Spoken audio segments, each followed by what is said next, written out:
Titans take the field today for the Combine. Coverage starts at noon. Snapshot brought to you by Miller Lite. When it's game time, it's Miller time. From the Quantum Fiber Studio. This is Bump and Stacy On Seattle Sports. Streaming through the Seattle Sports app and at seattlesports.com. Now, here are your hosts, Michael Bumpus and Stacy Ross. Here we go now. Another day of the Dad Podcast to end the week. I'm Michael Bumpus with So pick Curtis up your Rogers, shoes. right? Turn the lights off. Don't mess with the thermostat. Yeah, why does it say it's 74 degrees in here? What's going on in here? And then look who joined us today. This guy. Wow. Matthew Nelson, who's been on hiatus for, I don't know, it feels like a week now. Well, Do you work anymore? He was with Wyman and Bob. Nah, man. I was producing Wyman and Bob. Nah. I'm actually thrilled to be back. I can't believe I'm saying it. I've never been happier to be back. Welcome back, baby. Welcome back. We got Matt Nelson on the ones and twos as well. And like I said, man, it's a Dad Podcast. Happy Friday to everybody. Thanks for listening today, man. We got a lot to talk about, man. We got Chad Reuter, who's going to join us at 11. We got Shannon Drayer, who's going to join us at 1 o'clock. But now we're going to focus on a little bit of football to start the show. We will get to baseball, don't you worry. Schneider, man. Schneider was on the Schneider Show with Wyman and Bob A likely yesterday. place to find John Right. Schneider. You know? That's The John Schneider If I Show. had to guess, and I had to pick where to look for him, If there was one place a week where John Schneider Yeah. is likely to be, it'd be the Schneider 4 Show. o'clock 4 o'clock. Thursdays, John Schneider Show. Yeah, so he was at the Combine, but he decided to come back early. Let's get right to some sound. This is why. Met with all the agents we wanted to meet with, and got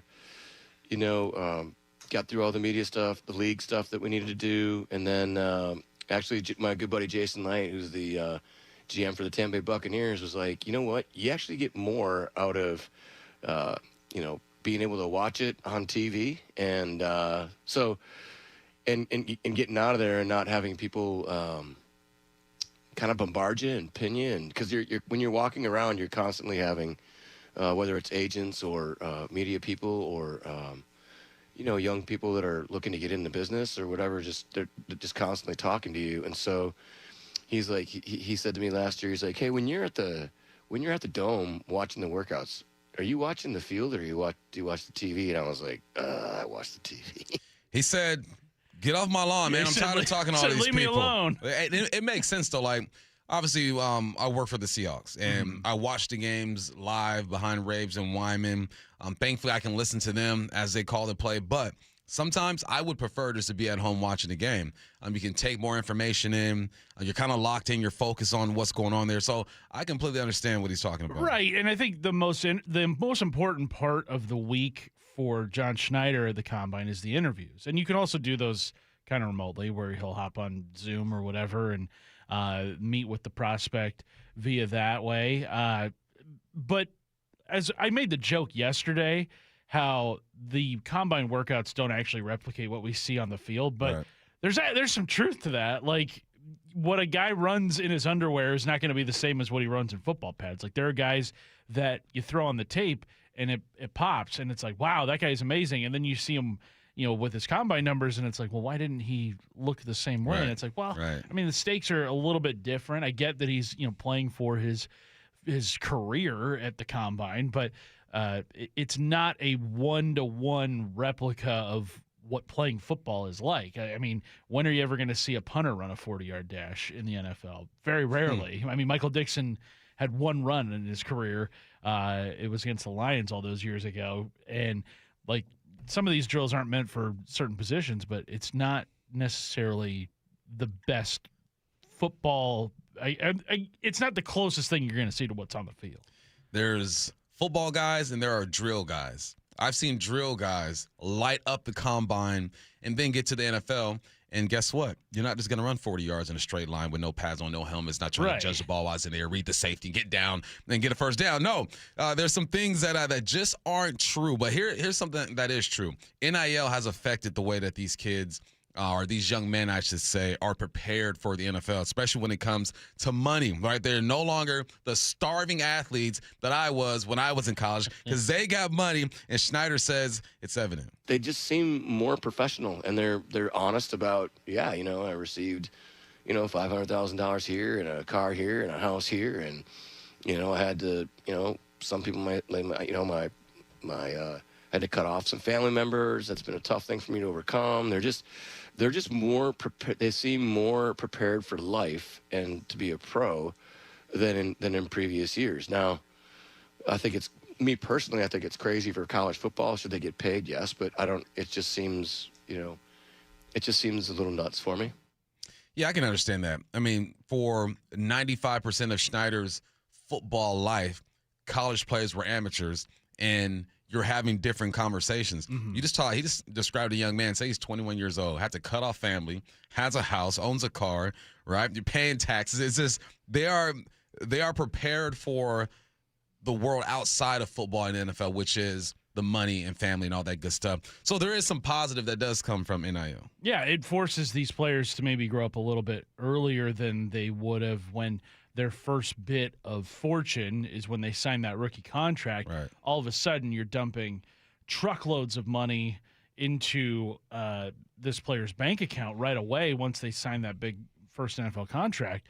Whereas most of these guys, I would say, have gotten a pretty nice payday in their years in college. I do kind of wonder, though, in this NIL era, you see guys transferring more times than you did previous to NIL, where you see guys have 3, 4, sometimes 5 schools that they've played for.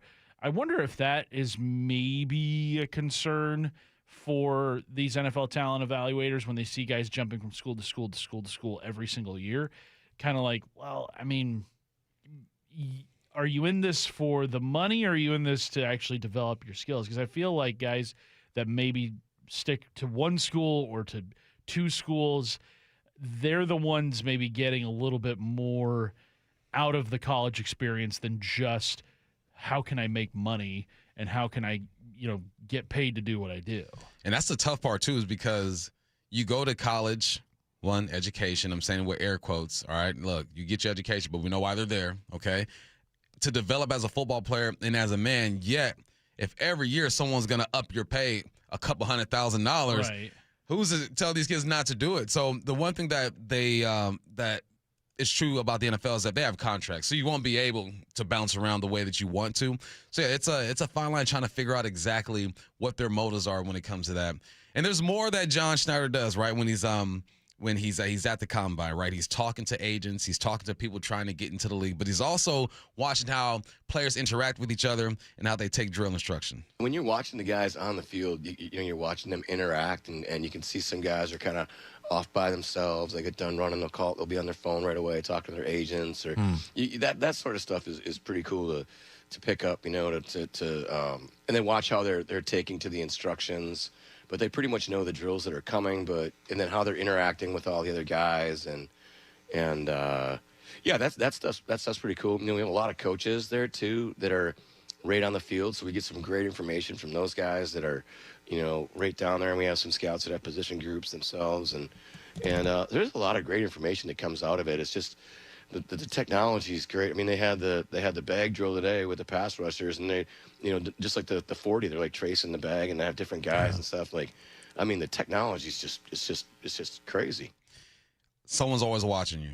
Someone is always watching you out there. When you were coaching Bump and you had guys on your teams, how much of what you thought of a player was maybe how they handled themselves off the field compared to how they played on the field? Oh, that's all day. I used to go to school, Monroe High School. Didn't tell my players I was there, and just creep around campus and see how are they treating people.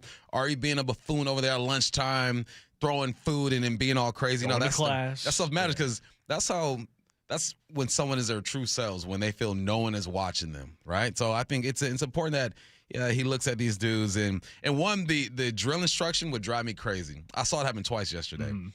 You've been preparing for this for about 3 or 4 months now. You know the drills. Yeah, you've been with trainers who know these drills backwards and forwards. And you're going to mess up the drill? I'm like, come on, bro. Hey, that right there, unless you were just a top 5, top 10 pick, I'd be like, listen, coach, my man's been preparing for 3 months, and he jacked this drill up. I don't know about him. Is it nerves in that situation? It must be. Like, this is a lot different than practicing in a warehouse that is, got turf everywhere and there's nobody there but you and your coach. This is, at an NFL stadium with bright lights, with, NFL Network people there all over the place. I get that there's some nerves to this, but also, like you said, like this is all you've been preparing for weeks now, since your college season ended. And most of these dudes played in front of at least 60,000 people. Right. You know what I'm saying? Like, it shouldn't be that just it blew my mind. I saw it happen twice yesterday with D linemen, and I was like, I don't understand how you're messing this drill up. It makes no sense to me. All you've been preparing for. All you've been preparing for. Remember, we used to, back in the day before there was this influx of information, we would try to find sleepers, right? Oh, this guy. Sure. I remember one of my sleepers from years back, I thought was going to be a sleeper, was N'Keal Harry from Arizona State. I go, oh, man, he's going to be a baller in the league. And it did not work out. Yeah, he was drafted pretty high, Yeah, first round pick, didn't work out. So there's not really any sleepers anymore. John speaks about that. Over the last 15, 20 years, because we just have so much information. We have a deal that we call Workout Warriors. So there used to be like guys that were at smaller schools that might go to a big school for their pro day, and they have a great workout. And then you kind of go back and watch the tape and be like, oh shoot, like this guy, he stood up with his athletic numbers. He played well at a lower competition, at a lower level of competition. And so now he's really like, we need to, that used to happen pretty often. Now it's very hard to not, for guys to just come out of nowhere and, like the sleepers or whatever. That's kind of fun draft TV entertainment stuff. Like a guy like Gray Zabel, right? Imagine if he were him 15 years ago. He might be a sleeper. You could hear about this guy in North Dakota. Right. Because, FCS kids are not getting, or they were not getting the coverage that they get now. Yeah. Where you can catch any game you want on any streaming service. Like ESPN has tons and tons of FCS games on their streaming service, CBS, Fox, whatever, wherever it is you watch your college football. Like, you can watch any game you want to. Any game. And I think that has made for a much more well-rounded scouting effort for a lot of these drafts. You mentioned Gray Zabel. Heck, like Joe Flacco. He was an FCS guy. Josh Allen. Yeah. He was Mountain West. But still, they're not getting the same kind of pub that, the Big Ten, the SEC are getting. Cooper Kupp. Yeah, FCS. Yeah, man. So, no, it's sleepers don't really happen anymore. There's too much information. I literally, on my iPad, can watch any college football game that has ever been played at any level from the past 10 years. Information is there. It's out there for you. So, no real sleepers, man. Especially, I feel like the operations in the scouting department has just gotten bigger and better, too, right? Yeah. You probably have 5 or 6 more scouts than you had back in the day. They have access to all this information. So yeah, man. Sleepers, not so much, but it's been a fun day at the Combine. Like I said today, man, you got the DBs and the tight ends going to get after it on the field. O-linemen, I believe, are tomorrow. QBs and wide receivers and running backs are tomorrow. So, yeah, just getting going, man. Day 2 of field work. It is going down. Let's get to headline rewrites. Extra, extra, Headline rewrites. We must make headlines. The real story behind the headlines in today's news. Powered by Bay Alarm Security Services. With Bump Stacy. Cade Anderson will be making his Mariners organizational debut on Saturday. What's the real headline? Real headline, I'm so excited to overreact to every possible outcome. Everything is overreaction. If Julio he hasn't gone yard yet, right? Not yet. Let him go yard. Cal I'm overreacting. has. Cal's gone yard. Arroyo's gone yard. Has Dom? I feel like Dom has. Maybe not. But no, it's overreaction season. It's trying to predict what these rosters are going to look like. And this is a name that a lot of people have been waiting for. Top 3 pick last year in the draft. Mariners getting the luck of the ping pong balls bouncing their way prior to the 2025 draft. I am really excited for what Cade Anderson can possibly be in baseball. We talked to a couple people last year. I want to say it was Joe Doyle who said that Cade Anderson's ceiling is kind of like John Lester or Cole Hamels, and it's like, you think about those two guys, they were 2 of the best lefties of their era. Both, I think, won over 200 games in their career. Like, you're talking about a really, really solid top-of-the-rotation kind of guy. And he had a tremendous College World Series last year for LSU. I am so excited to see what Cade Anderson can bring. And, I mean, you look at the starting rotation, Bump, yeah, you have a very strong starting five, but as we learned last year, you need rotation depth. No Logan Evans this year, Tommy John surgery. So this is a prime opportunity for Cade Anderson to either maybe become a part of this rotation or to play a significant role as a depth piece this year. Yeah, man, I'm excited. And, when it comes to young guys being called up, you look at the pitcher spot. I mean, that's where it happens the most. Am I right? Young guys with just rockets on there attached to their shoulder and coming to do their thing. So let's see it. I'm excited. Headline rewrites. The Cowboys placed the franchise tag on wide receiver George Pickens. What's the real headline? Real headline, congrats to George Pickens on becoming the latest star the Cowboys will alienate and then trade in a few months. It's so weird, man. But look, you have CeeDee Lamb who's making $33 million. Yeah. You got Dak is going to hit you for what, 70 or something like that, 65 to 70 mil. And this guy goes out and he performs as a number one receiver with the third most receiving yards in the league last year. He should and want to get paid. This franchise tag, I believe, has him at $29 million, fully guaranteed. But he wants some security, man. He wants 3 or 4 years. He wants a big signing bonus.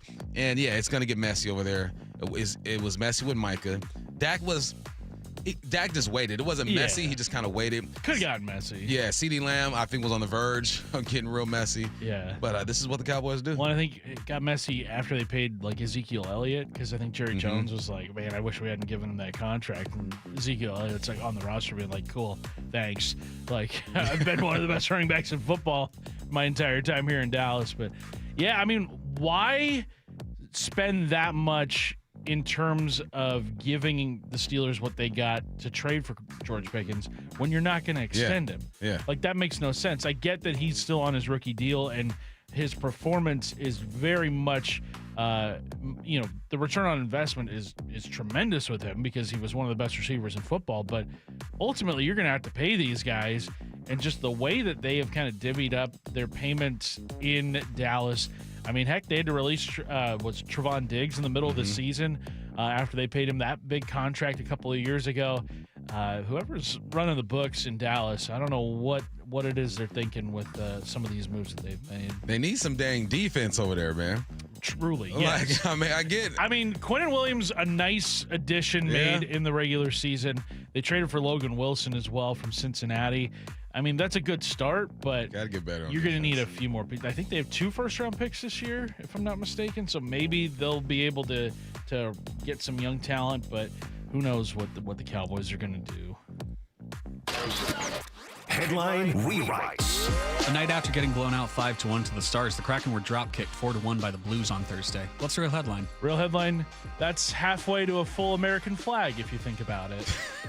Stars. Yeah. Blue. Yeah. You just need, the Reds play in baseball. There's the Red Wings in hockey. There you go. There's no hockey team that starts with white, so. No. Yeah, you mentioned it in the snapshot bump how the Kraken's still holding on to a wild card spot, but I don't know. For dear life. Sure, you want to get back to the playoffs, and as we know, playoff hockey was so much fun. The one time we got to see it here in Seattle, but this team is just so kind of stuck in the middle, and I was hoping that they'd come out of the Olympic break with a little bit more urgency, but getting outscored 9-2 over the first 2 games coming out of the break, that's a tough scene. What were you guys doing during your break, Right. Some of them went and played in the Olympics, Grubauer, Capo Caco. So, a few of them didn't really get a break, but yeah, this Kraken team, so hard to really pin them down. Yeah. At one point, they had the worst record in the Western Conference at some point in the first half, but then they had a nice finish to the first half of the season. I don't know. Really weird season from the Kraken. Every hockey guy, gal that I talk to about the Kraken say they're surprised they're in this spot right now, holding on to a wild card spot.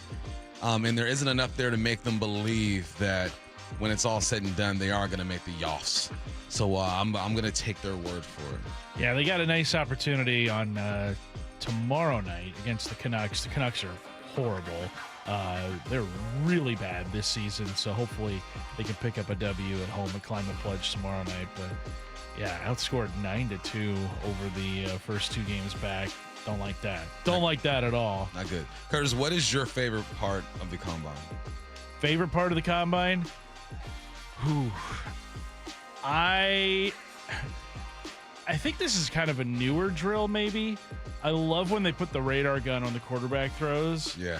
Just to see who's got just an absolute howitzer for an arm. Yeah. What was it? Joe That's Milton was the fastest ever at like 65 miles an hour. Uh-huh. I always think it's funny seeing some of these quarterbacks and they only get it up to like 57, 58 miles an hour. It's like, wow, that's the hardest you can do. Because you're thinking baseball terms, right, too. Exactly. I'm thinking like 58, but man, I'd take you so deep. Yeah. On a rope. Yeah. That thing is out of there. But no, that's really fast for an NFL throw. For me, I'm looking at 65, 55. I'm like, yeah, that thing's moving. Yeah. That thing is moving. No, mine, it has to be, even though it's not real, I just watching the quarterbacks throw the football. It's so pretty when someone can just throw a tight one, nice little spiral, drop a dime. It's always impressive watching these guys throw the football, man. And then, of course, seeing the little guys run the 40s. You want to see if anyone's going to break. Who is it? Xavier Worthy has the record now, or does John Ross still have it? 4.22, I think, or 4.21 or something like that. Yeah, seeing every year if someone's going to break that. And thankfully, Xavier Worthy is actually a decent football player, so he's not just fast. That's John Ross, unfortunately, he was just fast. His best game was against Seattle. It was. Tore us up. Was that 2 years ago? Yes. Yeah. But hey, he got his money. That was the 2016 Huskies. That Husky team, you could just boil it down to Jake Browning just threw it down to John Ross. Yeah. It was like, he's down there somewhere. Yep. I'll get it to him. I'll get it to him. All right, we're just getting started here today. Like I said, we got Chad Reuter from NFL.com Draft Analyst at 11. We got Shannon Drayer at 1. But when we come back, which Mariner needs to take the biggest leap in 2026? We'll tell you here next on the Bump Stacy Show. We got Curtis Rogers filling in.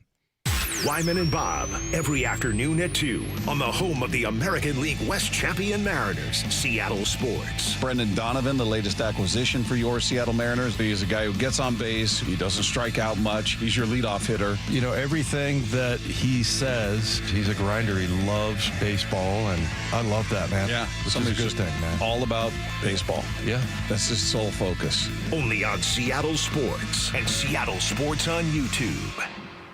Matt Coker here with West Coast Men's Health. In the past 5 years, we've seen thousands of men at our clinics. Most guys tell us the same story, that in their early 50s, it's not that they couldn't function, they just needed help. They started taking Viagra, and it worked great at first. But after a few years, it stopped working. The problem is that their arteries had become more restricted since they started taking it, because Viagra does not unclog arteries. Here at West Coast Men's Health, we use acoustic wave therapy to target the real problem. We break down plaque and clear up the arteries so blood can flow like it did in your 20s. This restores function. And guys, listen to this. You won't have to take a pill anymore. So if this sounds like you, give West Coast Men's Health a call today and see how we can help. With clinics in Redmond and Tacoma, call 206-519-6541. That's 206-519-6541. 206-519-6541. Online at westcoastmenshealth.com. For 24 years, Sea Star Restaurant and Raw Bar has been Bellevue's and my go-to for fresh seasonal seafood. Hey, this is Brock Heward, and what I love is being able to count on my good friend, Chef John Howie's reputation for excellence behind every plate. Whether it's local oysters, sushi, cedar plank salmon, Dungeness crab bisque, generous portions with true value, and every detail is cared for. Whether it's a date night, a business dinner, or catching up with friends and family, Sea Star is the dining experience you remember. SeaStarRestaurant.com.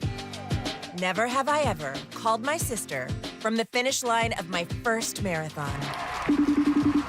Hello? You won't believe where I am. Are you running? Mile 26. I'm gonna make it. Switch to T-Mobile's 55 Plus plan and get iPhone 16e with its advanced camera system on us. Plus, 2 lines for just $30 a line. Guys, I can't believe it. I knew you could do it, babe. That was amazing. Mom, how do you feel? I feel great. I can't feel my feet. Let's take a picture, and then you may carry me to the car. Share every stride, every mile, every memory on America's best network. Switch to T-Mobile's 55 Plus plan and get iPhone 16e on us and 2 lines for just $30 a line.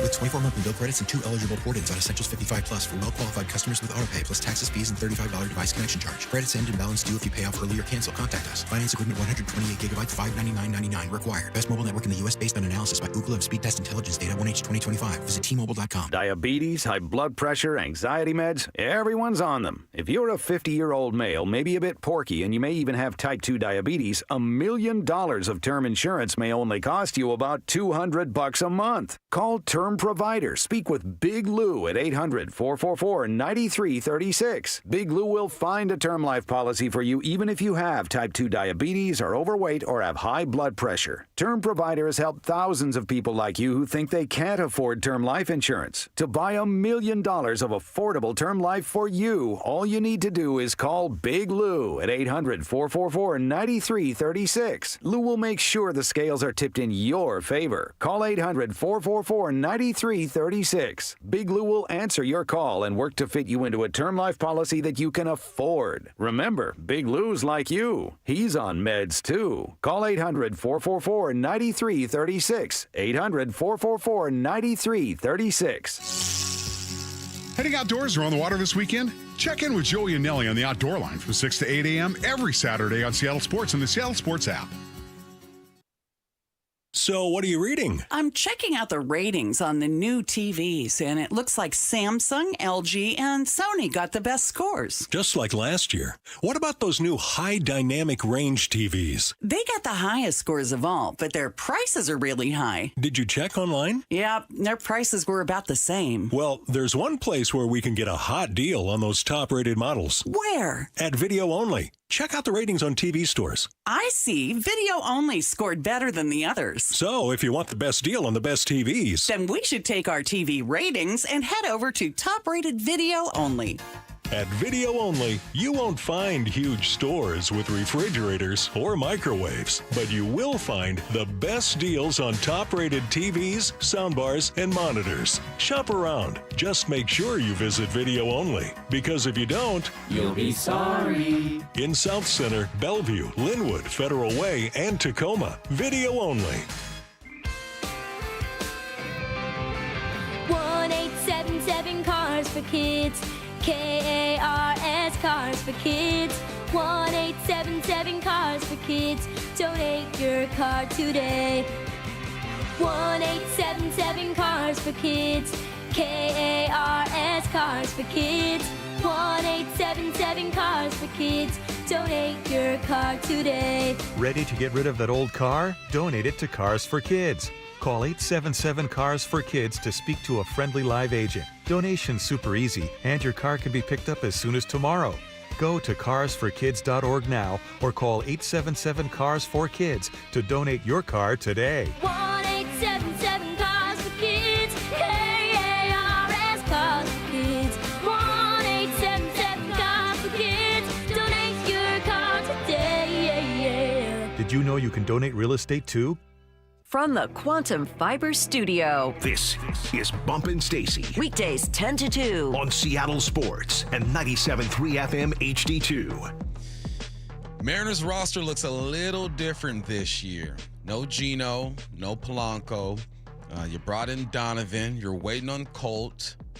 Cole Young is going to be in the mix as well. Bliss was there for a bit. We'll see what happens there. But, it looks a bit different. And every year, you never really bring back the same team, right? There's always some type of mix-up. And but the guys who are here, need to get better, right? You need to improve on some things. So, Curtis Rogers, you are the lead of the scouting department. You're the GM. You're the president. You're all of that right now. It's about time. It's about time. They've been sitting on your resume for too long. I don't know what they're doing.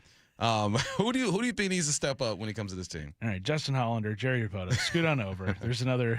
You got to add me to the room now. We're now a triumvirate making these decisions. But I look at this Mariners roster, and the guy that I think needs to take a leap in 2026 is a guy that had a good cup of coffee last year with the Mariners.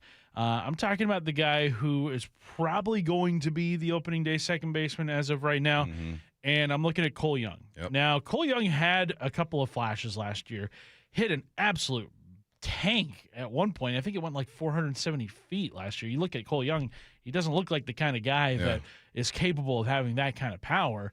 But I think for this Mariners team to reach a 98 win projection, or not, they're not projected to win 98 games. I think it was Greg Amsinger of MLB Network that said he thinks the Mariners can win 98 games this year and compete for an American League title. I mean, if they get to that number, it's because Cole Young has a really good season. I'm talking like at least 2 to 3 WAR. I'm talking, 15 plus home runs, 70 runs driven in, hitting around 260, 270. Like, that's the kind of year I need to see from Cole Young to not only feel good about this 2026 Mariners ball club, but also feel good about Cole Young's place in the organization going forward. Because, look, Cole Emerson is nipping at the heels of nearly every infielder, whether it be third base, shortstop, or second base. And Cole Young right now is going to need to have a really good season to really establish himself going forward. I hate to be boring, but that was my pick too, right? Because the first thing I thought about was just how Polanco started that season last year. Right. And I'm like, goodness gracious, you're losing that bat, right? He played defense a little bit, right? They took care of his knee or whatnot last year. But with Polanco being out, I go, all right, Cole, well, you gotta step up and be that guy. He does have a walk-off, a little dribbler, I believe it was at home. Yeah, it was his debut. Yeah, had a walk-off there. And it's kind of cool because we're seeing these young guys come to life, right? Last year we heard about Cole Young, got a little sprinkle of him. This year we're hearing about Emerson. He's going to get some time during spring training because JP is out. Montez, he's like the unicorn that we keep hearing about, 250 pounds, 6'5". So it's cool that these guys are starting to get opportunities, but I also don't want Cole Young to feel like he has to come in and be Polanco. We just need you to be a contributor. Right. I think another thing about Polanco is not only did he start the year amazing, he ended the year with a flourish as well, hitting doubles like crazy to end the season. And, that to me, everybody kind of talks about Geno Suarez and his, 49 home runs that he hit last season. And now not all of those were in a Mariner uniform. I think he hit like 15 or so post trade deadline. Like, how do you replace that production? But it's Jorge Polanco's production to me that I think is going to be the toughest thing to replace because he had an OPS over 800. He hit 20-plus home runs, was a really good bat to have as a DH, can play second base. Like, that's tough production to replace, especially with that amount of power coming out of your second base spot. Like, you don't see that a whole lot across Major League Baseball. I think he was very deserving of the contract that he did end up getting from the Mets. And it was a number that I don't think the Mariners were ever going to realistically meet, especially with what do you got, like 26? He got $20 million. I think it was 2 years, $40 million he signed for with the Mets. So $20 million per, which I think the Mariners, at the time, I think they only had about $14-15 million per that they could have offered. So it was like, that was not a number the Mariners were likely to meet. So I think replacing that production is going to be the toughest thing, and I think that means the onus is on Cole Young right now, at least, to be part of that production. Now, if he doesn't get there, that could maybe expedite seeing Cole Emerson a little bit earlier than maybe we're anticipating. But outside of Cole Young, Bump, when I look at this Mariners roster and guys who maybe need to take a leap this season, I'm looking at the bullpen at another spot. And one guy who is going to be asked to do a lot for them this year is Jose Ferrer, the guy they got in the trade for Harry Ford in the offseason. Now, Ferrer he had a really good season last year for the Nationals, but it's the Nationals, so not a lot of us are very familiar with, what he brings to the table. I don't know about you. I was not grinding Washington Nationals tape throughout the season. I thought about it, and I said, no, I'm good. I'm good. I mean, James Wood, he's a fun player, but outside of him, there are not a lot of reasons to tune into Washington Nationals baseball right now, as they're very much on the downswing. But looking at this Mariners bullpen, it did kind of feel like in the postseason that they were maybe an arm away from really solidifying things. And it was a bummer that they missed out on the Joan Duran sweepstakes during the trade deadline, as he is one of the game's top relievers. But you bring in Ferrer. You've got Gabe Spire, who you're hoping kind of matches what he did a year ago. Bizzardo had a really great season by his standards last year. And then you've got Brash and you've got Munoz.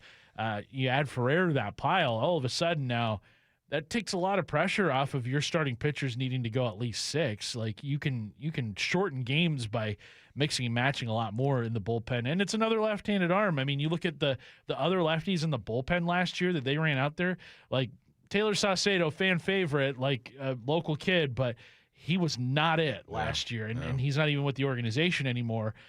Ferrer really represents a step up, I think, from what Saucedo brought last year, to where now you've got 2 left-handed options that could really make things tough on opponents. I've had a couple texters chime in and say, JP, what do you say to JP having to step it up? That's an interesting one, and I think offensively what JP did a year ago was very passable. 265, 12 home runs, a 722 OPS. Like, that's actually a pretty good offensive season from him. I believe that's the second best offensive season he's had in his career. Very tough to top what he did in 2023, and he was worth nearly 4 wins above replacement a year ago in 2025. I think if JP is going to take a leap this year, it's got to be on the defensive side of things. Mm-hmm. I think it's got to be, being that rangy guy at shortstop that he was just a few seasons ago when he was putting up 5 wins above replacement and was just really, really good. Now, he can work the strike zone like no other. Really good at drawing walks. Had 74 a year ago. I really hope that J.P. Crawford can hold down that shortstop spot, because that is obviously one of the most important spots on the field. And I kind of wonder, too, like, what does this Mariners lineup look like if Donovan is getting on base the way he does at the top of the lineup? Mm-hmm. You've got JP probably batting 9th this season, getting on base the way he is. All of a sudden now, instead of Julio coming up with maybe 1 runner on or nobody on, he's got Donovan and JP on. He can drive those guys in. Cal, who batted second a lot last year. Like, all of a sudden now, when that lineup turns over and it's getting to the second or third time through the order that an opposing pitcher is facing this lineup, and there's runners on, and you've got your 2 best bats in Julio and Cal up, like, that's going to be a recipe for some really big opportunities for this Mariners offense. Need one young guy to step up. Donovan to be who he is on his baseball card. And Julio to start fast, man. To start fast, Julio. Please. What'd you say? You said 37 bombs? I said 37. That's right, that's my target for him. All right, I'm just hanging out at 38. You Price is righted me. I did. I hope I'm right. I hope you are too. I would love for him to surpass all expectations. Everybody wins. Everybody wins. We know the NFL is a copycat league. So what will the rest of the NFL take from the 2025 Seahawks? We will let you know. That conversation is next. We got Curtis Rogers filling in. This is the Bump Stacy Show. The first week of Seattle sports at Mariners spring training. Man, best week of our year. Brandon said it yesterday. We're not afraid to say World Series. Brock and Salk definitely caught the vibe. Julio Rodriguez, he sits down with us right now. Being able to be so close to something so special really made this team hungry. Cal Raleigh. This isn't a fun, cute story anymore. This is who we want to be. Beginning Monday, March 9th, Wyman and Bob are in Peoria. I cannot wait to get down there. Every exclusive interview from Mariners spring training is on the Seattle Sports YouTube page. For 24 years, Sea Star Restaurant and Raw Bar has been Bellevue's and my go-to for fresh seasonal seafood. Hey, this is Brock Ewart, and what I love is being able to count on my good friend, Chef John Howie's reputation for excellence behind every plate. Whether it's local oysters, sushi, cedar plank salmon, Dungeness crab bisque, generous portions with true value, and every detail is cared for. Whether it's a date night, a business dinner, or catching up with friends and family, Sea Star is the dining experience you remember. SeaStarRestaurant.com. Spring training is here, and Toyota of Kirkland is throwing you nothing but fastballs down the middle. Step up to the plate on a new ride for the upcoming season with their incredible inventory and offers on Toyota favorites like the Prius, Tacoma, Camry, and Corolla. Their all-star team will get you set up with a test drive so you can round the bases and head home with that car the same day. Don't strike out on savings. Swing by Toyota of Kirkland today, just off I-405 on the Totem Lake exit, or visit online at toyotaofkirkland.com. How can you grow your business from idea to industry leader? With smart business buying tools and technology from Amazon Business. From fast, free shipping to in-depth buying insights and automated purchase approvals, we deliver everything you need. Go to amazonbusiness.com for support. Jackson Hewitt knows taxes are complicated, and with multiple jobs and tax forms, they're like Sonata complicated. Our no surprise pricing keeps things simple. Jackson Hewitt does your taxes for only $149 or less. And since we know all the new tax codes, you could get thousands back. So what are you waiting for? Hurry. File with Jackson Hewitt today for only $149 or less, guaranteed. Limited time offer for new clients on federal returns. Participating locations only. Terms at jacksonhewitt.com/149. Get 5 quarts of Valvoline full synthetic motor oil and a MicroGuard Select oil filter for just $36.99. Limit supply. O'Reilly Auto Parts. I've always wanted to learn French, but the app I tried didn't help. If you want to memorize words in another language, there's an app for that. But if you want to really learn another language, there's Babbel. Babbel was designed by over 200 language learning experts to be the most effective way to learn another language. With other language learning apps, I was just playing games. I wasn't really learning. Babbel's different. Every time I open the app, I can choose to work on my writing, speaking, or listening. And it saves my mistakes for me to review, so I'm constantly improving. Babbel feels like it was created intentionally by people who really know what you need to learn another language. Before Babbel, I thought I just wasn't good with languages. But now I'm speaking French. Tout ça, c'est grâce à Babbel. Want to really learn another language? Save up to 50% on your Babbel subscription when you sign up at Babbel.com. That's Babbel.com to save up to 50%. Babbel.com. Hey there, Dawn Reiling with Olympic Hot Tub. Don't you hate FOMO, the fear of missing out? Well then, you don't want to miss out on the big savings waiting at our floor model finale. Save thousands on 2025 floor model saltwater hot tubs featuring new smart monitoring. Your tub tests your water for you. Exciting deals in all 8 Puget Sound showrooms. But hurry, they end February 28th. OlympicHotTub.com. Better you, better life. Olympic Hot Tub. Heading outdoors or on the water this weekend? Check in with Joey and Nelly on the Outdoor Line from 6 to 8 a.m. every Saturday on Seattle Sports and the Seattle Sports app. New siding doesn't have to break the bank. We offer affordable options that add value and protection to your home. This is Justin Shirley, CEO of State Roofing and Exteriors. And while we're at it, ask about our roofing, windows, decking, and gutter services for even more savings. Call 866-ROOF-ROOF or visit stateroofing.com today to schedule your free siding inspection. State Roofing and Exteriors, held to a higher standard since 1968. State Roofing, the best roof you'll ever need. See country star Aaron Lewis and the State Liners Country boy at Muckleshoot Casino Resort, March 24th at 8 p.m. And now an added show on March 25th. He's a multi-platinum artist whose raw lyrics and powerhouse vocals have captivated fans for decades. willing to bleed.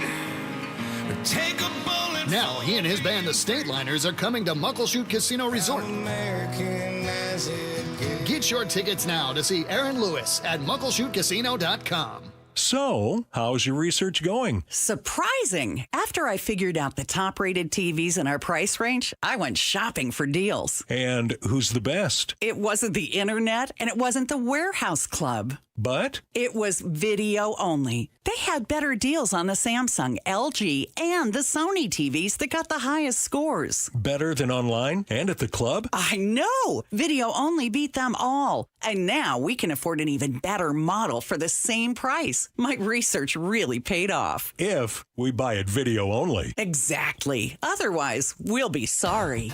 At Video Only, you won't find huge stores with refrigerators or microwaves, but you will find the best deals on top-rated TVs, soundbars, and monitors. Shop around. Just make sure you visit Video Only, because if you don't, You'll be sorry. In South Center, Bellevue, Linwood, Federal Way, and Tacoma, Video Only. From the Quantum Fiber Studio. This is Bump Stacy. Weekdays 10 to 2. On Seattle Sports and 97.3 FM HD2. You know, when you're the Super Bowl champions, I would assume Mike McDonald's walking around Indianapolis with his chest out right now. John Schneider was there for a little bit. He flew back, but I'm sure he had his chest poked out too. He's like, I won a Super Bowl. I don't need to be here anymore. And I was like, hey, I've done it twice with two different head coaches. Only GM to do that, guys. Come on now. No big deal. But you know what this is, man. Like, we've seen the offenses in this league kind of change a bit over the past few years. People are packing it in, running the football, motions, all that good stuff. The Shanahan, McVay, all that good stuff. So naturally, you would think the Hawks had one of the best defenses in the game. That teams are going to look at their film and say, okay, what are they doing over there? Like, why were they so successful? How were they able to be so dominant this year? And you're not going to change your whole playbook, but you might take bits and pieces from the squad. Exactly, and I think it's funny how Mike McDonald spent a good portion of his press conference on, Wednesday of this week, hating on how people copy each other in the NFL. And it's like, well, that's kind of how the game is played, man. Like, that's just how it is. How it is. Like, you take Nick Emmanwori in the draft because you had Kyle Hamilton in Baltimore, and you know how valuable a player like that is. And Emmanwori was incredible this season. I couldn't ask for a better rookie season from him. And the 425 brings up a good point about Emmanwori, saying, like, that's the player many teams are going to look to copy from Seattle. Nick is now a first-year pro, only going to his second year, and already being name dropped at the combine in terms of comparisons to players in this draft. Like, I think that's a very great point made by the 425. Like, teams are going to look for that kind of piece every single year. But I think one thing to me about the 2025 Seahawks that stands out is kind of like what the rest of the NFL is going to take from this team is, like, they were so sure in their identity. Like, that they wanted to be a run team. They wanted to make sure that was going to be how they dictated games, was through the run game. And I think one of the most impressive things about the Seahawks this year is that early on in the season, the run game was not hitting the way it did at the end of the year.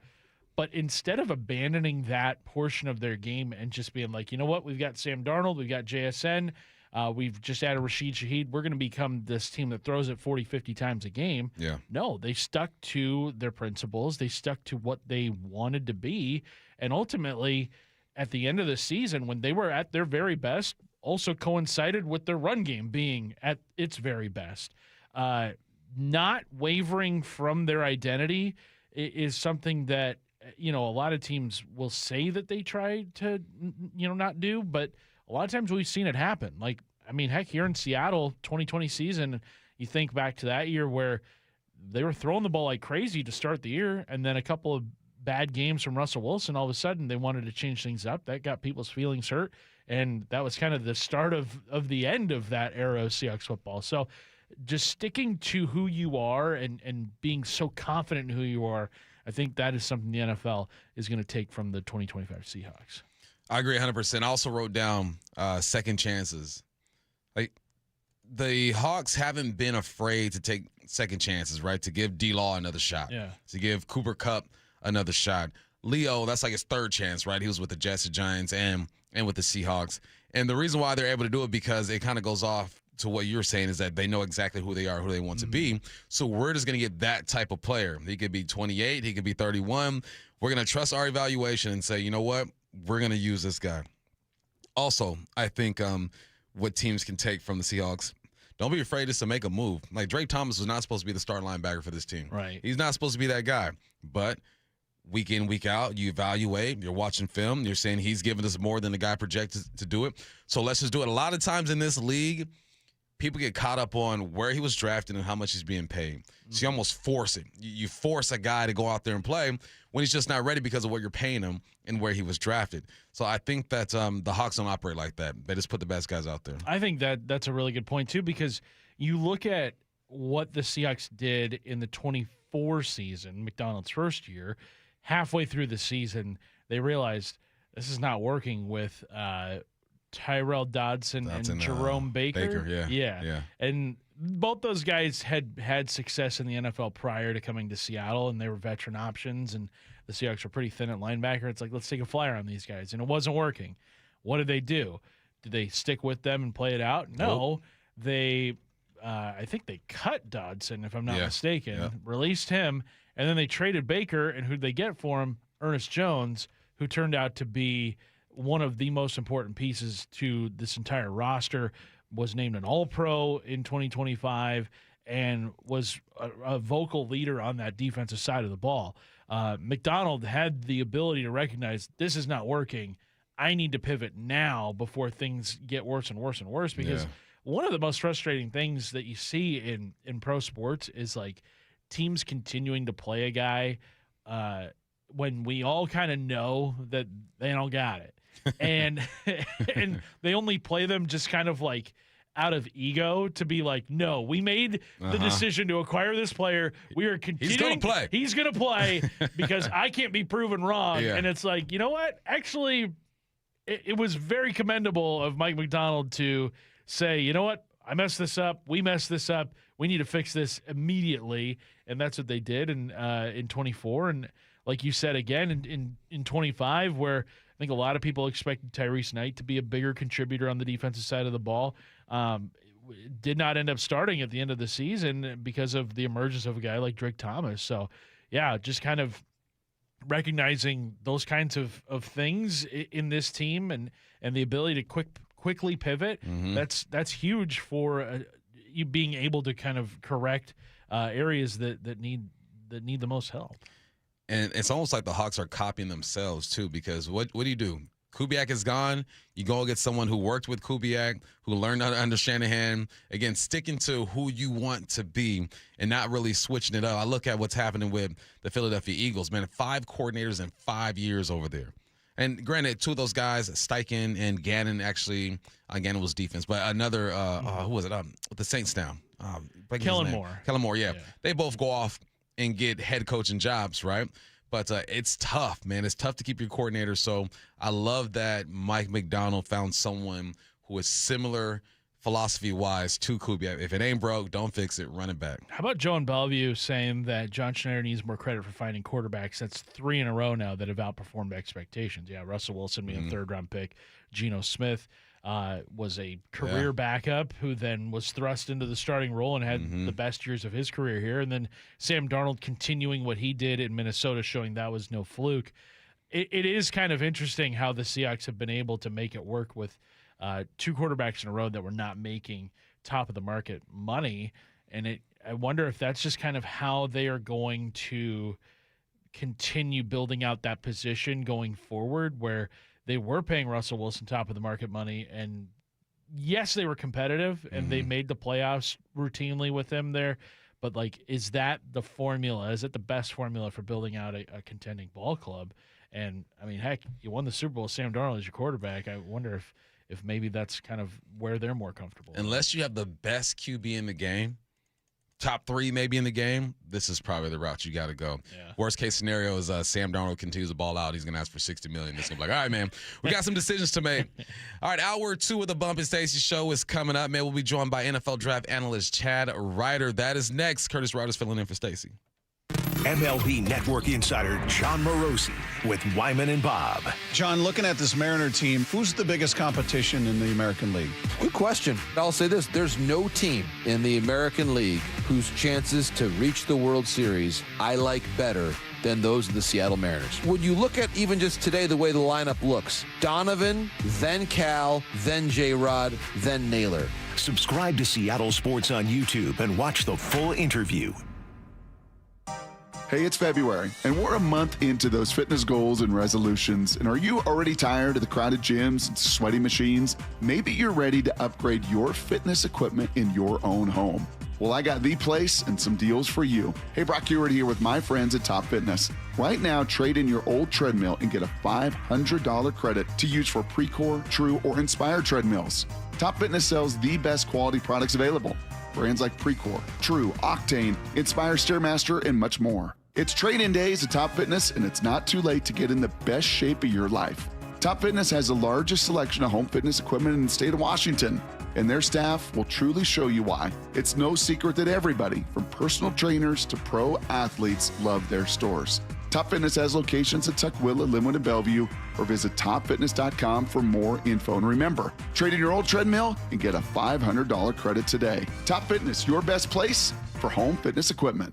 Have you considered surgery or even joint replacement? Hey, it's Dave Wyman, and before you make that decision, see Dr. Mark Wagner, MD, at Seattle Sports and Regenerative Medicine. Why? Because he gives it to you straight. Dr. Wagner said my right knee needs replacement, and I appreciate his honesty and expertise. My left knee is fine right now, but the minute it isn't, I'm heading to Dr. Wagner for his expert opinion. I want to avoid another surgery, and I've heard so many patients rave about results from their 90-minute outpatient stem cell procedure with Dr. Wagner. He's a board-certified Seattle physician with over 30 years of experience and has performed more than 20,000 stem cell procedures using a person's own stem cells to regenerate cartilage in their own joints. People with severe osteoarthritis, even bone on bone, are back doing what they enjoy without pain and without surgery. Whether it's a shoulder, hip, elbow, ankle, wrist, or knee, before choosing surgery, see Dr. Mark Wagner first. Go to drmarkwagnermd.com. Jackson Hewitt handles your taxes and your stress. Inhale our no surprise price of $149 or less. Exhale, paying more for complicated taxes. You won't. Inhale new tax law knowledge. Exhale, missing out on your biggest refund? Certainly not. Don't miss paying $149 or less. Rest easy. Jackson Hewitt's got your taxes. Guaranteed. Limited time offer for new clients on federal returns. Participating locations only. Terms at jacksonhewitt.com/149. Logan Fury did something smart. He saved hundreds on auto insurance switching to Progressive. With that money, he bought a mini treadmill. Is walking on it during video conference calls more distracting than he thought? Yes. And is that because he overestimated his foot-eye coordination? Definitely. But it's Logan's savings, and if he wants to burn calories and any chance at a promotion, we say, good for you, Logan. Switch and see if you could save with Progressive and treat yourself. Progressive Casualty Insurance Company and Affiliates. $5,000. That's the average amount of money people in the U.S. are now spending on gas in a year. $5,000. That's crazy. If you drive, you have to download Upside, the free app that gives you cash back every time you get gas. That's right. You can earn real cash back with Upside just by buying the gas you're already buying. You can literally start earning cash back today. I use Upside every time I fill up, and I've already made around $300. You're putting gas in your car anyway. Why not get real cash back? If you like free money, download Upside. I'm saving the cash I earn from using Upside to help pay for a vacation later this year. Download the free Upside app now to earn cash back every time you buy gas. Use promo code SUPPLY5 to get up to a $5 bonus on your first tank. You can cash out anytime right to your bank, PayPal, or a gift card for Amazon and other brands. Just download the free Upside app and use promo code SUPPLY5 to get up to a $5 bonus on your first tank. That's code SUPPLY5 to get up to a $5 bonus on your first tank. When you're hiring, have you ever felt like you're missing out on meeting truly great candidates for your roles? It seems impossible to find them, but they have to be out there somewhere, right? Well, they're not hard to find when you know where to go, and that place is ZipRecruiter. And right now, you can try ZipRecruiter for free at ZipRecruiter.com/radio. ZipRecruiter helps 10 million people with their job search every day. And because these people are actively looking for jobs just like yours, it's easy to find the right person right away. In fact, 4 out of 5 employers who post on ZipRecruiter get a quality candidate within the first day. But if you're not using ZipRecruiter, you're missing out. So see what it's like when the impossible is easy. When you go to ZipRecruiter.com/radio right now to try ZipRecruiter for free. Once again, that's ZipRecruiter.com/radio. ZipRecruiter.com/radio. Never miss out on great candidates with ZipRecruiter. Home of your Super Bowl champion Seahawks, Seattle Sports. They are bringing the Lombardi back to the Northwest. This is the power of 12 is 1, man. KIRO AM Seattle and KIRO FM HD2 Tacoma. Seattle Sports Snapshot. Mariners and the Diamondbacks play today. First pitch is at 5:10. We got Castillo on the mound. The Kraken lost 5-1 to the Blues last night, but as of now, they still hold on to a wild card spot. DBs and tight ends take the field today for the Combine. Coverage starts at noon. Snapshot brought to you by Miller Lite. When it's game time, it's Miller time. From the Quantum Fiber Studio, this is Bump and Stacy on Seattle Sports. Streaming through the Seattle Sports app and at seattlesports.com. Now, here are your hosts, Michael Bumpus and Stacy Ross. We are joined now by NFL.com draft analyst Chad Reuter. Chad, how are we doing today? I'm doing excellent here in Indianapolis, checking out everything at the Combine. Life is good. Yeah, man, this is the NFL does such a great job with just their season and then the offseason, the Combine and pro days, the draft, the calendar. I just love it, man. But when you look at this particular group at the Combine, what position has stood out so far? I know there's only been one day of drills, or what position are you looking forward to looking at the most? Well, the linebackers were the off-ball linebackers were really interesting yesterday. Of course, the Ohio State guys, Arvell Reese and Sonny Styles, looked a part of top 10 picks. And the depth is really outstanding this year off the ball. So teams are going to be able to find guys in the third or fourth round that are really going to step in and start right away, which is you don't get that in a lot of drafts. And although you can say that linebacker has become less important in some NFL defenses, if you can get a second level defender that can move, like a Jacob Rodriguez from Texas Tech, for example, that's a really valuable piece to have on your defense. Chad, we're still kind of early in the draft process, but when you look at the totality of the class of 2026, what are the strongest positions in your opinion? Well, I think in terms of depth, linebacker, as I just mentioned, is definitely one. There's a lot of receivers in this draft too, that throughout the draft you can find different types. You can find slots in the middle round, late round. You can find big-bodied guys a little bit earlier, and so you can find all kinds of flavors of guys at that position. Edge rushers are deep, although the guys at the top all have little issues that it's going to be interesting to see how they turn out. Like top guys like Reuben Bain and Cassius Howell measure 30-inch arms, and you really don't see guys with that lack of length going early in the draft. So I'll be very interested to see, where they end up going and how it turns out.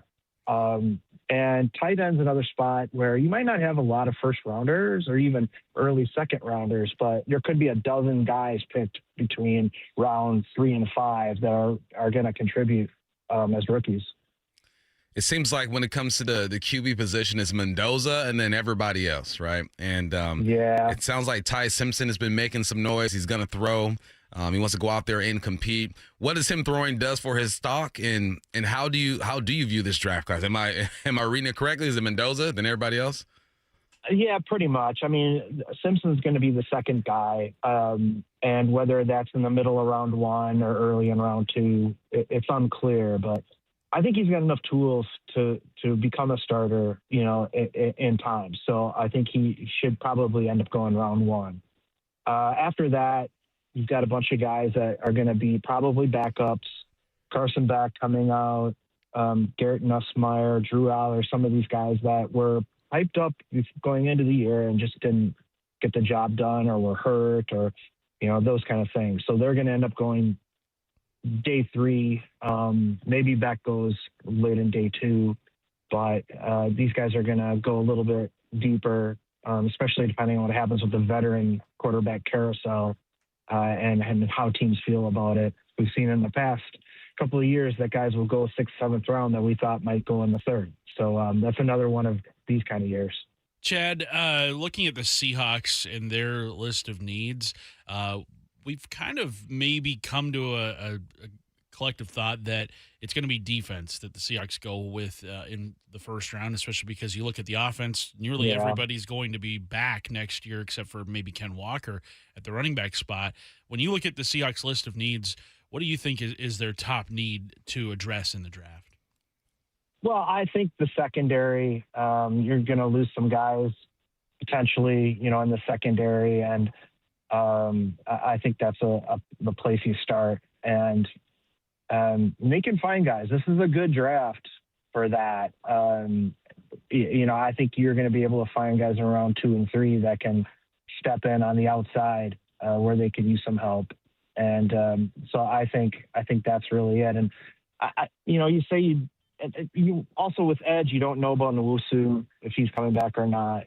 And so I won't be shocked if they find another edge rusher kind of early, depending on what happens there. you can never have too many guys. And I think sometimes people only look at the draft as a way to bolster weaknesses, but sometimes you want to keep your strengths of strength. And if you can find a guy of quality value that you like, I think you could look at that a little earlier in the draft than maybe some people think. Last year, man, it was heavy when it comes to the running back position, right? What, 25 guys got drafted maybe? Yeah. How do you look at this class? It's not exceptional. You're going to find some mid-round guys that are going to contribute. I mean, rookie running backs are going to step in and contribute. They have to on a lot of teams. So you're going to find some of those guys. But after Jeremiah Love, probably no other first-round picks.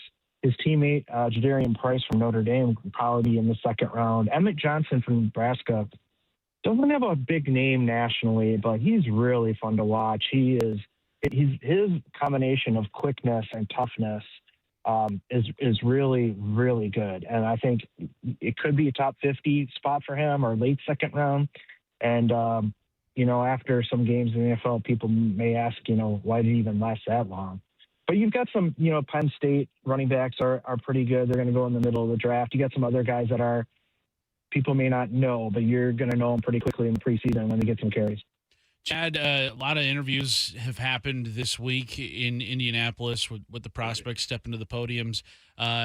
Who or maybe some prospects that stood out to you in just kind of how they handled things and maybe how they've worked out? I'll tell you what, a Washington guy I'll talk about, Denzel Boston was just on the podium, and he's very engaging, cracking jokes, had a smile on his face, gave great answers. So I think Denzel was one of – and I'm a crazy, scouting kind of guy where I prefer that my wide receivers actually are reliable catching the ball. I mean, call me nuts. But the guy who's 6'3" and runs fast, that's great. But if I can't rely on him to win contested catches, I'll wait on him for a little while. But so Denzel, I really like as a player, and he was great on the podium today too. So double win for the Seattle guy. Do you ever just happen to walk by a coach and a GM and eavesdrop on some conversations? Anything interesting? Not to tell me any names or anything like that, but what are those conversations like?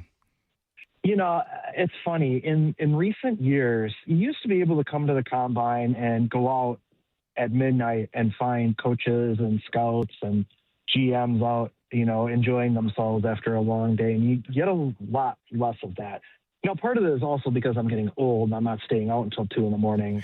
Like I used to. But you don't really hear that much. And I'm lucky enough to be able to be in the building during the workouts. And to be honest, if I walk by a coach and a GM having a conversation, I'll just keep going. I don't bug them. I don't. But the guys that I know, though, it is interesting to talk to them. And there are some interesting stories I've heard, but I'm not going to share on the radio right now. But it is part of it. I feel very fortunate to be here and to be part of this and to see it. But yeah, there are some conversations happening that I'll see, and I'll just kind of smile to myself, say that's interesting, and then keep on walking by. I mean, you could share. No one's stopping you, Chad. No. I'd like guys to talk to me again in the future. So, Oh, okay. Well, that's fair. It's like, giving out your sources is like telling everybody where a new well has been drilled. Once you tell a couple people, that thing's going to be dry before you know it. Chad, the Seahawks have actually been on quite the run with their early round picks for the last about 4 or 5 years now. Really about the 22 draft is where things kind of kicked into motion, where they kind of built this Super Bowl team from. When you're talking to your fellow draftniks, your fellow draft experts, is there maybe a common thread or two that you guys have noticed about the Seahawks in the picks that they've made in the first and second rounds and how they've been able to really strike gold with most of those picks over the last 4 or 5 years?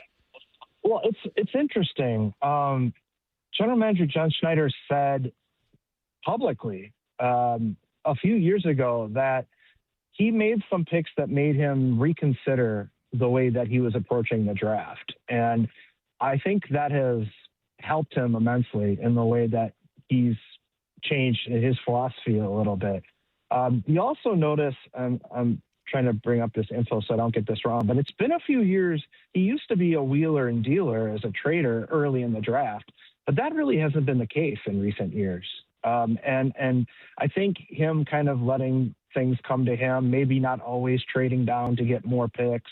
It's a little bit calmer process. I think some of those things that have, they've obviously paid off for him. You've been around the draft and these prospects for years, and the game changes, right? We've seen offenses change, we've seen new young coaches come in, but where have you seen the most change when it comes to just the athletes themselves? It's okay, Michael. You can just call me old. That's okay. I don't mind. I'm right there with you, man. When you came out, so yeah, right. No, I watched you when you came out, man. Don't even give me that. I think the process as a whole has changed. It's interesting. When I first started doing this, like 25 years ago, I was known as a numbers guy. And simply because I looked at trends and information about players, not even anywhere close to the level of analytics that is going on now. And so that is pervasive now, in every building. And so obviously that's one big thing.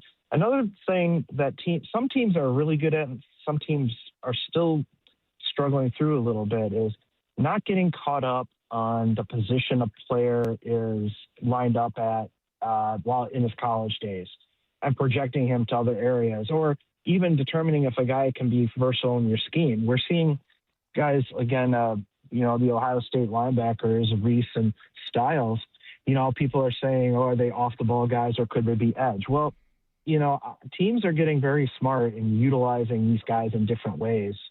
And so it's not positionless as, it might be in basketball, but in some areas, guys are asked to do many different things depending on the scheme and the opponent. So I think that's been a pretty big change over the years as well. He's a 4-3 player, 3-4 player. Everybody plays everything. And I think some of that teams that have become less rigid about that stuff have found some success. Chad, we've heard that this class of 2026 is not necessarily dripping with talent the way the 2027 might be. When you look at your draft board right now, how many guys do you definitively have a first-round grade on? Well, it's interesting. I think in a typical draft, you're going to have 22, 23 guys that you pretty much know are going to be first-round picks. And this year, that number may be 15. I mean, wow. It's definitely less. The difference between the third and the 17th, the third and the 15th pick is not huge. And between 16 and 50 is not huge. And that's, you can say that it's less talent, but really you can look at it as really a lot of guys with very similar talent. And that's not necessarily a bad thing.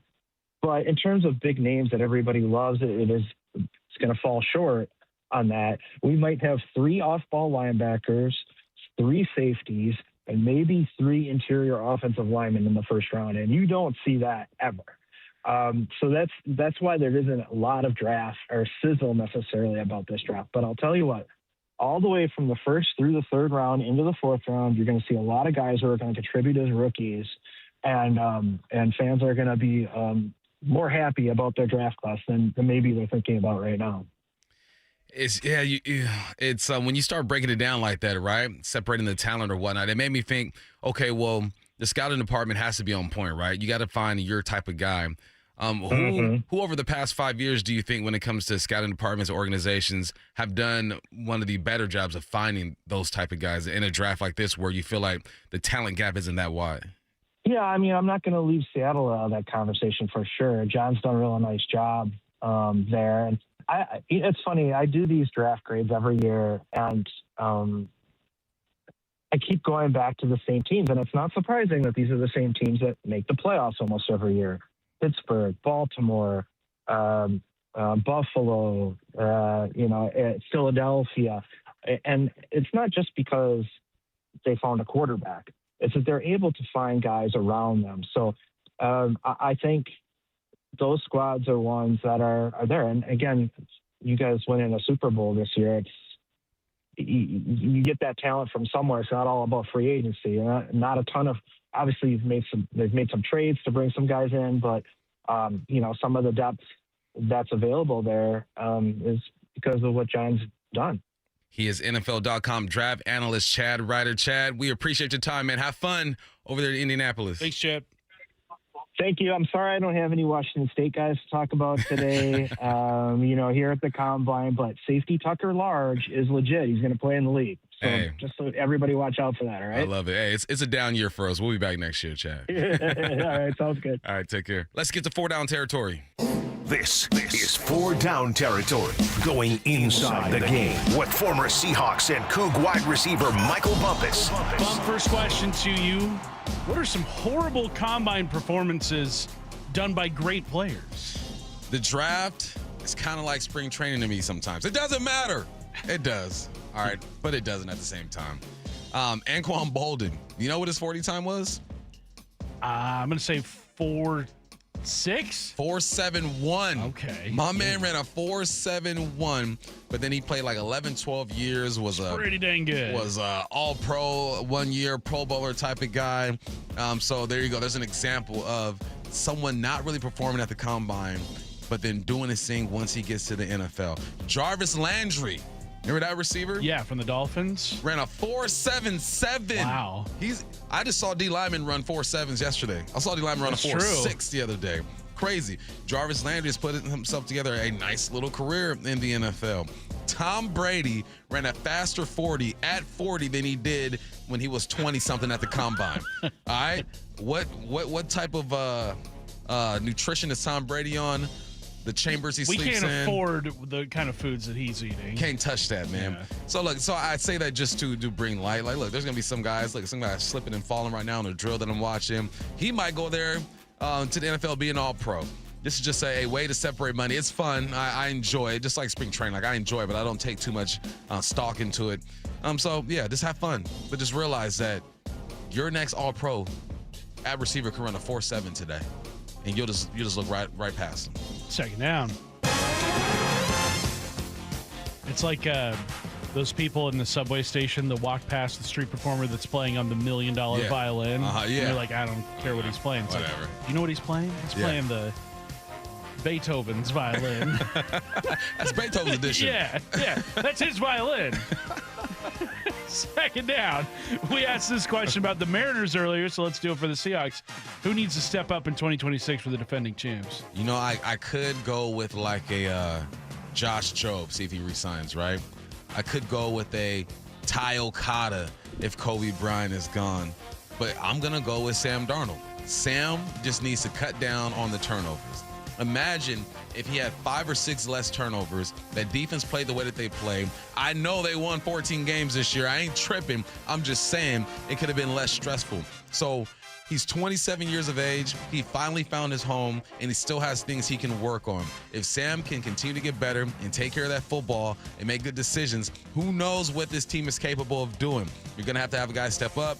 I think Reek is going to be gone. Good chance Kobe is gone. We'll see what happens with K9. I get that. I could have pointed in that direction, but I wanted to go somewhere where I know this guy's going to touch the football 60 to 65 times. And if he can take care of that football, add 5 touchdowns, take away 5 turnovers, I like where this offense is going. I'm looking up famous violinists now. I was way off on Beethoven. He did write some concertos, but did not look like he was ever plucking the strings, as it were.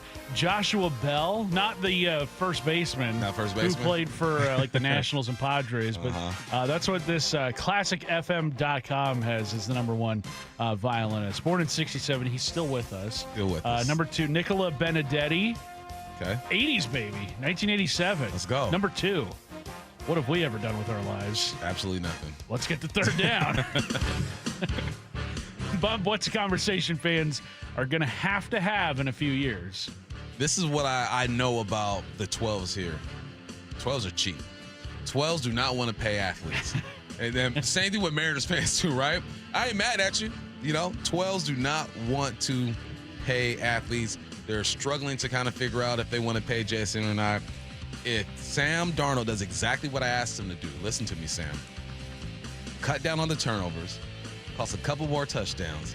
In a couple years, my man's going to be asking for $60 million a year. And Seahawks fans are going to have to sit there and really think about if Sam's going to be worth that money to them.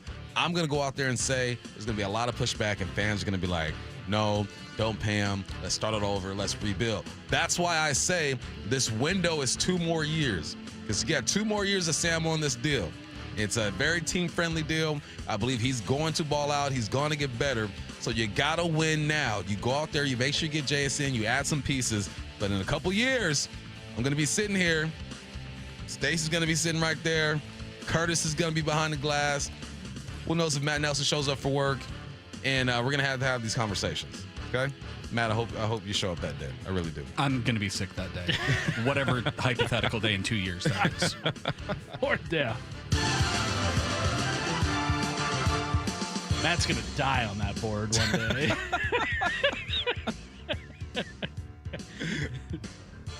Don't you put that evil on me, Curtis. Anything stand out from our conversation just now with NFL.com draft analyst Chad Reuter? Yes, the RB group is not great, he says. And we're concerned about the RB group because we're looking at K9 and seeing if he's going to come back. You got Zach Charbonnet, who's banged up. You still got Kenny McIntosh and Hollander, who are on the roster right now. But you would think they're going to address that position in the draft and with a veteran free agent. Let's see what they do there. He said athletes are asked to do more in this NFL than previous NFLs, mostly on the defensive side of the football, right? Maybe even offense too. Right, a guy like JSN would have been just in the slot back in the day, but now you're moving him around. You talk about the second level guys, the edge rushers, they are asked to do more. Like you look at this defense here, 3-4 with 4-3 principles. You got guys walking up on the line of scrimmage. You're playing from depth. It's just different, right? You used to have linebackers who had cowboy collars who could not move and could only play the A gap. You don't see those guys anymore. Tough football players, but they just do not exist anymore. He also said that there are 15 players he gave first round grades. So that means about 10 to 15 more are going to sneak in this first round and get that money. Good for them. He said Seattle should shine in a draft like this because the talent gap isn't that great. He said teams like Seattle, Pittsburgh, Dallas, Buffalo, and Philly do so good at finding those diamonds in the rough. So I'm excited. This is the Seahawks type of draft. I don't like that they only have 4 picks. I like to get to at least 7. We'll see if John Schneider can flip that thing. All right, that was 4 down territory. When we come back, we will visit the timeline. We got some report cards. When I was in middle school, I had one bad report card. I was so scared to show my mom that report card. I don't have to live in that fear anymore. There are a couple teams living in fear today. Yeah, a couple. Yeah, and we'll tell you those teams who are living in fear because of their report cards. That's coming up next. The first week of Seattle sports at Mariners spring training. Man, best week of our year. Brandon said it yesterday. We're not afraid to say World Series. Brock and Salk definitely caught the vibe. Julio Rodriguez, who sits down with us right now. Being able to be so close to something so special really made this team hungry. Cal Raleigh. This isn't a fun, cute story anymore. This is who we want to be. Beginning Monday, March 9th, Wyman and Bob are in Peoria. I cannot wait to get down there. Every exclusive interview from Mariners spring training is on the Seattle Sports YouTube page. Seattle, we are champs. I know everyone is looking to unwind and celebrate. No better place than Silver Reef. They got deluxe rooms, a full-service spa, and enough restaurants to try something new every meal of the weekend. My favorite is the Cantina. Authentic Mexican food passed down through generation to generations. Pop in for lunch or for dinner. And it's golf season. Get a quick 9-in or rain session at Loomis Trails Golf Course. If you've never played Loomis Trails, it's a Northwest gym for sure. If you're in the mood for entertainment, Netflix and Amazon Prime stars Three Sisters Comedy takes over the Event Center on Saturday, February 28th. Get your tickets ahead of time for a fresh, fearless, and hilarious take on life, family, identity, and everything in between that will have you laughing out loud all night. Silver Reef Casino Resort. Head north on the 5 until exit 260. I love it there. You're missing out if you've never been. If you have been there, get your behind back up there this weekend. They got lots of things for you to do. Book your stay at silverreefcasino.com. That is silverreefcasino.com. That same Louisiana flavor y'all love about our chicken? It's flawless. Yeah, we did that to crispy Alaskan flounder and butterfly shrimp, too. We just couldn't help ourselves. And we didn't stop there. You can add lemon pepper or garlic Parmesan rub to that shrimp. Now, we only do seafood every so often, so you know what to expect. Popeye's can't miss. That's right. The seafood menu is back. This is real fish. At participating restaurants. Doctors King and Kopstein from K2 Vision. If you're over 50 and you've been diagnosed with a cataract, or your vision is changing as you're developing an early cataract, you could be a perfect candidate for K2 Vision RLE. It's inevitable. At some point, typically in your 60s or 70s, you'll have a dysfunctional lens that eventually becomes a cataract. To restore your vision, you will someday need a procedure such as refractive lens exchange. The question is, are you done with glasses? Do you want to spend your good, active years hassling with changing prescriptions and needing readers? K2 Vision RLE can give you great vision now, permanently, and you'll never develop that cataract. The procedure is quick and painless, and our state-of-the-art custom lens technologies give highly predictable outcomes. K2 Vision doctors have performed over 150,000 procedures. They know when it's your right time for RLE. Schedule your free Zoom consult today at k2visionrle.com. K2 Vision RLE. No readers, glasses, contacts, or cataracts. Here's a tale of Linda trying to lose weight, but the med prices she found were all over the place. Hidden fees and markups made her jaw drop low. Then she found Good RX. Now she's in the know. GLP-1 subscriptions FDA approved. With clear upfront pricing. And same-day pickup. That's Good RX, the no-nonsense way. Save time and money on prescriptions. Get to goodrx.com/weight loss. GoodRx is not insurance. Jackson Hewitt knows taxes are complicated, and with multiple jobs and tax forms, they're like Sonata complicated. Our no surprise pricing keeps things simple. Jackson Hewitt does your taxes for only $149 or less. And since we know all the new tax codes, you could get thousands back. So what are you waiting for? Hurry. File with Jackson Hewitt today for only $149 or less, guaranteed. Limited time offer for new clients on federal returns. Participating locations only. Terms at jacksonhewitt.com/149. Home of your Super Bowl champion Seattle Seahawks. They are bringing the Lombardi back to the Northwest. Seattle Sports. Hey, it's Dave Wyman speaking to those who have recently been diagnosed with prostate cancer. It's important to know you have several options for treatment. I'm here with Dr. Meyer, medical director of the Swedish Radiosurgery Center, to talk about one of the best and technologically advanced treatment options, CyberKnife. Dr. Meyer, why is CyberKnife one of the best procedures to treat prostate cancer? Well, treatment for prostate cancer can affect men's quality of life. It can affect their romantic life. It can affect their urine and bowel function. And the CyberKnife does the best job of preserving that function while having excellent cancer control rates. What do your patients think of the CyberKnife treatment experience? Well, at the Swedish CyberKnife, our patients are really satisfied with the experience. They report very few side effects, and we are seeing excellent cancer control 10 years later. To learn more about CyberKnife for prostate cancer, go to swedish.org/CyberKnife prostate or call 206-320-7187. Treat prostate cancer with Swedish CyberKnife. Well, this week's First Mark Challenge victory goes to Dan. Dan, why did you call First Mark Insurance? I had the same insurance company for 30 years and just accepted all the premium increases as inflation or feeling tethered to them because I have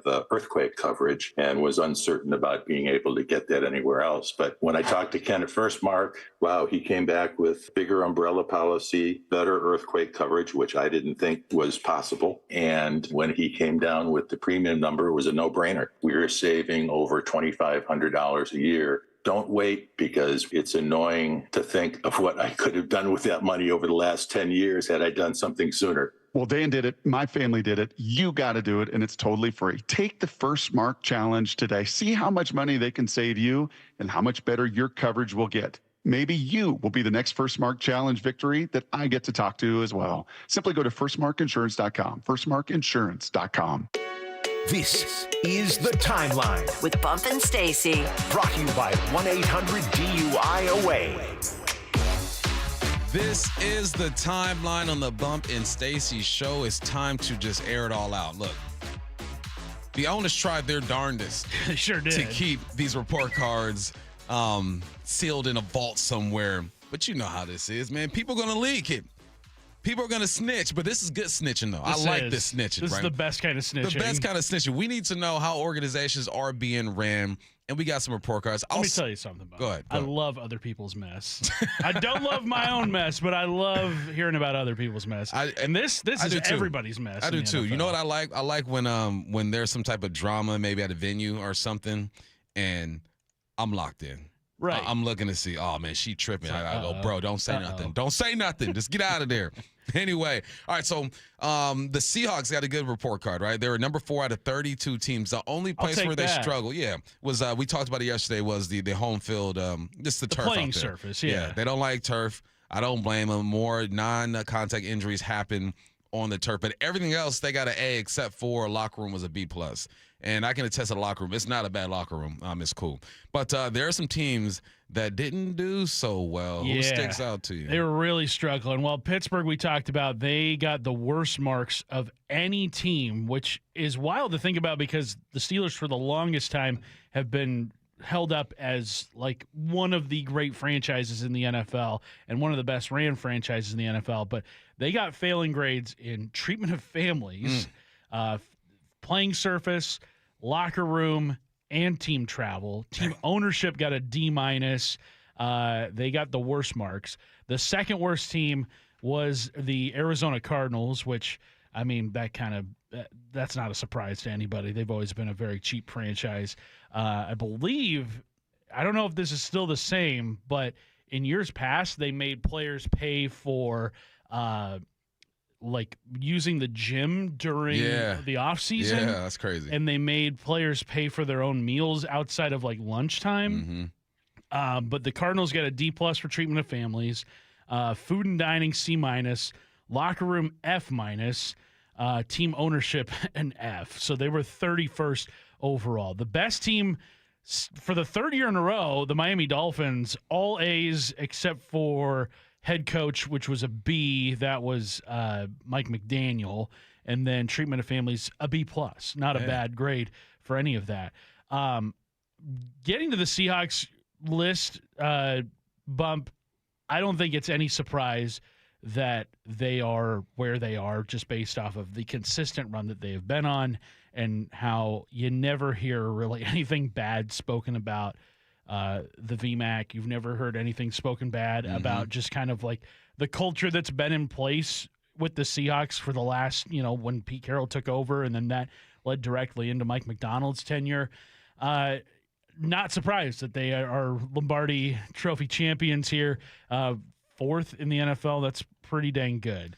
The Commanders, interesting enough, a couple of years ago, they were 32nd. Now all the way up to number 3. That's probably due in large part to the new ownership. Yeah, that's look, you can switch it up. You just got to invest. You must invest in your guys, and I'm happy that these report cards are being leaked.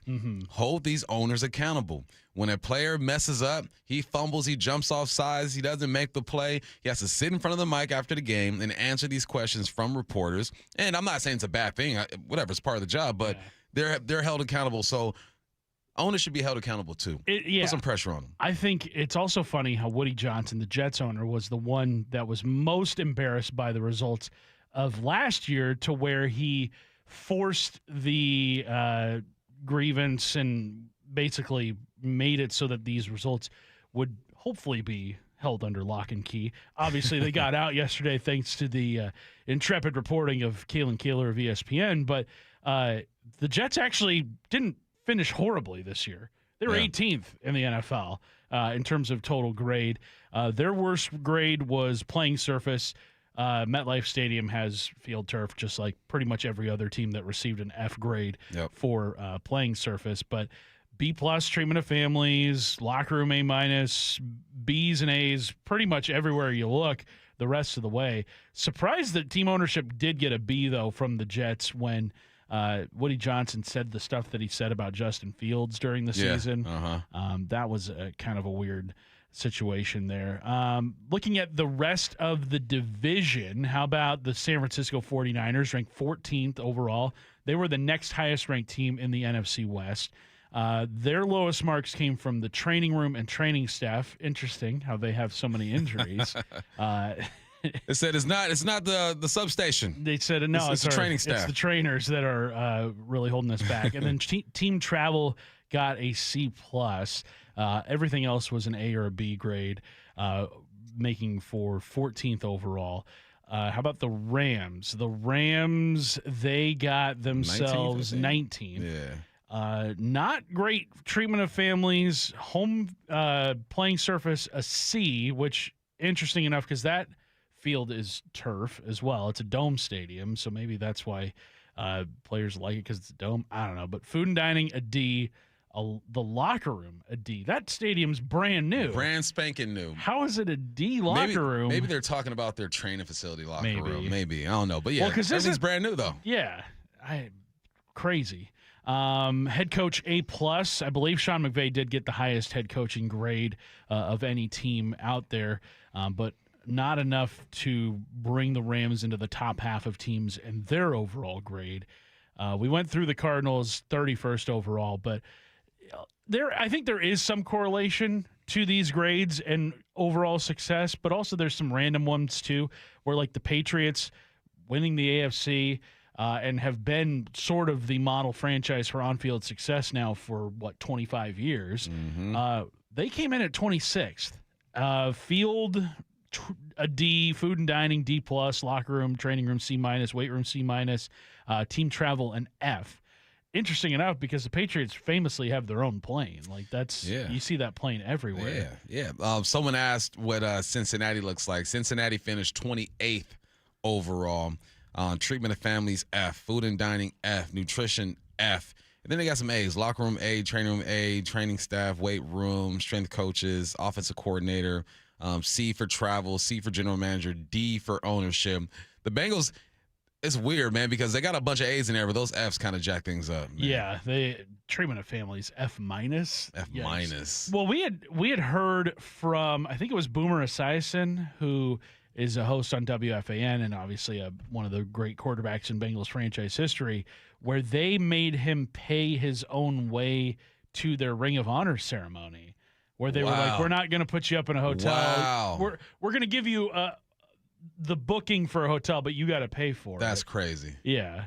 That's crazy. And I think they gave him like one free ticket to the ceremony, but he could pay for like two others. And I get that he's a wealthy guy. He's been on TV for years. Right. Take care of your grades. Right. Like that guy bled for your franchise. That guy probably broke bones for your franchise. Come on. He, gave it all he could, and you're going to make him pay? Are you kidding me? Now, I do think it's funny how the NFL, after this leak got out there, is just trying to be like, well, those could be any old report cards, because they sent a memo out to the players or to like their teams saying, we understand the PEA posted its team report cards on its players-only website, and we're aware that the media is reporting some of the purported results.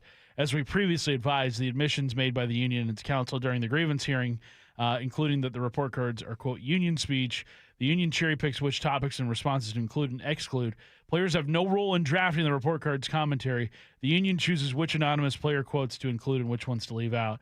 The union determines how much weight to allocate to each topic before assigning the grades. Confirm that the report cards are neither reliable nor scientifically valid. They're like, this doesn't mean anything. It's like, I don't know. These report cards have really made some waves in the NFL and have invoked a lot of change in terms of how these teams get ran. You know what I say to them? Shut your face. Just take the report card. It is what it is. Time for that IRG injury report, brought to you by IRG Physical and Hand Therapy. J.P. Crawford is dealing with a shoulder injury that would keep him out the rest of the week. We also had Bryce Miller. He talked to Brock and Salk and said he's feeling great and he is ready to start spring training, so we'll get that going. All right, more to do when we come back, man. We got another hot Ken Walker rumor emerges from the combine. That's where all the collusion happens. Curtis and I will break that down next on the Bump Stacy Show. Brock and Salk at Mariners spring training with Julio Rodriguez, who sits down with us right now. How long did that loss linger? For a day, a week, a month? So once you get a taste of like that, what an actual playoff is, and you experience that as a team, I feel like you just get addicted to it. That gets addicting, at least for me, and like being able to be so close to something so special as a group, I think it really made this team hungry. Catch every one of Brock and Salk's interviews from Mariners spring training on the Seattle Sports YouTube channel. Welcome to IRG Sports Injury Update. We're with Shannon O'Kelly, physical therapist and president of IRG Physical and Hand Therapy, and our guest, Caitlin Paskowich, IRG physical therapist and board-certified sports medicine resident. Katie, tell us from a perspective of a physical therapist that's going to treat a shoulder dislocation when they come into your office, from an assessment standpoint, treatment plan, and return to activity. Yeah, one of the biggest things we'll see is athletes who come in after a shoulder dislocation. They can vary in their injury range quite a bit. So we'll see tendon injuries, ligament injuries, nerve injuries, and all of those things we want to address. Early range of motion, slow and pain-free. We want to get their strength back. We want to make sure they have their neuromuscular control of their shoulder blade again. And all of those are how we kick off PT with a shoulder dislocation. The shoulder's connected to the core is to the hips to the leg. So as a physical therapist, particularly sports medicine physical therapist, you're looking at the whole closed chain or kinetic chain, we call it. That's the beauty of physical therapy. When you come in, we're going to take a look at that core. We're going to take a look at your hips. We want to make sure that your body is moving as it should entirely. And a lot of people get back to activity. I mean, as soon as you control the pain, get the range of motion back, start working on some strength, then you're going to really work on function and really kind of be specific to return to play activities as a sports therapist. Exactly. It's going to vary drastically by age. Some of our younger individuals we tend to be a little bit safer with because they tend to dislocate again. We try to get you back to function as soon as possible, and that's why we work on this early strengthening, early stabilization. And anybody that has a dislocation, physical therapy is going to benefit from a standpoint of stability, strength, and function. Everybody needs that. 100%. We want you to come in after your shoulder is dislocated. We hope to start you as soon as possible once you see your orthopedic surgeon. Katie, thank you for your information. If you want more information regarding sports medicine or injuries, you can contact Katie at irgpt.com. That's irgpt.com. With over 40 neighborhood clinics around Washington, IRG has you covered. Let IRG be your family's physical therapist. Find the location nearest you at irgpt.com. That's irgpt.com. By texting 64,000, you agree to receive recurring automated marketing messages from IQ Bar. Message and data rates may apply. No purchase required. Terms apply. Available at eatiqbar.com/policy/terms of service.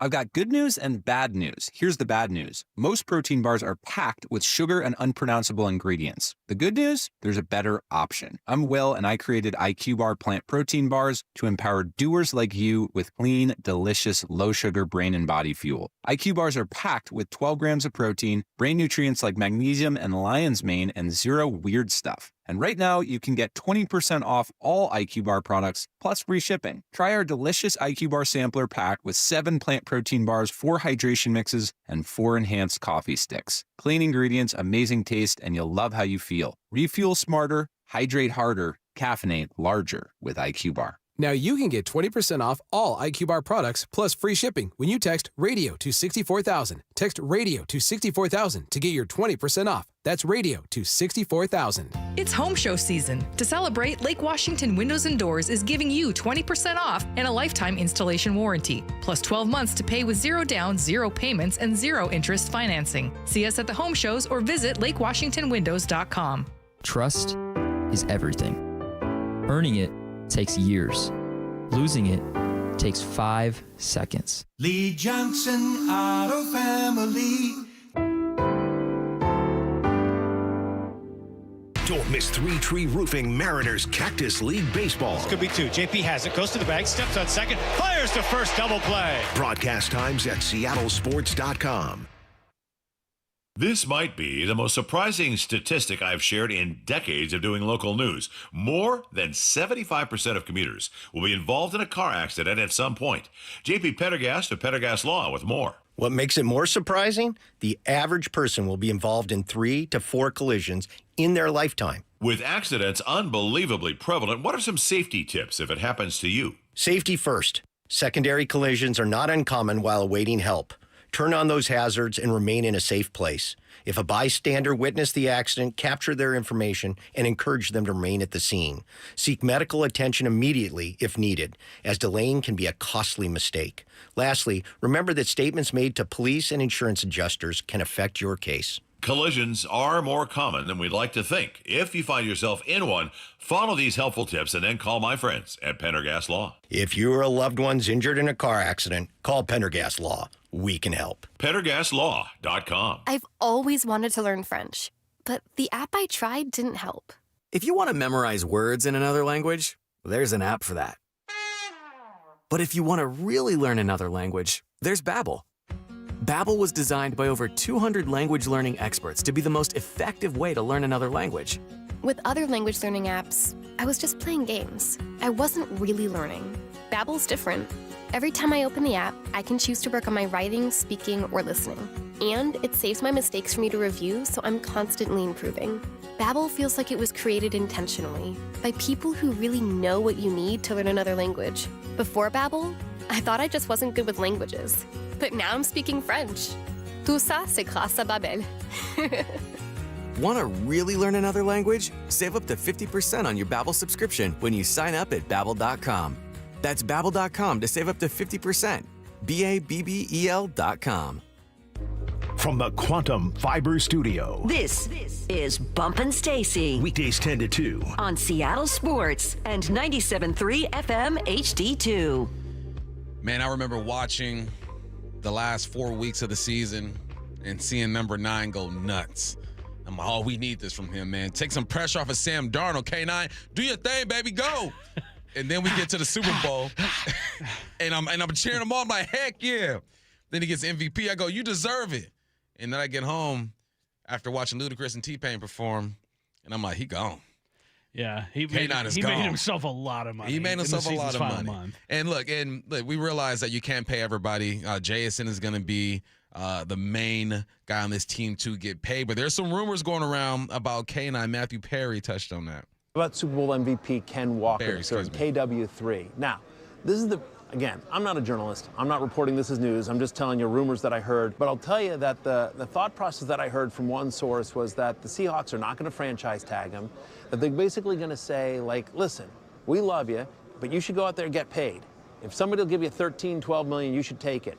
But if you're down in the $10 million range, come back and talk to us, because we bring you back at that number. But I think obviously there's going to be a lot of interest in his services. And a sleeper team that I heard, which I was just like, really? The New York Football Giants. Coach Harbaugh. Don't know about Cam Scadaboo's health as well. That's interesting. I did see Cam Scadaboo at Media Row jumping up and down, having a good time. So. I saw Cam Scadaboo licking a window at the Bounty Station. Yeah. And then they sprayed it and used the Bounty paper towels. Yeah, I mean, that is, I think that kind of falls in line with how we've expected the Seahawks to handle Ken Walker's free agency. I think there is a price point that they are just simply not going to match when it comes to him. Yeah.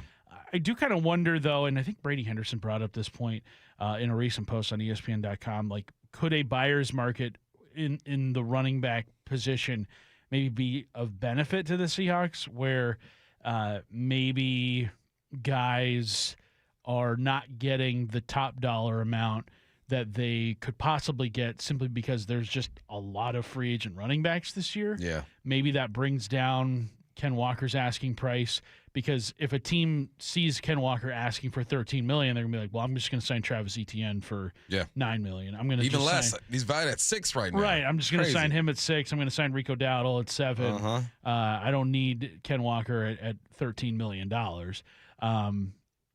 I think his importance, I mean, there's a lot of teams that could use Ken Walker's services, and Seattle is definitely one of them. I think especially the uncertainty about Zach Charbonnet, like, where does Ken Walker fit in this offense? Well, I think he fits in great with this offense. We saw it in the season's final month, as you pointed out, Bump. Like, there might not have been a more important Seahawk in the playoffs than Ken Walker, because he was able to play that workhorse role that I think a lot of people had been kind of asking him to be for the first 4 years of his career. Ken Walker was like maybe 15th when it comes to rushing yards, but when it comes to big plays, right, runs of 20 yards or more, he's tied for third in the NFL.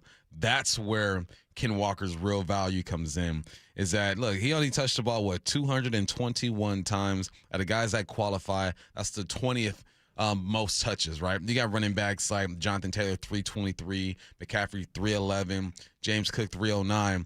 And yet Ken Walker was able to produce the third most explosive runs with about 100 less carries than a lot of these guys.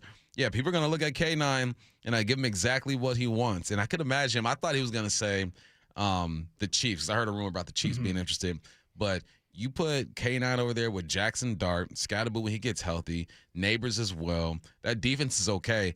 The Giants might be, I'm not saying they're going to win the division, but if they were to add K9 to that situation, it's getting interesting over there. They're definitely on the come up for sure. It would be a nice little piece to add to what the Giants have going on. But I think any team that Ken Walker decides to go to, like he is going to make them better. Hopefully the injuries that he has dealt with in past seasons are behind him, and what we saw in 2025 is the Ken Walker going forward, and maybe not like contract year Ken Walker, because obviously when you're in a contract year, you're going to want to put your best foot forward. You're going to want to have your best performance, and just kind of sell that version of yourself to prospective teams. But I think that, the Seahawks, $13 million, probably a little too rich for their liking at the running back spot. I mean, they haven't paid a running back that kind of money since maybe Marshawn Lynch. Yeah. Like, it's been a long time since they have had that kind of investment in the position, which makes me think, maybe they choose to go running back in the draft. But if Zach Charbonnet were not hurt right now, I think it'd be a foregone conclusion that Ken Walker's gone. Yeah. Like, I think it would be, thank you for your services, but we just don't need you. We think Zach Charbonnet is going to be our starter next year. But that Charbonnet injury bump, like, can you survive in this offense without having, a running back that is, that has starting experience? Like, it's going to be really hard to find a running back with starting experience if Ken Walker is not that guy. And like, do you trust a rookie to handle the first carries of the season in week one? Like, that's kind of your reality if you choose to move on from Ken Walker, unless you want to dip your toe and get another one of these veterans. There's a few positions where I think rookies will be all right, and one of them is running back, right? Running back and on the offensive line, I trust rookies a bit more. But, it's the uncertainty. It's not knowing what you're actually going to get out of this whole situation. I think Big Ray just texted me and said something about it. He says, this is from Big Ray Roberts. One of the deals with Kubiak's system since forever is that it has succeeded with just about any back they've had since his dad in Denver. True. So there you go. Good point by Big Ray. Yeah, Thank you've you, Ray, got guys like Reuben Drones, Olandis Gary, Mike Anderson. That's the old Denver running backs. Yeah. And then, like, in San Francisco, they've had, like, Raheem Mostert, Jeff Wilson Jr. Yeah. So it's very true. It is very much a plug-and-play kind of system. Running back is the purest form of football, right? Since football began, the running back has been the centerpiece. Now it's changed a bit, but I think it's coming back to the running back being the centerpiece because we all know what establishing the run does for a football team. So, I like that note by Big Ray chiming in and saying, look, man, in this offense, you pretty much put anybody back there and you'll get production. And really, it's the threat of the run, right? You want a 1,400-yard running back for sure, but you want to be a threat back there. When the Hawks became a legitimate threat with the run, that's when that offense took another step forward. So some decisions will have to be made. We'll see what K9's market is once he hits the streets, and then we'll see how these guys react and respond when it comes to the draft and free agency. You got some names out there that we mentioned, Rico and Etienne, Algier as well, some guys that we'll be looking at. So, offseason talk, baby. This is where we are at. All right, man, listen. How did the M's offseason go from good to great? Justin Hollander, Curtis Routers, and myself will let you know. That's coming up next on the Bump Stacy Show. The first week of Seattle sports at Mariner Spring Training. Man, best week of our year. Brendan said it yesterday. We're not afraid to say World Series. Brock and Salk definitely caught the vibe. Julio Rodriguez, who sits down with us right now. Being able to be so close to something so special really made this team hungry. Cal Raleigh. This isn't a fun, cute story anymore. This is who we want to be. Beginning Monday, March 9th, Wyman and Bob are in Peoria. I cannot wait to get down there. Every exclusive interview from Mariner Spring Training is on the Seattle Sports YouTube page. Luxury has arrived. It's Mike Salk here, and the all-new Snoqualmie Casino and Hotel is now open, featuring a destination spa, the expanded non-smoking space, and breathtaking views of the Cascades. You can catch every game at Hawks Peak, over 66 televisions, plus that 2,000-seat entertainment venue and exciting new dining options. Effortless style, the utmost in relaxation. You can book now at snocasino.com. Seattle's closest is now Snoqualmie Casino and Hotel. Hi, Chuck here at Frank Lumber the Door Store. As we turn the corner on a new year and start planning for home projects and better weather, now is the time to come in and see all we have to offer. Our bargain barn is loaded with great deals with many exterior and interior options. And if you need your order quicker, now is the time of year to take advantage of our pre-hung and popular matchup service. Come visit our showroom and bargain barn in Shoreline. And don't forget to check us out online at franklumber.com.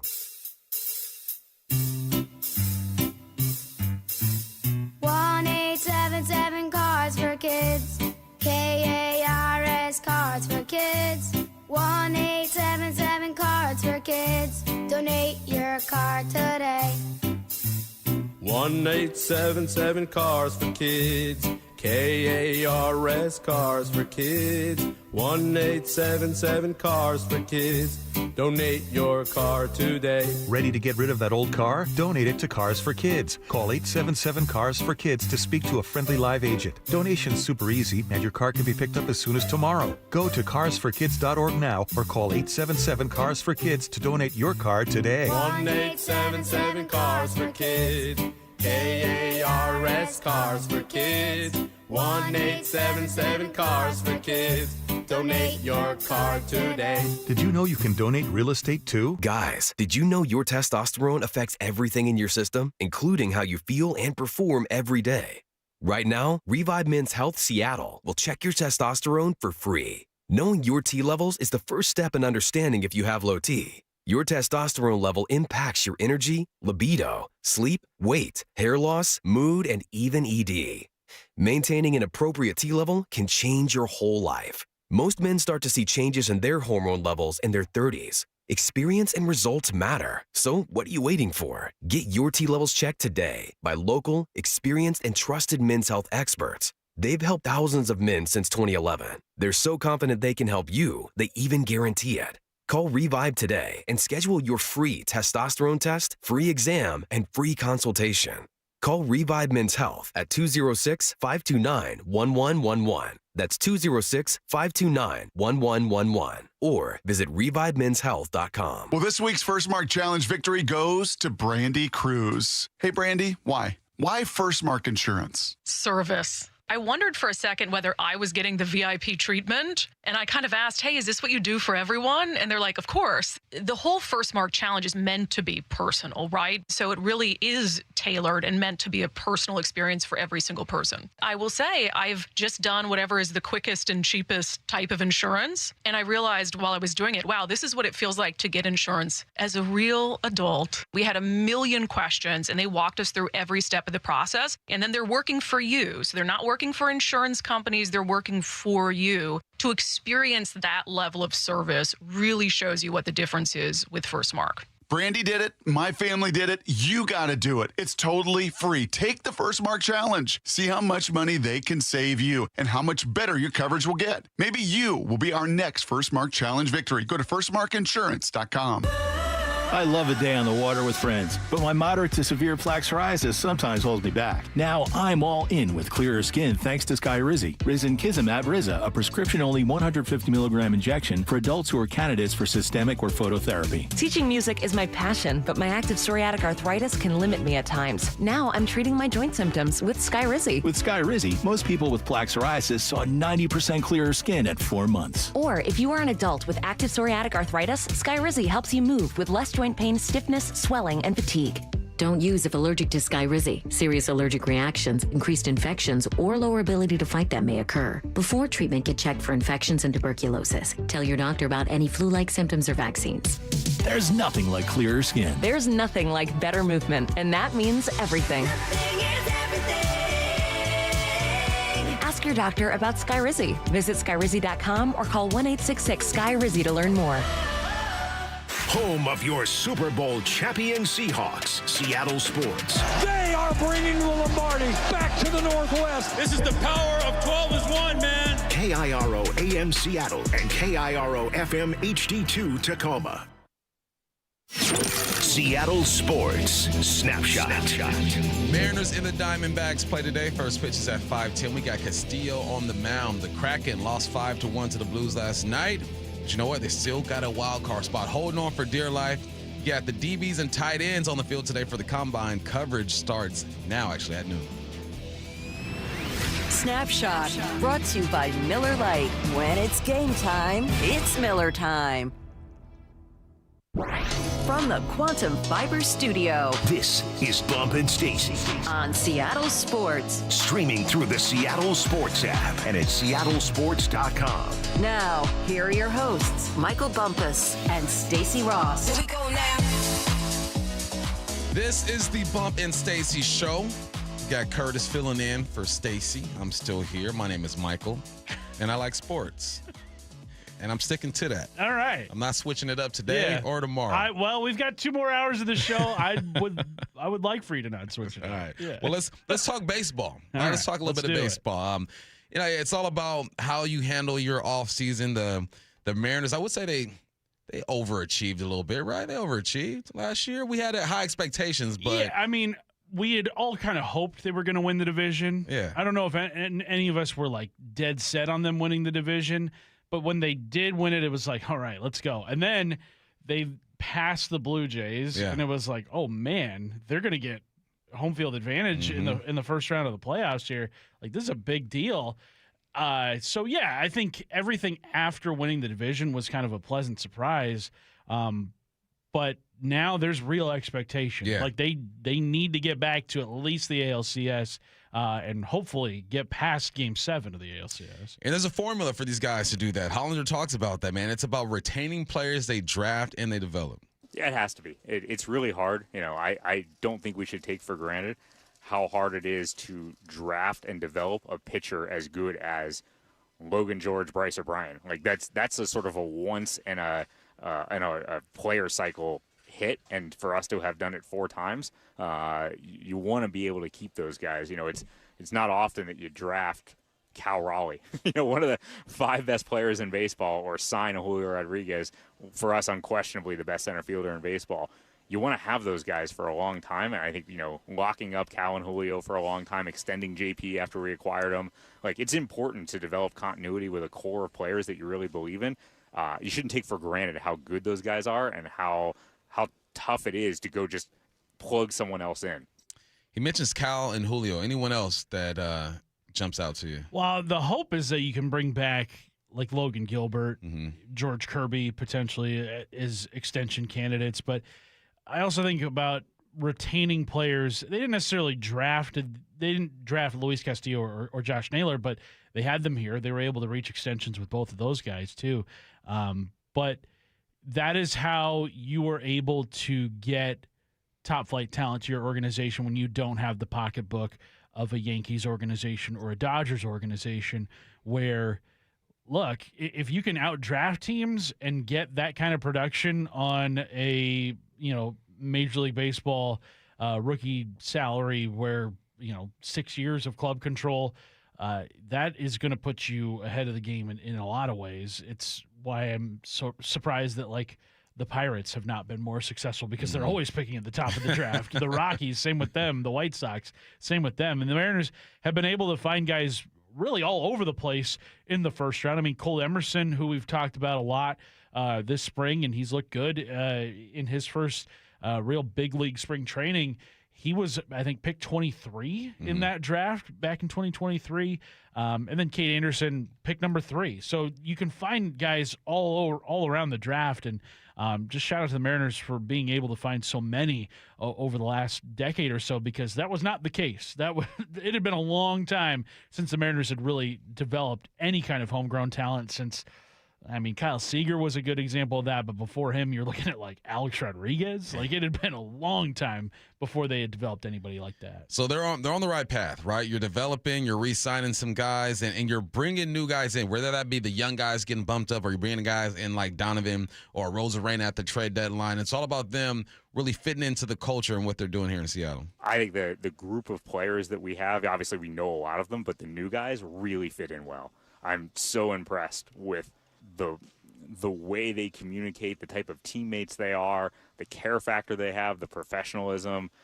Specifically really impressed with what Brendan Donovan and Rob Refsnyder have brought to the table. I think Jose Ferrer fits in like a glove. Andrew Kisner's done a really nice job of acclimating. And that's a hard job to come in as a catcher in this organization and learn a whole bunch of new faces really quickly. So I think the standout thing for me is the culture of the organization and everybody just feeling like they belong. It's really, really cool.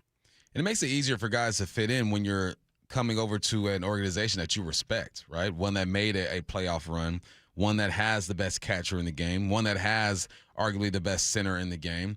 And that makes it easier. If you were a player that was traded here, forced here, you're only winning 70-something games, there's no real future there, it probably would be a bit harder just to feel like you're, part of the squad already. Right, and I think the clubhouse has definitely taken on the personality of the leaders in that group. Cal Raleigh, I think, being the most visible leader of that bunch. I mean, J.P. Crawford as well. And I think back to a quote that Cal Raleigh had, I think it was this offseason, where he talked about how when he came up with that 2021 Mariners team, where he didn't really have a good rookie season in his big league career, but he said that there were some veterans that weren't very happy to see young guys come around, because obviously there's the threat of I might lose my job to this guy. And also talked about how he just didn't really feel like he was super welcome. And I think Cal had saw that out of that era of Mariners baseball. And now that he's one of the veteran guys in the clubhouse, he's 28, 29 years old now, he wants to kind of do it the reverse way and say, well, I want you here. You're here for a reason. You're here to help us out. I want you here. Everybody here wants you here. Don't feel like, you need to be trying to impress the veteran players here. There's a reason why you're on the roster. So I think guys like Cal have really helped in the acclimation process with all these new guys that have come in over the last few years. And so I really think that that is a big reason why the acclimation for a lot of these new guys has gone so smoothly. There have been very few guys I can remember over the last probably 3 or 4 seasons that the Mariners have acquired that have been, just kind of not good fits. Jesse Winker, I think, is the only one that I can think of that was just not a good clubhouse fit. You know why it's easier for Cal to do that? Because he is secure. Right. He is 60 home runs. I'm listening secure. to that guy. Hey, come sit next to me, dog. Yeah. Hey, you can learn a thing or two. I'm going to go out and say when Cal showed up on that early team, guys saw the potential and was like, all right, I'm not secure in my position. We're not winning ball games. We're not producing the way that I'd like to. So, yeah, when you're secure and you're a baller, oh, yeah, come right in, rookie. We'll get you acclimated, or just new guy, and we'll get you going. But, Curtis, there's a chance for this to be a really cool era in Seattle sports, right? You got the Seahawks balling out right now. You have the Mariners balling out right now.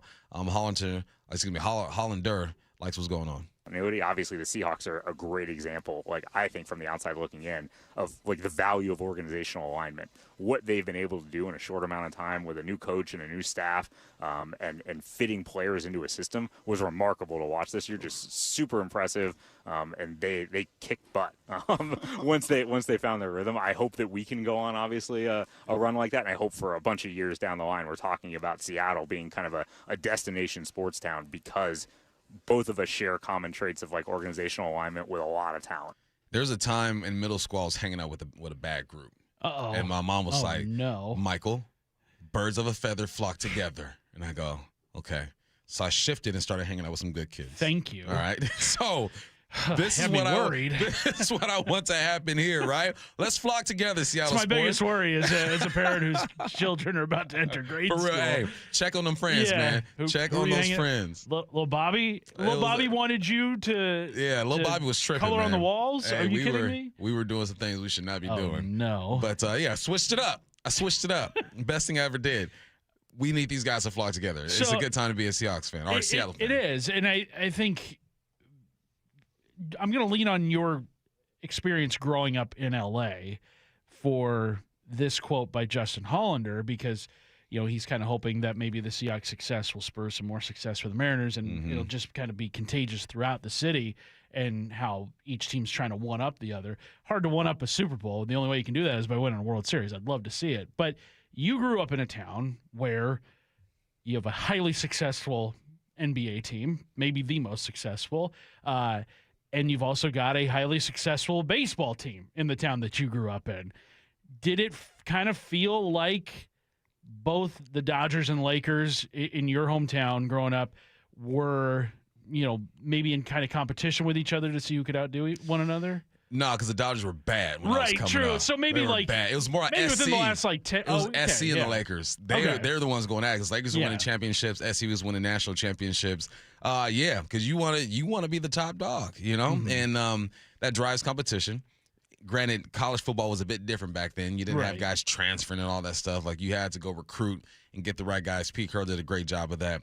But yeah, man, it's they call us Inglewood, where the Lakers used to play. Are they still play there now? Where are they at? No, they're in downtown. Crypto.com, Yeah, crazy. What's going on? It's Staples. Yeah, man, it's they call Inglewood the City of Champions because of the Lakers. But there was a little bit of competition there. But it was just weird because Dodgers were bad. SC was a college team, and the Lakers on their own. The Clippers, if you're a Clippers fan, like I said, I don't know what you're doing with your life at this point. Now you got the Rams, the Chargers there now. So I would assume it's more Rams-Lakers now. Well, and I look at the city that that the Seahawks just faced in the Super Bowl, the New England Patriots coming out of Boston. That's a city where routinely teams are fighting for championships, and I think that is kind of a mindset that all those teams have adopted, where it's like, we're happy for their success, but we want that success too. Right. And I hope that, we've heard a couple of Mariners players in their interviews with Brock and Salk this week kind of talk about watching the Seahawks success. I know Cal spoke on it.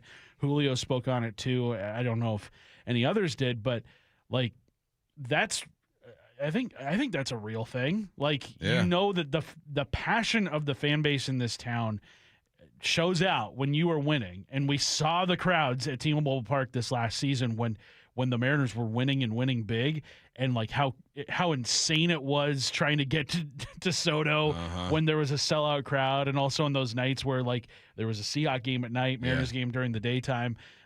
Just crazy atmospheres. But yeah, this is a town that has been wanting this for so long, not to have just one team good at a time, but to have everybody winning at the same time. Yeah. We I hate Boston, but make it feel like Boston back in the day when all their teams were balling. All right, so this offseason, it was a good offseason, but there was a move that Justin Fields that made it a great offseason. Jerry and I talked about it a lot. For me, it was like it took us from a fine offseason to what I thought was a great offseason. And that's, he just can do so many things to help a good team win. For me, he's like the archetype of a championship winning player. He plays a bunch of different positions on the field. He's a high-level competitor with great makeup who can hit anywhere in the lineup. Most importantly for us, he can serve as a tone setter at the top of the lineup to feed into the guys who can hit it over the fence and to turn it over again to get back to those guys. Sure. And that's just a great fit. Is that how you feel? Yes. I think Brendan Donovan was a great capper to this offseason because you needed somebody to replace the at-bats you were losing with Polanco and Suarez in the infield. And the great thing about Donovan is that he's got positional flexibility. Mm-hmm. He is a starting caliber bat, but also can play really anywhere in the field. Definitely on the infield, short, second, third, and then also can play the corner outfield spots too if you need him out there. I don't know how often they're going to need him in the outfield this season with Randy, who's your everyday left fielder, and then in right field you've got Canzone, you've got Robles. Like, there's plenty of options in the outfield, but if you need him in a pinch, he's going to be out there. But yeah, I think Brendan Donovan is an incredibly important piece to what the Mariners want to do this season. And bringing back Naylor, that was the most important move you could do this offseason. They got it done early. And I think people kind of maybe forgot about, like, that was an offseason move. It happened quick, man. Right. It was, I think, within the first couple of weeks of the offseason that they got the job done on that deal. But I think people kind of forgot about it because it was done so quickly, and also he was already a member of the Mariners, like, to end the season, and, I mean, was only a free agent for a short amount of time. So I include the Naylor extension as part of their offseason, and then also the Donovan trade, and then also the Ferrer trade. I think that those are three really big pieces the Mariners have either kept around or have brought in that they didn't have last year, and I think it puts them in a good spot. So the Naylor deal got done pretty quickly. How about this Donovan deal. In terms of like how precarious it was, there were times when we were definitely like, are we ever gonna make progress here? Right. You can't help but read the rumor mills and see that this other team's interested. What do they have to offer that maybe we don't have? And you're trying to balance the want to get a deal done with the sort of the limits of what you're willing to do. And we definitely stretch. We gave up a lot because we think it's a perfect fit, and nothing that we've seen in our 2.5 weeks here has dissuaded us from that being a great decision. Worth the wait, right? You said, what was the deal that you wanted to get done but they missed out on? You mentioned the name, Duran?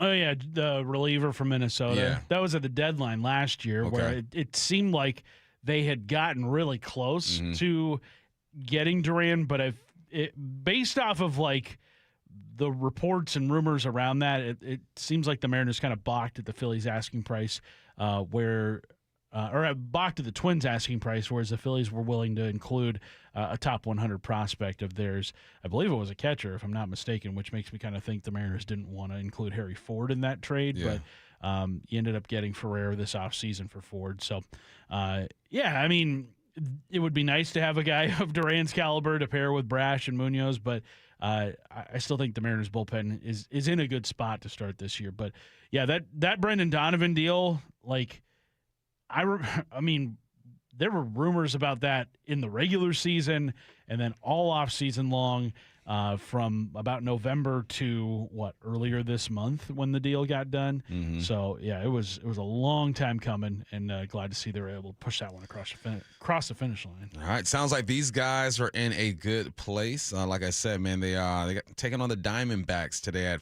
5:10. Castillo is on the mound. Let's get the headline rewrites. Extra, extra, real Headline rewrites. We must make headlines. The real story behind the headlines in today's news. Powered by Bay Alarm Security Services. With Bump Stacy. Cade Anderson makes his Mariners organizational debut on Saturday. What's the real headline? Real headline, I am so excited to overreact to every possible outcome. Yeah, let's get it. I wanna be just wowed. I don't care if you're going up against a kid fresh out of high school. Like a 17-year-old kid from the Dominican. Who got a $20,000 signing bonus. I don't care. Make him look silly. I'm here for the overreactions, but this is a name that people have been waiting to see, though. Yeah, he's going up against the Padres that day. So, you've got that's a pretty good lineup when they're healthy and when they've got everybody going. Jackson Merrill, Manny Machado, Fernando Tatis Jr. I don't know how many of those guys are actually going to get to play in that game on Saturday, but definitely a fun one to watch. I believe that one will be televised on Mariners.tv, which you can watch on the MLB.com app, and obviously listen to it right here on Seattle Sports. That's live. That's a good choice there. Absolutely. We got some live baseball later tonight, too. 5:10 first pitch. Nighttime spring training baseball. It's a beautiful thing. We call it dark time. Headline rewrites. The Cowboys have placed the franchise tag on wide receiver George Pickens. What's the real headline? Real headline, congrats to George Pickens on becoming the latest star the Cowboys will alienate and then trade in a few months. Drama. What did they expect? I think they were expecting CeeDee Lamb to have a better year and for Pickens to just be the number 2 guy. When it really flipped, Pickens became the number 1 guy, CD number 2. I don't think they thought they would have to pay him about $40 million a year. So now that franchise tag is on them to $29 million. They have until July to figure it out, a deal if they want to. If not, man, $29 million is guaranteed, but he's looking for some security, more drama, more money, more problems. That's the Cowboys for you. The Cowboys, drama just knows that organization all too well. I want to think, though, about the team that Pickens left, the Pittsburgh Steelers. Think about how they handled the whole wide receiver situation there. They were looking for another receiver to pair with Pickens. They go out and get DK Metcalf.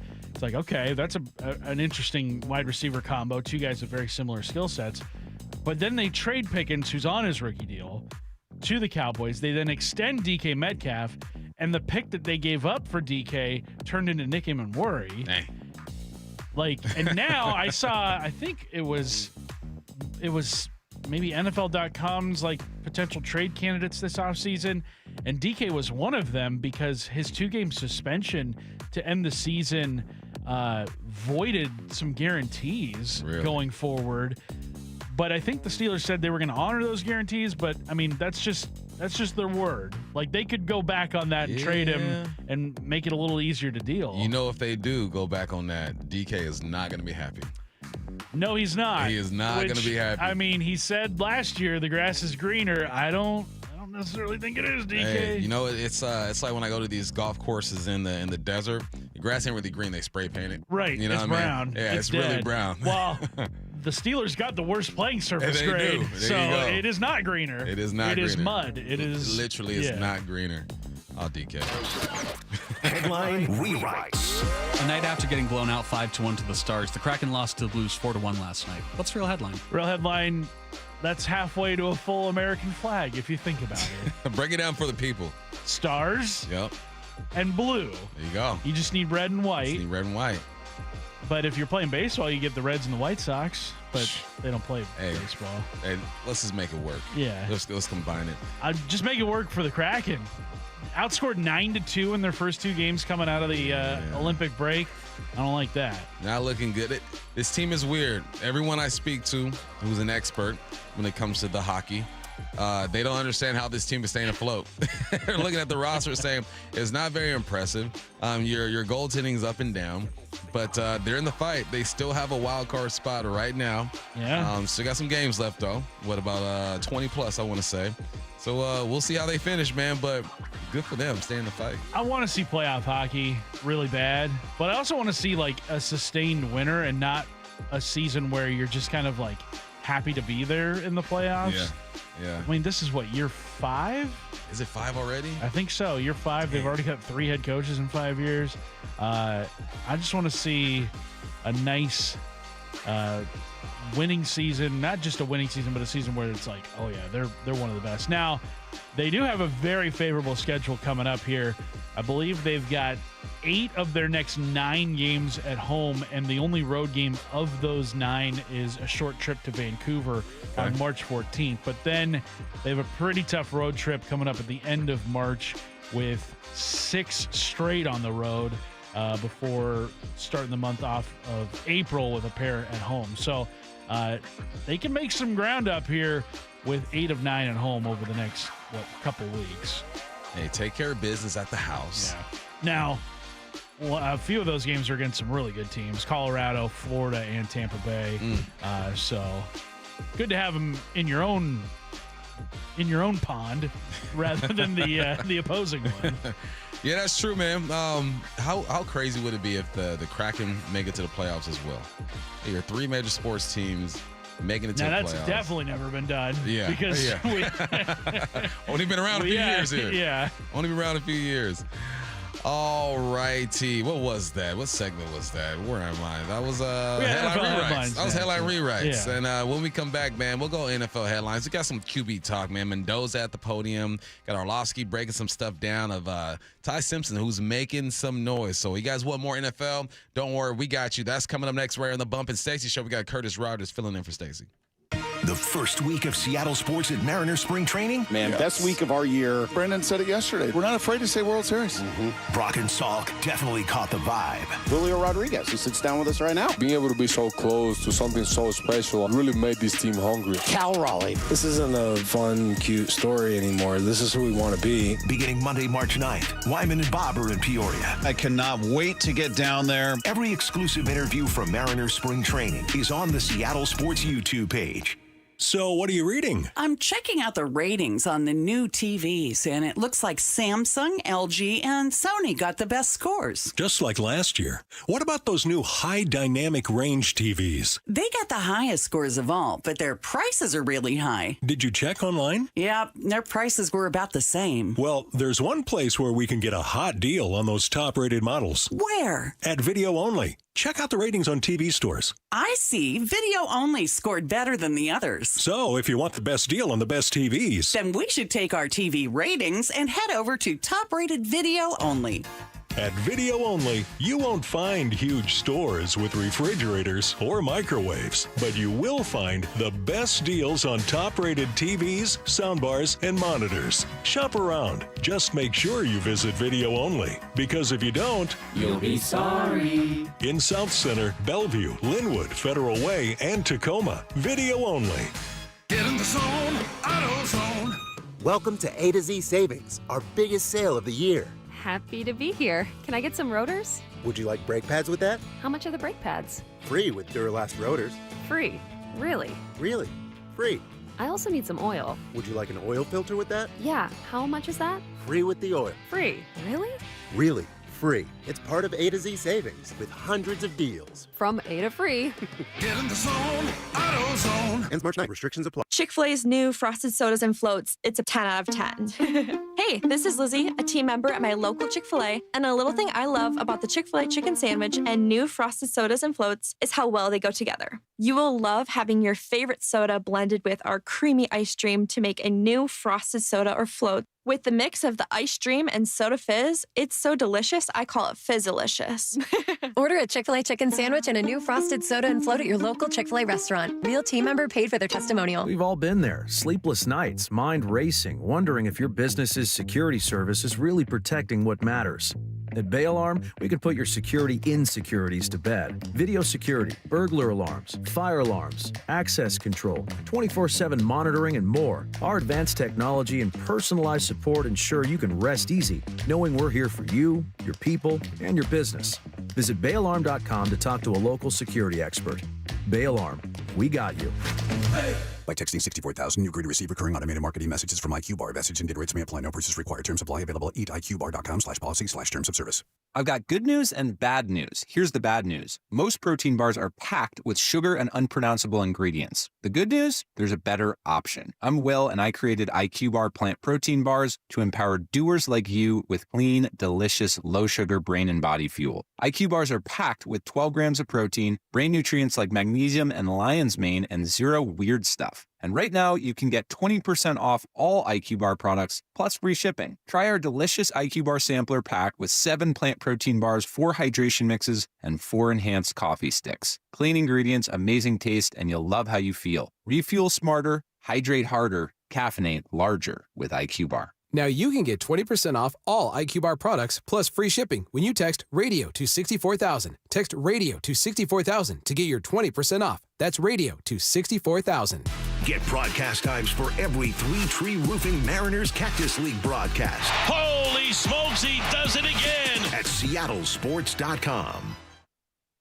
If you owe back taxes, listen carefully to rule number 1. Never go up against the IRS alone. They're cracking down, freezing bank accounts, garnishing paychecks, canceling passports. Even your home or business could be at risk. But here's what they don't tell you. The IRS has powerful tax relief programs that could save you thousands if you qualify. That's why smart people call Optima Tax Relief, America's #1 tax resolution firm. Nobody knows these programs like the experts at Optima. Their team of tax attorneys and licensed professionals have resolved over $2 billion in tax debt for people just like you. The IRS is not stopping, so don't wait and don't take them on alone. For tax help you need, for tax help you can trust, call Optima today for a free consultation. Call 800-343-6460. 800-343-6460. 800-343-6460.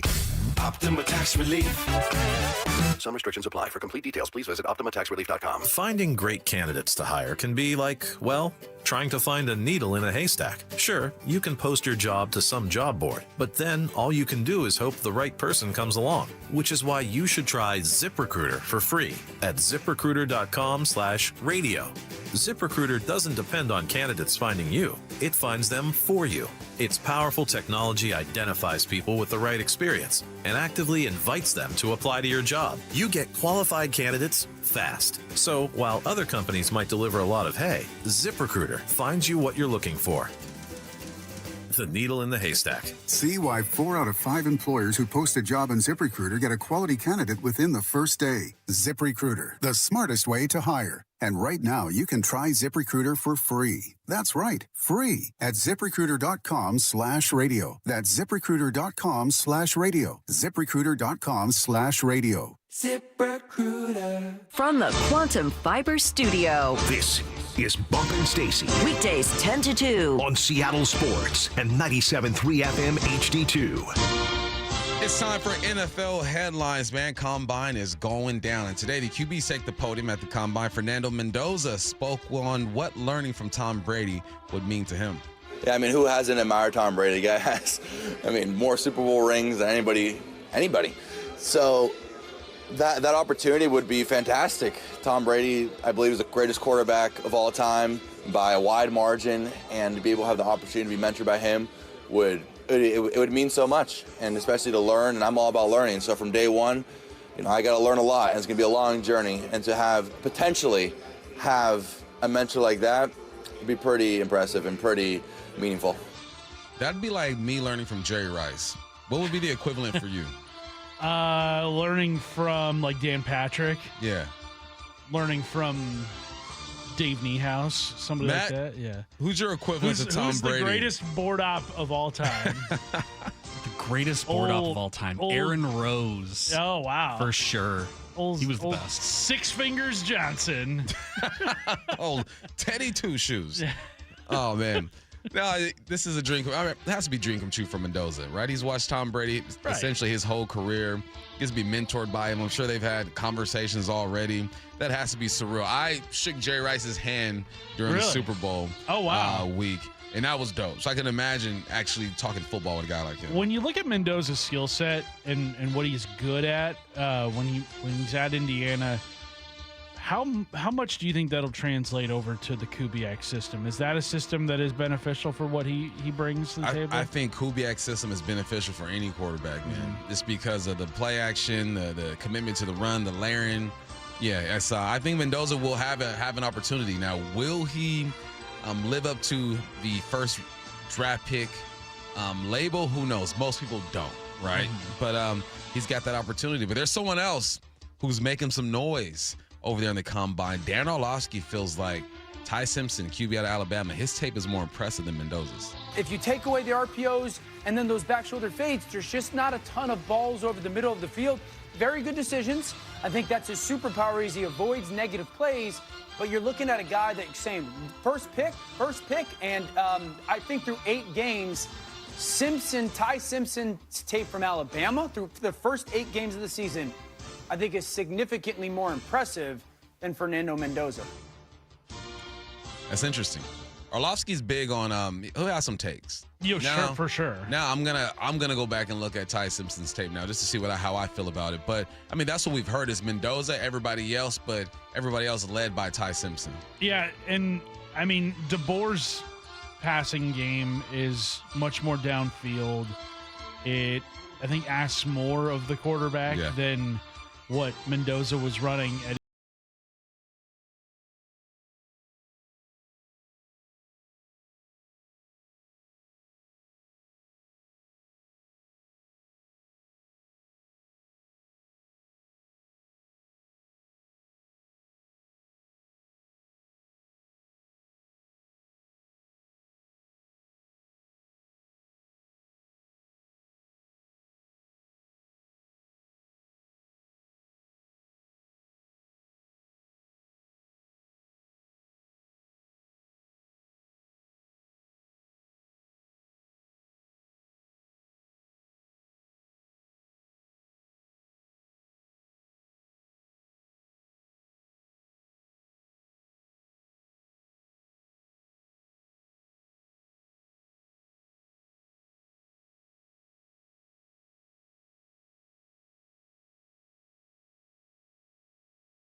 Then he gets knocked out the next week against Indiana.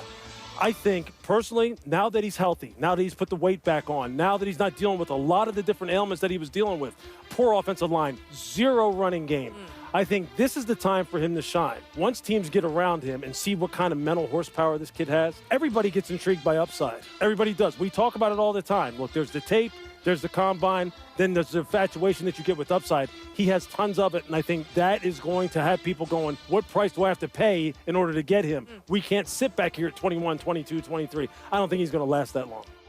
There's different type of pressure that comes with playing QB at Bama too, and I think that leans into his performance. I think he's only turned the ball over like 4 or 5 times, I believe, like 25, 26 touchdowns, 4 or 5 interceptions. He was efficient.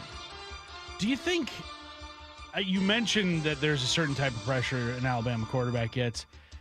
I kind of wonder if a lot of these Alabama quarterbacks get maybe a bump in their draft stock because they played at Alabama.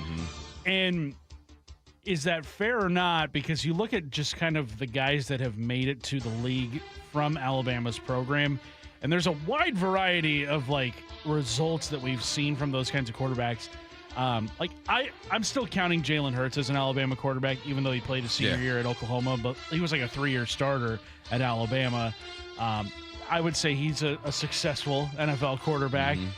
Tua had that one really good year, but has dealt with injuries and concussions, and his productivity has slipped. Mac Jones, I would say, was a bust. Actually, early, he might have a resurgence. He might be the next Sam Darnold. But early, yeah. Well, didn't he go to the Pro Bowl his first year, or was it because like 3 or 4 guys? I think it was as an injury replacement, and guys sat out. But he did not last in New England. Other ones, Jalen Milroe, 3rd-round pick, still TBD on his career. Bryce Young has had some good games. He's had some bad games. Yeah. He's entering, year 4 now? Yep. Jury's kind of still out on him, whether or not the Panthers want to extend him. I don't know if they will do that. So what I'm hearing is Bama don't do QBs. That's what you're saying. We're still waiting. They do wide receivers. Wait, how Milroe. They do running backs. Yeah. They do offensive line. They do edge rushers. They do, linebackers, DBs. They do it all. Quarterbacks still. You know what? The Bama quarterback is like the 2nd or 3rd tier quarterback in the NFL. Surround him with talent. Yeah. He just runs your offense. You get a national championship or Super Bowl in this case. It's kind of like USC quarterbacks in a way. Yeah. Like Carson Palmer, great USC quarterback, but like Matt Leinart, he was a bust in the NFL. And Sam Darnold, the only USC quarterback to win a Super Bowl. Yeah. Man, that's crazy. And they stay with an Orange County quarterback over there. Right. All right, moving along. Brandon Beane said, look, he's the GM for the Bills. And it wasn't me. I was not the one that said, let's get rid of Coach McDermott. That decision was ultimately Terry Pegula's and his alone. By name. The structure was, Sean and I both separately report to them, and we were equals in it. Listen, we had 9 really good years together. To your point, I think Terry just, using his words, where he felt we had hit I think he said something like a proverbial playoff wall or something to, don't quote me, but something like that. I think he just felt like, hey, we need something new. We need something fresh. Just need to try something else. And this was the decision he made. And you follow along with it. All right, you've made this decision. Now we need to put our heads together and line up who are the best candidates. Look, I hope it works out. But I think it's important that Brandon made it clear that wasn't me. My dog would still be here if it were up to me. There was rumors of a power struggle between Brandon Beane and Sean McDermott, but Beane kind of making it known in that cut, saying, that wasn't me who chose to do it. I don't know. I don't think anybody was talking about this prior to Brandon Beane dropping this quote the other day. Yeah. And now it's kind of like, all right, we're reopening that wound, huh? Okay.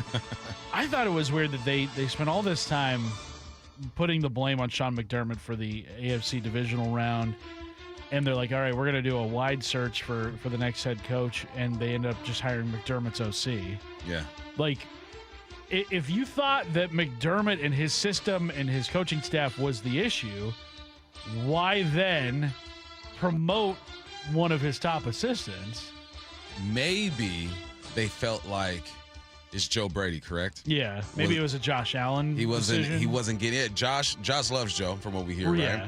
And then maybe they felt like Joe's input wasn't being received completely, and there was more left on the table. I don't know. Whatever it is, I'm sure Josh Allen played a big role in what was going on there.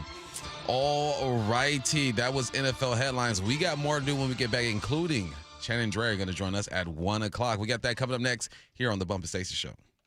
Wyman and Bob, every afternoon at 2 on the home of the American League West champion Mariners, Seattle Sports. Brendan Donovan, the latest acquisition for your Seattle Mariners. He's a guy who gets on base. He doesn't strike out much. He's your leadoff hitter. You know, everything that he says, he's a grinder. He loves baseball, and I love that, man. Yeah. This is a good thing, man. All about baseball. Yeah. That's his sole focus. Only on Seattle Sports and Seattle Sports on YouTube.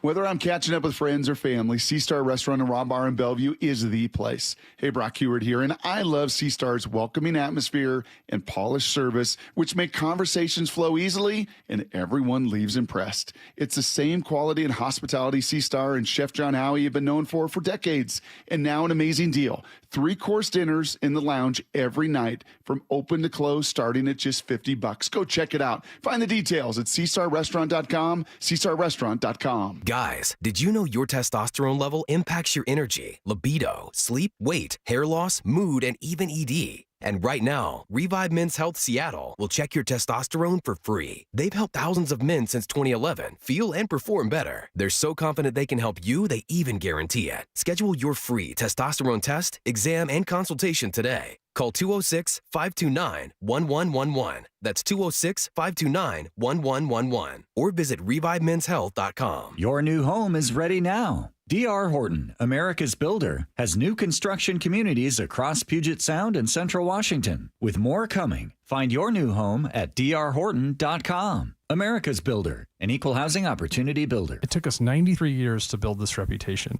but it'll take just 5 minutes to ruin it. If you think about that, you'll do things differently. Lee Johnson Auto Family.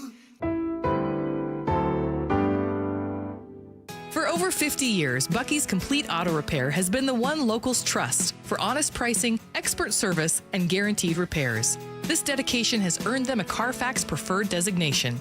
At Bucky's, every customer gets detailed Carfax updates, timely service reminders, and a full service history, all at your fingertips. With 16 family-owned locations, no appointment needed, and easy financing, Bucky's makes auto care simple. Visit Bucky's.com today and drive with confidence. Bucky's.com. Jackson Hewitt knows taxes are complicated, and with multiple jobs and tax forms, they're like Sonata complicated. Our no surprise pricing keeps things simple. Jackson Hewitt does your taxes for only $149 or less. And since we know all the new tax codes, you could get thousands back. So what are you waiting for? Hurry. File with Jackson Hewitt today for only $149 or less, guaranteed. Limited time offer for new clients on federal returns. Participating locations only. Terms at jacksonhewitt.com/149. Finding great candidates to hire can be like, well, trying to find a needle in a haystack, but not with ZipRecruiter. Its powerful technology actively finds and invites qualified candidates to apply to your job. So while other companies might deliver a lot of hay, ZipRecruiter finds you the needle in the haystack. See why 4 out of 5 employers who post a job on ZipRecruiter get a quality candidate within the first day. Try ZipRecruiter for free at ZipRecruiter.com/free. That's ZipRecruiter.com/free. ZipRecruiter. Do you like helping others? Become a Shiva volunteer. In Skagit County, join the hundreds of volunteers across Washington state who help over 90,000 people each year with their Medicare options and questions. You don't have to know Medicare. We'll teach you. And if you're bilingual, even better. For more information and how to apply, call Shiva at 1-800-562-6900 or go to insurance.wa.gov. Sponsored by the Office of the Insurance Commissioner and aired by the Washington State Association of Broadcasters and this station. Don't miss the All Sound Plumbing Mariners Cactus League report. Tuesday nights at 6. Going inside Mariners camp on the home of the American League West champion Mariners, Seattle Sports. Are you in pain? This is Dave Wyman, and if you're experiencing pain in your shoulder, elbow, wrist, hip, or knee, do what my friend and co-host Bob Stelton did and go see Dr. Mark Wagner, MD, at Seattle Sports and Regenerative Medicine for stem cell therapy. It's been a huge game changer. After 13 years of jiu-jitsu, I had a lot of issues with my hip. It was bad, so I'd heard a ton of patients raving about the results from their 90-minute outpatient stem cell procedure with Dr. Wagner, so I had to check it out. Dr. Wagner is a board-certified Seattle physician with over over 30 years of experience performing more than 20,000 stem cell procedures using a person's own stem cells to regenerate cartilage in their own joints. Now, people with severe osteoarthritis, even bone on bone, are back to doing what they enjoy doing without pain and without surgery. Whether it's a hip like Bob had, a shoulder, a knee, a wrist, an ankle, before you choose surgery, consider stem cell therapy with Dr. Mark Wagner, MD, at Seattle Sports and Regenerative Medicine. Schedule your consultation at drmarkwagnermd.com. Running a business means wearing multiple hats. So if you're like me, you probably started out using your personal phone, taking client calls and texts nonstop. As my business grew, I needed something smarter. That's when I switched to Quo, the #1 business phone system. Quo works right on your phone or computer. No carrying 2 phones, no clunky landline, just one easy app you can try for free. Your team can share one number and handle calls and texts together like a shared inbox. Any teammate can jump into the conversation so customers get faster responses. And Quo's AI assistant summarizes your calls and responds to customers 24/7, so you never miss a lead or opportunity. All this starts at just $15 a month. That's basically 2 coffees. You can even keep your current business phone number. Find out why 90,000 businesses trust Quo. No missed calls, no missed customers. Try Quo for free at quo.com/sports. That's quo.com/sports to try Quo free. QUO.com/SPORTS. From the Quantum Fiber Studio, you're listening to Bumpin' Stacy. Weekdays 10 to 2. On Seattle Sports and 97.3 FM HD2. Curtis Rogers is in for Stacy. This is the Bump and Stacy Show, man. We opened this show. Seems like a long time ago, Curtis. We opened the show. It was a long time ago. We're focused on the Seahawks, right? You got a lot going on. You got the Combine going on this weekend. Schneider just flew back. He's not there anymore. Mike McDonald is there. They're scouting. They're watching guys run. But you're also getting a feel of what free agency is like. Who's interested, who's not. We know that K9 has a possibility of not being here. Rashid Shaheed, Kobe Bryant, Josh Jobe, Derek Young. There are some names that they have to get inked up. But you got to go seek out talent elsewhere. And there's something that helps you when you're trying to get free agents. What is that? A Super Bowl championship. It's enormous because it's being able to back up what we've been preaching for years, and that's like the people in the building be able to support the players, like Mo Kelly and Soup and everybody, Connie, the wife and the families and everything. Like, how are we going to be able to help you? We're going to be able to help you. Like, hey, the swag is different when you got a Super Bowl championship. It really is. I could imagine just opening up the conversations like, what up? Torres a few years ago was like, how you doing today? Let me sell you on this idea of winning a Super Bowl. This is what we're trying to do here. Yeah, but actually you can just point to the trophy case. Yeah. You see that? You see that second one? Yeah. We just got that. Just got picked that one up earlier this Fresh. month. Yeah. You want to be a part of that? Yeah, it's the ultimate recruiting tool. It is. There is nothing more that you can sell yourself on or sell somebody on is the chance to win a Super Bowl. And you just showed more recently than any other team, we can pick one of these up if you want to buy into what we're doing here. Mm-hmm.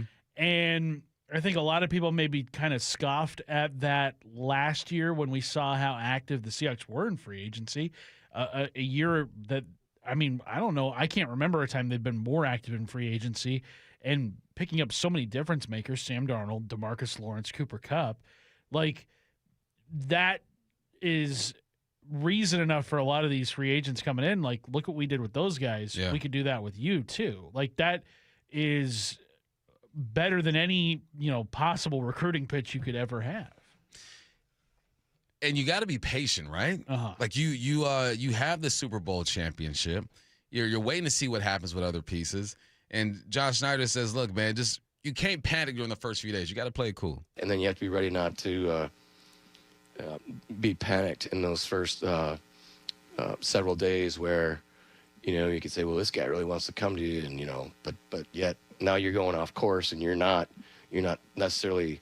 It's not being able to pivot. It's like taking, you got to rob Peter to pay Paul, and you don't want to be doing too much of that because again, it's the whole collective, and like how do we keep everybody together to try to win another world championship.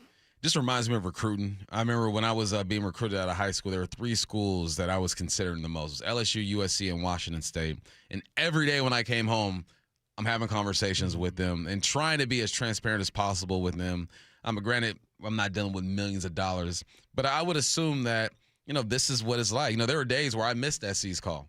I'm like, all right, just missed it. Darn. You know, what's SC thinking over there? Oh, he's not messing with us anymore. You know, so yeah, you got to play her cool. But when you're a GM who's been doing this for 14, 15 years now, you know how this game goes. Yeah, I think there's probably nothing that would surprise John Schneider in the Seahawks front office in free agency anymore. I mean, they, like you said, they've been doing this darn near 2 decades now.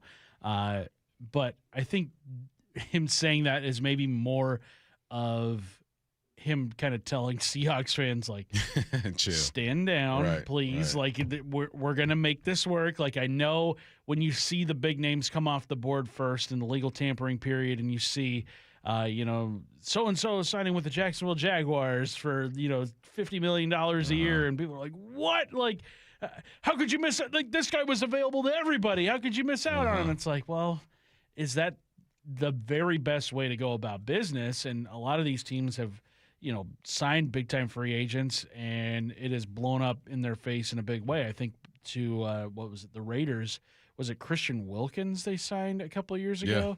Yeah. And then they released him. There was some weird stuff around that situation, but, they released him and saddled with that contract on their cap. Like, that's how you get into salary cap hell, is by dishing out these crazy contracts and guys not playing out the duration of them. Or, you give them such a ridiculous cap number in the final year of that deal. They reach that final year of the deal, and all of a sudden it's like, I don't want to have this guy take up a quarter of my cap space when he hasn't been living up to the contract at all. Speaking of cap space, right, in those situations you just laid out, Schneider also talks about you got to be disciplined with how you spend. You got to save cash for down the line. You have to be disciplined in the way you spend in order to save.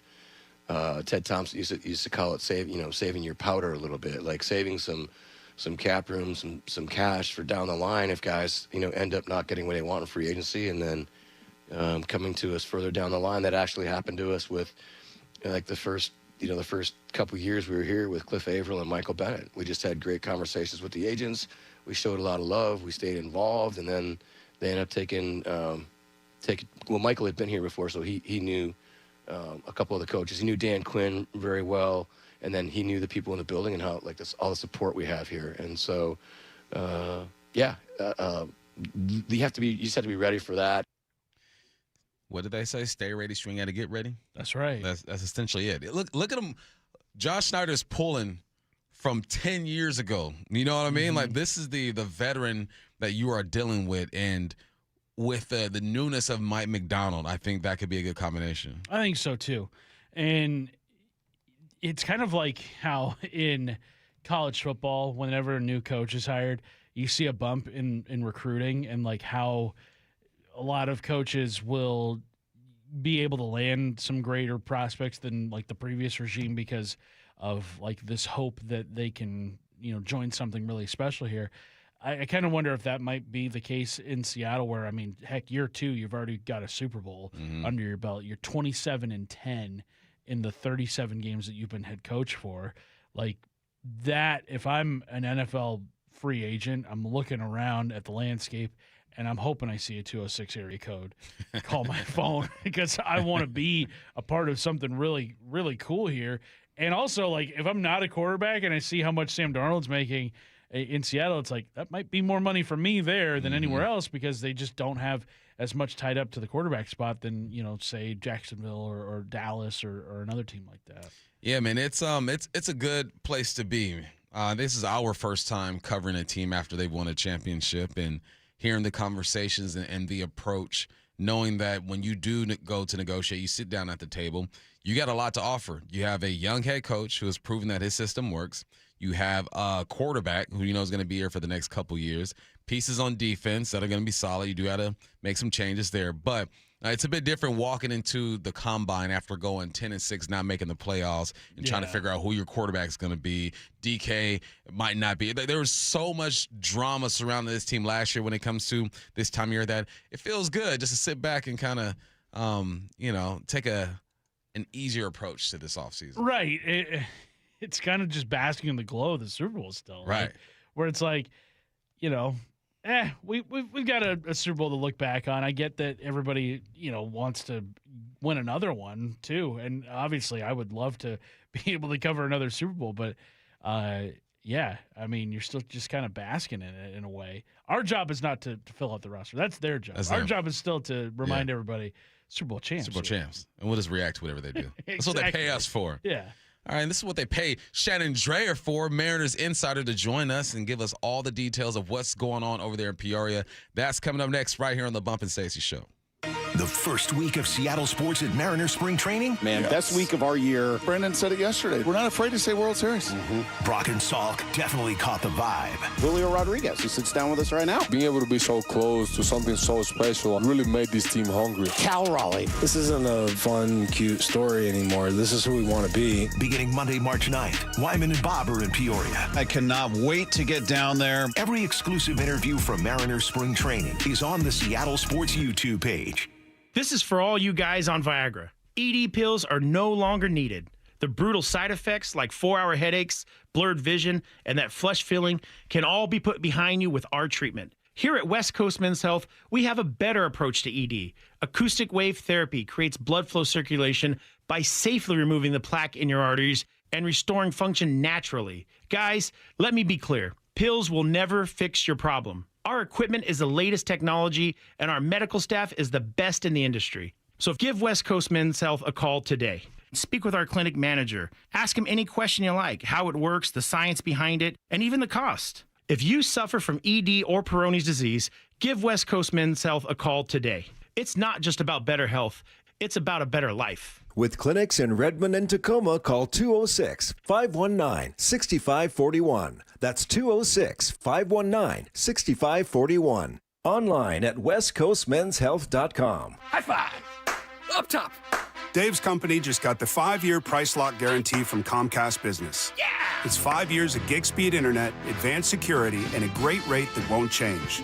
All from the company with 99.9% network reliability. Heck yeah! He hasn't given this many high fives since Deborah brought in her famous banana bread. Yes! The Comcast Business 5-year price lock guarantee. Powering 5 years of savings, powering possibilities. And it's hurting, but I am not stopping. Woo! For a limited time, now through March 29th, switch to Comcast Business to lock in your rate for 5 years and get a $500 prepaid card on a qualifying gig bundle. Or ask how to get started with 150 megabit internet and Security Edge for $59.99 a month for 12 months with a 2-year agreement. Don't wait. Call today. Restrictions apply. New customers only. 1-year contract required for guaranteed rate. Paperless billing and automatic payments with bank account required. 5-year pricing applies to monthly service charge excluding taxes and fees. Whether I'm catching up with friends or family, Sea Star Restaurant and Raw Bar in Bellevue is the place. Hey, Brock Heward here, and I love Sea Star's welcoming atmosphere and polished service, which make conversations flow easily and everyone leaves impressed. It's the same quality and hospitality Sea Star and Chef John Howie have been known for decades. And now an amazing deal. 3-course dinners in the lounge every night from open to close starting at just $50. Go check it out. Find the details at SeastarRestaurant.com, SeastarRestaurant.com. Hey, it's Doctors King and Copstein from K2 Vision. If you're at the stage where you need readers, whether you've had LASIK or not, it may be time to consider K2 Vision RLE. I tell my King LASIK patients, laser vision correction won't solve the eventual need for reading glasses due to an aging, dysfunctional lens. But K2 Vision RLE will. It's not a question of if your lens becomes dysfunctional, it's when. At that point, you'll need reading glasses and could benefit from refractive lens exchange. K2 Vision RLE is a quick, painless procedure that restores distance and near vision permanently. In other words, no glasses, no contacts, and no readers. And no cataracts. Exactly. After K2 Vision RLE, you will never develop a cataract. K2 Vision doctors have performed over 150,000 procedures and followed the outcomes. They have the experience to know when it's your right time for RLE. Schedule your free Zoom consult today at K2VisionRLE.com. K2 Vision RLE. No readers, glasses, contacts, or cataracts.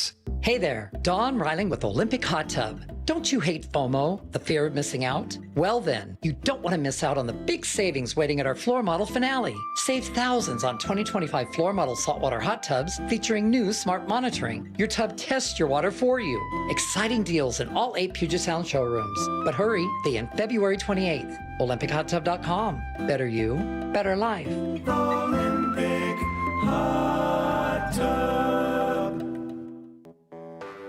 When you're hiring, have you ever felt like you're missing out on meeting truly great candidates for your roles? It seems impossible to find them, but they have to be out there somewhere, right? Well, they're not hard to find when you know where to go, and that place is ZipRecruiter. And right now, you can try ZipRecruiter for free at ZipRecruiter.com/radio. ZipRecruiter helps 10 million people with their job search every day. And because these people are actively looking for jobs just like yours, it's easy to find the right person right away. In fact, 4 out of 5 employers who post on ZipRecruiter get a quality candidate within the first day. But if you're not using ZipRecruiter, you're missing out. So see what it's like when the impossible is easy. When you go to ZipRecruiter.com/radio right now to try ZipRecruiter for free. Once again, that's ZipRecruiter.com/radio.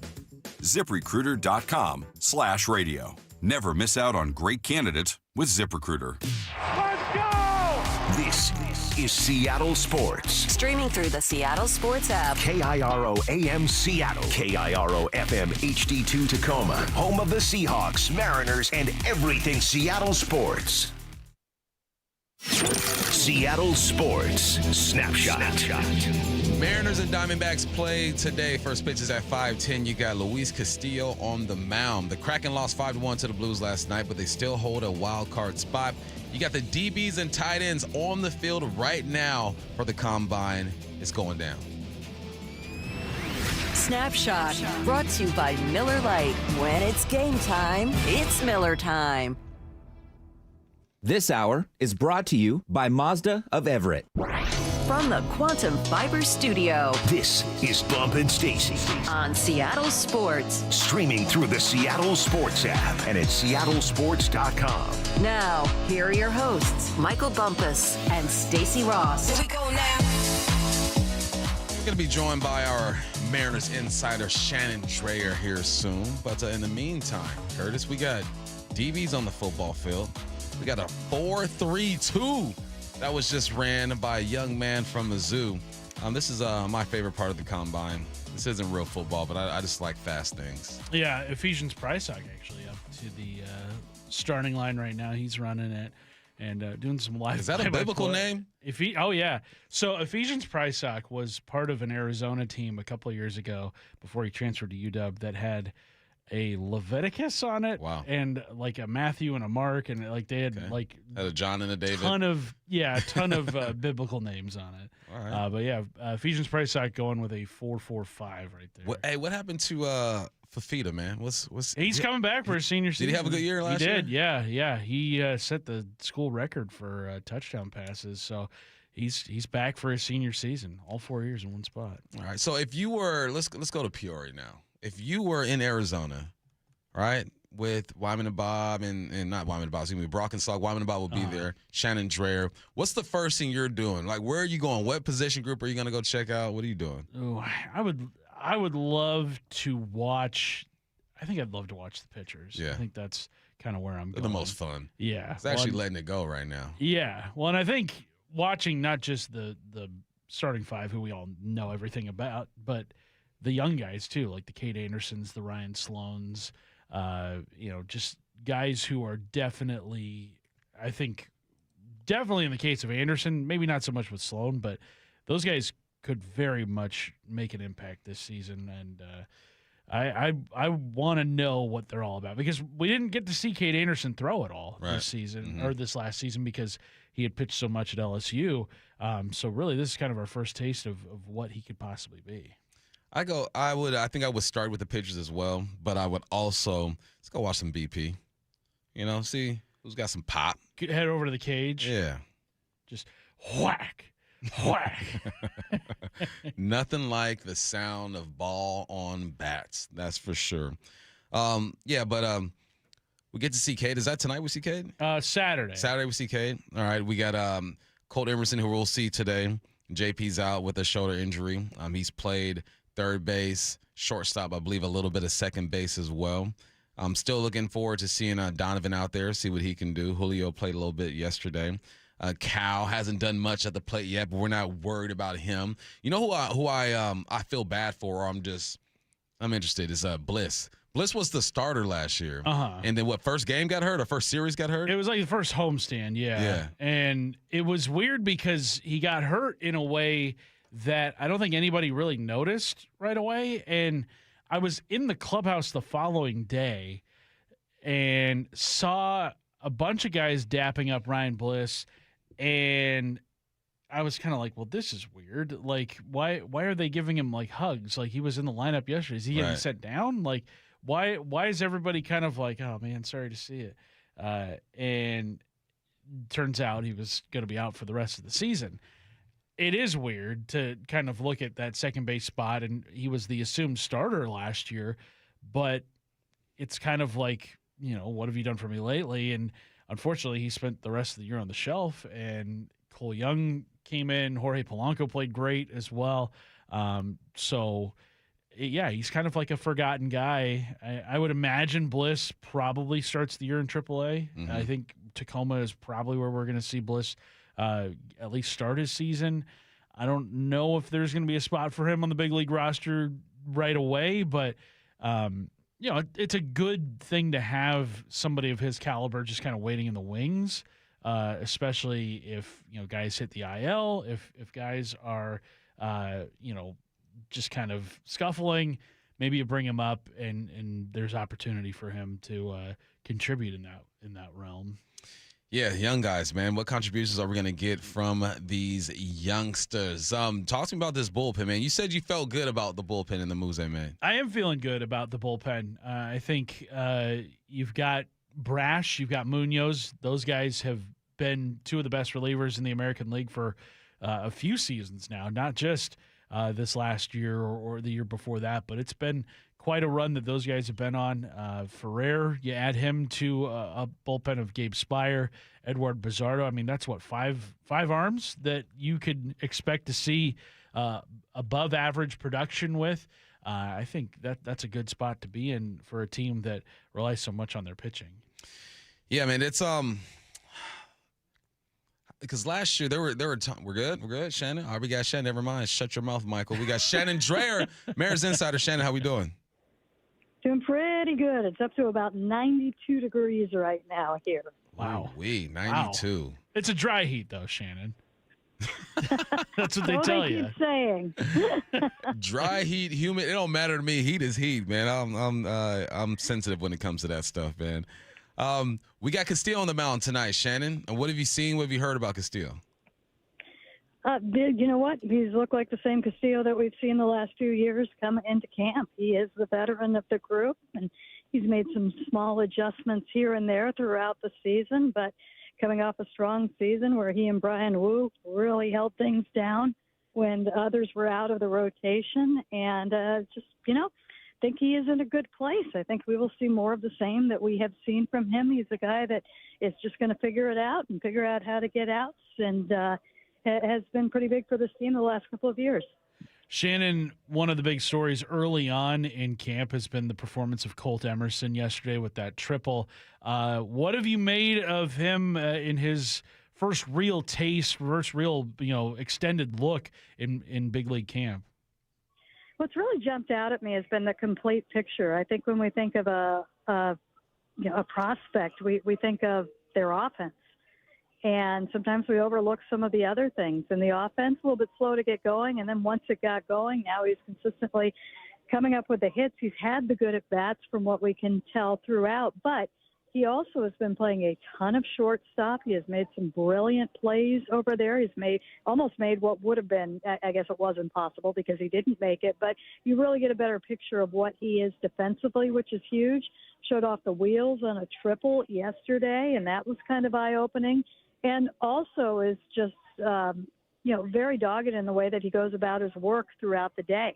He has got pretty much every minute of his day planned. He's got things he wants to accomplish, things he feels that he needs to do. And then when he gets out on the field, he's getting all sorts of opportunities right now. It's actually kind of strange to see the young players, he and Arroyo, playing as much as they are early. We were focused on the WC players who you knew that they wanted to get the at-bats for, but some of the young guys are playing quite a bit too. And that's a lot to come off of a winter and all of a sudden be playing 6, 7, 8 innings, and they're doing that.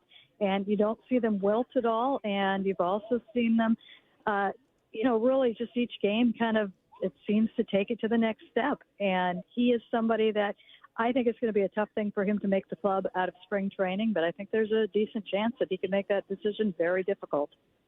What are we hearing about JP? We know it's just shoulder soreness. Obviously, that's going to help Emerson get his reps. Anything to be too concerned about? Not yet. I think if we don't see him midweek next week, I'll ask again. He is going through some of the early work, not all of it. And some days we see him do some things and other days you don't see. I think the thing that we're most comforted by in seeing it is that he's been through this before. And the shoulder thing, if you looked around camp right now, you'd see a lot of guys with treatment, a lot of position players with treatment on their shoulders. When you start swinging the way that they are swinging right now, sometimes there is some soreness. JP missed some days last spring because of exactly the same thing. So right now we're assuming it's the same. We've been told they're hopeful he'll get into games next week. And as of right now, there's not concern. Shannon, a big day tomorrow for the Mariners. It's their first look at Cade Anderson. He makes his organizational debut tomorrow because he didn't pitch at all in the minors after his college season wrapped up with LSU. What's the excitement level around camp for Anderson's debut tomorrow? You know, it was funny. I talked to Justin Hollander about this, about a week ago, and you know, he confirmed, yes, he and Ryan Sloan will get at least one start in spring training, and he also cautioned it's going to mean absolutely nothing. Things can happen out on these fields. Things can happen in first outings. You know, you never know until you get out there what the adrenaline level is going to be, and then you're dealing with high skies where outfielders don't see baseballs or winds that are going to take things over the fence that wouldn't go out anywhere else. Maybe the dust is going to kick up in your eyes. It's just not a normal environment. So they're not putting a lot into it. They clearly like everything that he has done in his work so far. And I'm not just talking about camp. I'm talking about all the way back to the day that he signed. They sat down with him. They went through the program they wanted him to go through and, you know, explained that he'd pitched almost 140 innings last year and they'd like him to just stop and have a little rest for a while. But then that they wanted to build him up slowly and fully after that. And he's participated in all the off-season camps that they have, and he showed up at spring training like a lot of the guys. He almost looked 100% out there. And, of course, there was a buzz in his 2 live batting practices when he was striking out not just big leaguers, but notable big leaguers. But, again, that's field one, and so don't make too much of that other than, you know, the stuff has been there. They've seen that in the bullpens. They've seen that with, you know, the data that they get from every time he sets foot on a field, and he seems to be in a really good starting spot. And as you pointed out, this is the starting spot for him. He has yet to pitch in a game professionally. Shannon, were there any moves with the coaching staff, and if so, is anyone standing out to you? Yeah, they and no, they're not standing out yet. That's on the list of things to get to. It's a huge camp, and it's, you know, I'm looking for the third base coach, and it's like, is that him? Is that him? They're running all around the place. That it's hard to find people at some points. But yes, at third base, of course, in the bullpen, you've got Austin Nola out there, which is an interesting choice in that he could have played. I believe he had a minor league deal with the Braves. He could have fought for a spot on the Braves roster this year, and instead he's going to be the Mariners bullpen coach. And because he is separated from catching by about 3, 4, 5 months, he will get behind and catch pitchers, and so will get a different look doing that as he learns his new job. So that's kind of been fun to watch as well. They're going to lose some coaches to the WBC. Most of the hitting staff will be gone. Kevin Seitzer is going to be on his own as Bobby Magallanes is going to go and be a hitting coach for Mexico. Edgar Martinez will go be a hitting coach for Puerto Rico. So it's going to be a little bit thin in that regard, but you've got every organizational coach right now in Peoria. Everybody's pitching in and helping out. So it is a little bit of a different look, and they are different voices. And the Mariners usually, you know, when they've had the opportunity to add, have done things a little bit different. And they did with, you know, taking Nola right off of the field. And with Carlazzo, he's got kind of a different background as well. So it's always interesting to see what they can bring to the staff. Yeah, Shannon, you mentioned guys starting to depart for the WBC. When you look at this roster and the guys who are sticking around in Peoria during the World Baseball Classic, who do you think has the best opportunity to kind of make a name for themselves over the next couple of weeks? Well, I think we haven't seen him play a ton yet, but I think he's going to get the opportunity because when you look at those that are leaving, it's not in the infield, it's in the outfield. So I think Laz Montes is probably going to be getting some more looks. Perhaps Brennan Davis, he's hitting cleanup today, and it's seen that he's already hit 2 home runs. He's a former second-round pick. He was a big prospect a long time ago, and I believe was a free agent, minor league free agent in the offseason, and he's kind of opened some eyes. It's too early for it. You're not seeing the pitching that you need to see them against, but he'll get an opportunity to get some more looks as well. I'm curious to see if they put Arroyo out in the outfield at all. That seems to be where his path would be the quickest. They certainly like what he's done with the bat so far. It does look like there is work that needs to be done at second base, but, maybe you put him out in the outfield a little bit, and that would be, an area where there aren't as many prospects that are stacked up. So I think Arroyo, I think Montes, I think that those are probably the 2 that you'll see the most. And, of course, I think you were already going to see Colt Emerson, and it's just changed a little bit for him. We were assuming we'd see him quite a bit at third base, but with J.P. Crawford out, he's been at shortstop most of the time. Hey, Shannon, have you spoken or seen Josh Naylor yet? What's his vibe like? He's Josh Naylor. I spoke with him briefly. It's some stories up on Seattle Sports. It was just one of the greatest things I think I've ever seen in spring training. He looks like himself. He's the wild shoes. His locker in the clubhouse is just stuffed with, shoes any shoeholic would absolutely die for, and jerseys for every Seattle sports team and every vintage that you can possibly imagine. And, there's an element of fun to him, I think, in the spring. He's enjoying being with his teammates, and, he shows a little bit of flair with what he wears out on the field. But what he did a couple of days ago, Jen Powell, the first woman to ever umpire a Major League Baseball game, and the only one, and it's only 3 games that it's happened, was behind the plate for a game that the Mariners were playing. And Josh was batting cleanup when he came up in the first inning. He extended his hand with a big smile and welcomed her to the game and said, "I'm Josh. I don't think I've had you behind the plate before. Nice to meet you." And then I asked him about it afterwards. He said he wasn't aware in that moment and found out a little bit later that she was the first woman to umpire an MLB game. And he said, I've had female coaches before when I was with Cleveland, and I always made it a point to shake their hand, to say hello, to work with them and let them know that they are welcome because they are welcome. And he said it doesn't, hurt anybody to show a little bit of kindness out there. He said he's very inclusive. He loves to see that in the game, and that was pretty much a neat moment for him as well. Good to see the soft side of the big grumper. I think that's somebody. He hasn't been grumpy. I know. He's pretty happy since the day he signed that contract. I wonder why. I mean, that contract that could put a smile on anybody's face, Shannon.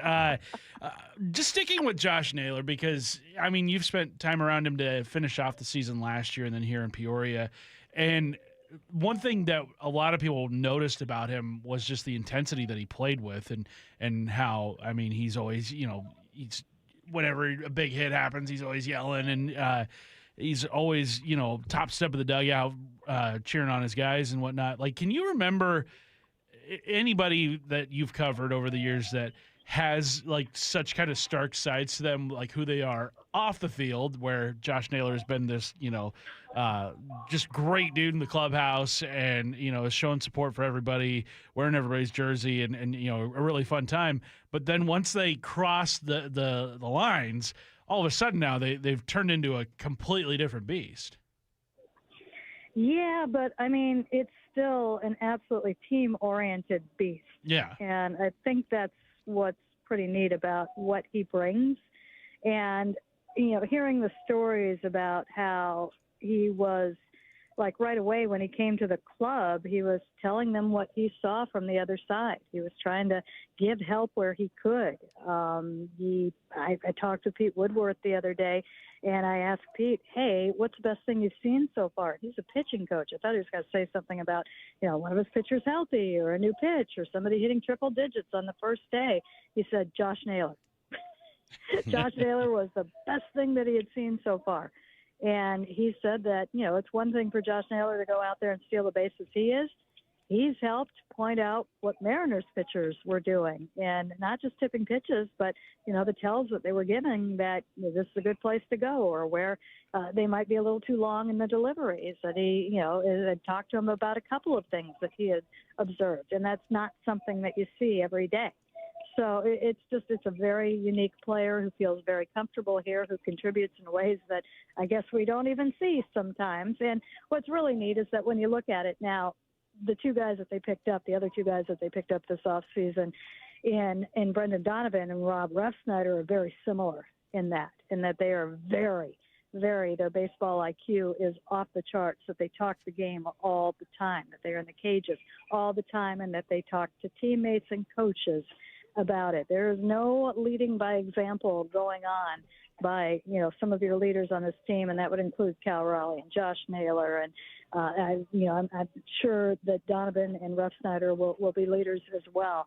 And it's just kind of a different vibe in that you've got these guys that are so invested in what they're doing, and it's not just helping one other person. They're trying to help the whole thing, and it's been pretty cool to watch. And I think the first glimpse we got of that was Naylor last year, and now he's got some buddies doing the same thing. Shannon, Curtis and I settled on wanting Cole Young to have an improved year or a breakout year because of what's going on in that infield. If you had to pick someone that you felt like, all right, if this person has a better year than last year, we're more than likely to kind of at least duplicate what the Mariners were able to do in 2025. Yeah, Cole Young is the answer that I've been given too, and just he's such a nice complementary piece to the lineup. You're not going to depend on him to be the guy in the lineup, but the more that you can lengthen it, the better. And he is a player that ultimately should just be very steady at everything that he does. And, there should not be a weakness in his game. He should be a good second baseman. He should be good on the bases. He should be a good hit per average guy with occasional power, a good at-bat guy. A good guy in this lineup will be at the bottom of the lineup. I think that's important to keep that going. And I think another guy that I would like to see more from this year is Randy Arozarena. Really faded in the second half. And I am hoping that now that they have Donovan at the top of the lineup, and you've got the platoon situation between DH and right field, that it's going to really boost the lineup, and lengthen it again. I don't think there's going to be any problem getting Randy into a spot where he can do what he wants to do, and that's cause damage at the plate. And if he gets on base, he's going to try and steal some bases, and that'll look a lot better down in the 5 or the 6 spot, as opposed to trying to do that out of 1 or 2, where they've had to use him a couple of times last year. So, he's in his walk year. He's going to want to do good things. I hope he doesn't put too much pressure on himself.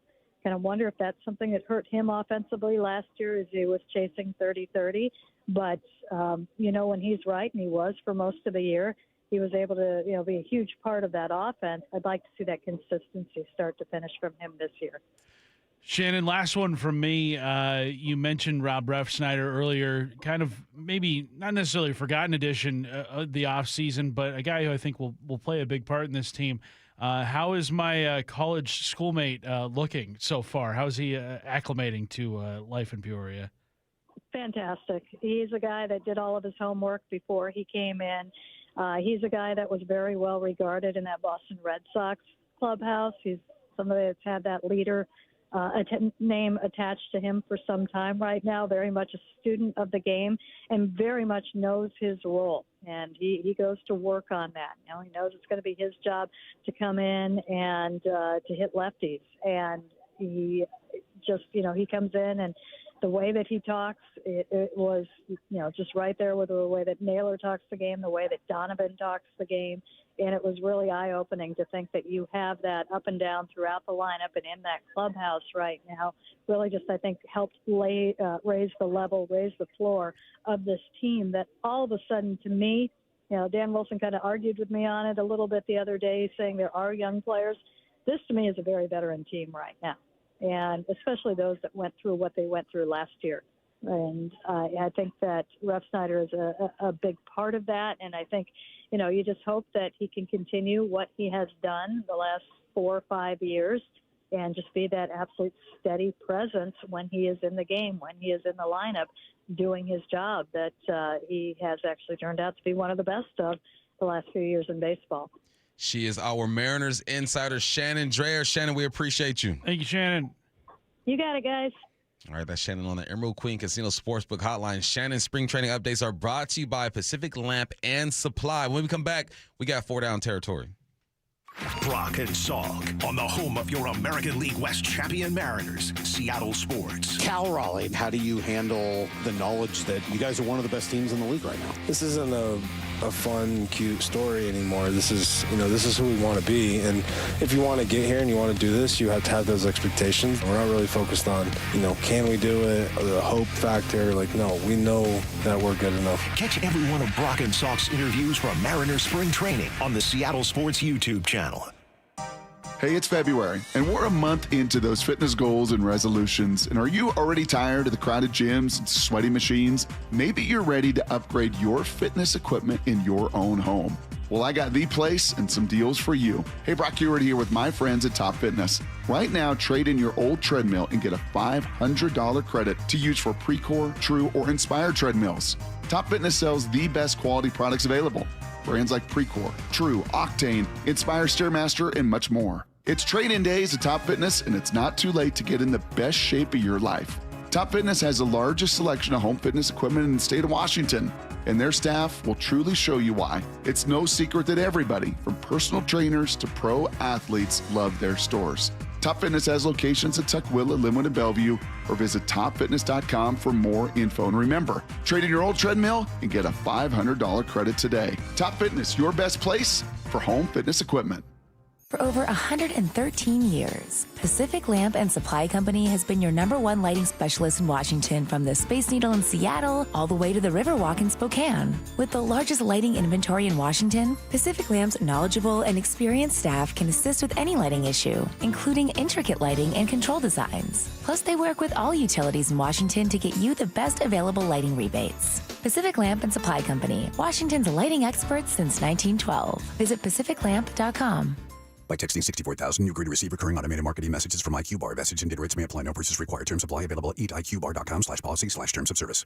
I've got good news and bad news. Here's the bad news. Most protein bars are packed with sugar and unpronounceable ingredients. The good news? There's a better option. I'm Will, and I created IQ Bar plant protein bars to empower doers like you with clean, delicious, low-sugar brain and body fuel. IQ Bars are packed with 12 grams of protein, brain nutrients like magnesium and lion's mane, and zero weird stuff. And right now, you can get 20% off all IQ Bar products, plus free shipping. Try our delicious IQ Bar sampler pack with 7 plant protein bars, 4 hydration mixes, and 4 enhanced coffee sticks. Clean ingredients, amazing taste, and you'll love how you feel. Refuel smarter, hydrate harder, caffeinate larger with IQ Bar. Now you can get 20% off all IQ Bar products plus free shipping when you text RADIO to 64,000. Text RADIO to 64,000 to get your 20% off. That's RADIO to 64,000.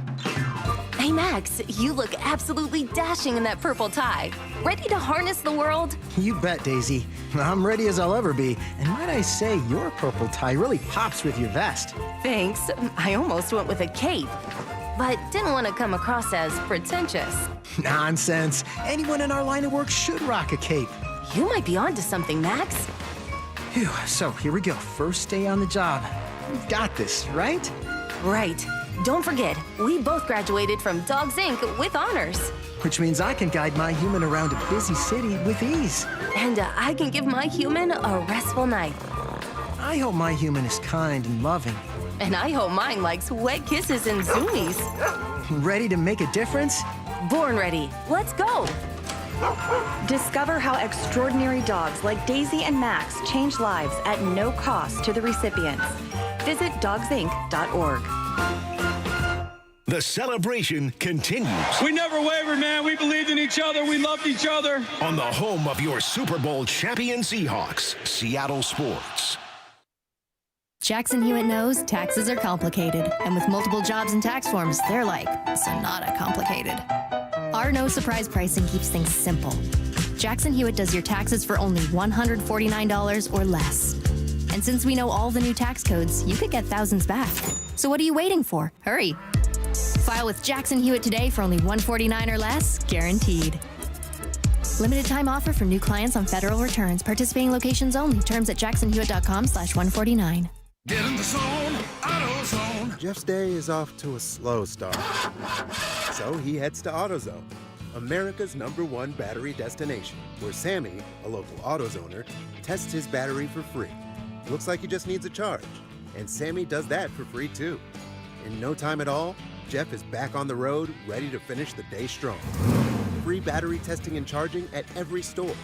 No hassles, just help. Get in the zone, AutoZone. Restrictions apply.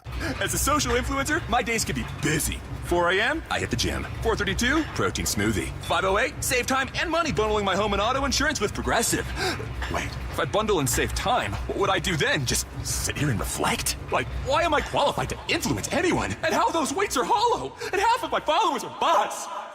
You could save time and money bundling your home and auto when you switch to Progressive. It's one less thing to worry about during your already busy day. Progressive Casualty Insurance Company affiliates and other insurers. Not available in all states or situations. Why choose a Sleep Number smart bed? Can I make my site softer? Can I make my site firmer? Can we sleep cooler?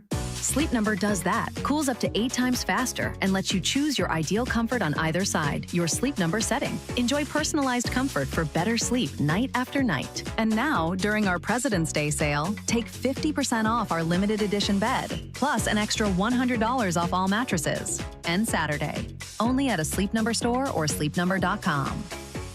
This hour is brought to you by Mazda of Everett. This is 4 down territory, going inside the game with former Seahawks and Coug wide receiver Michael Bumpus.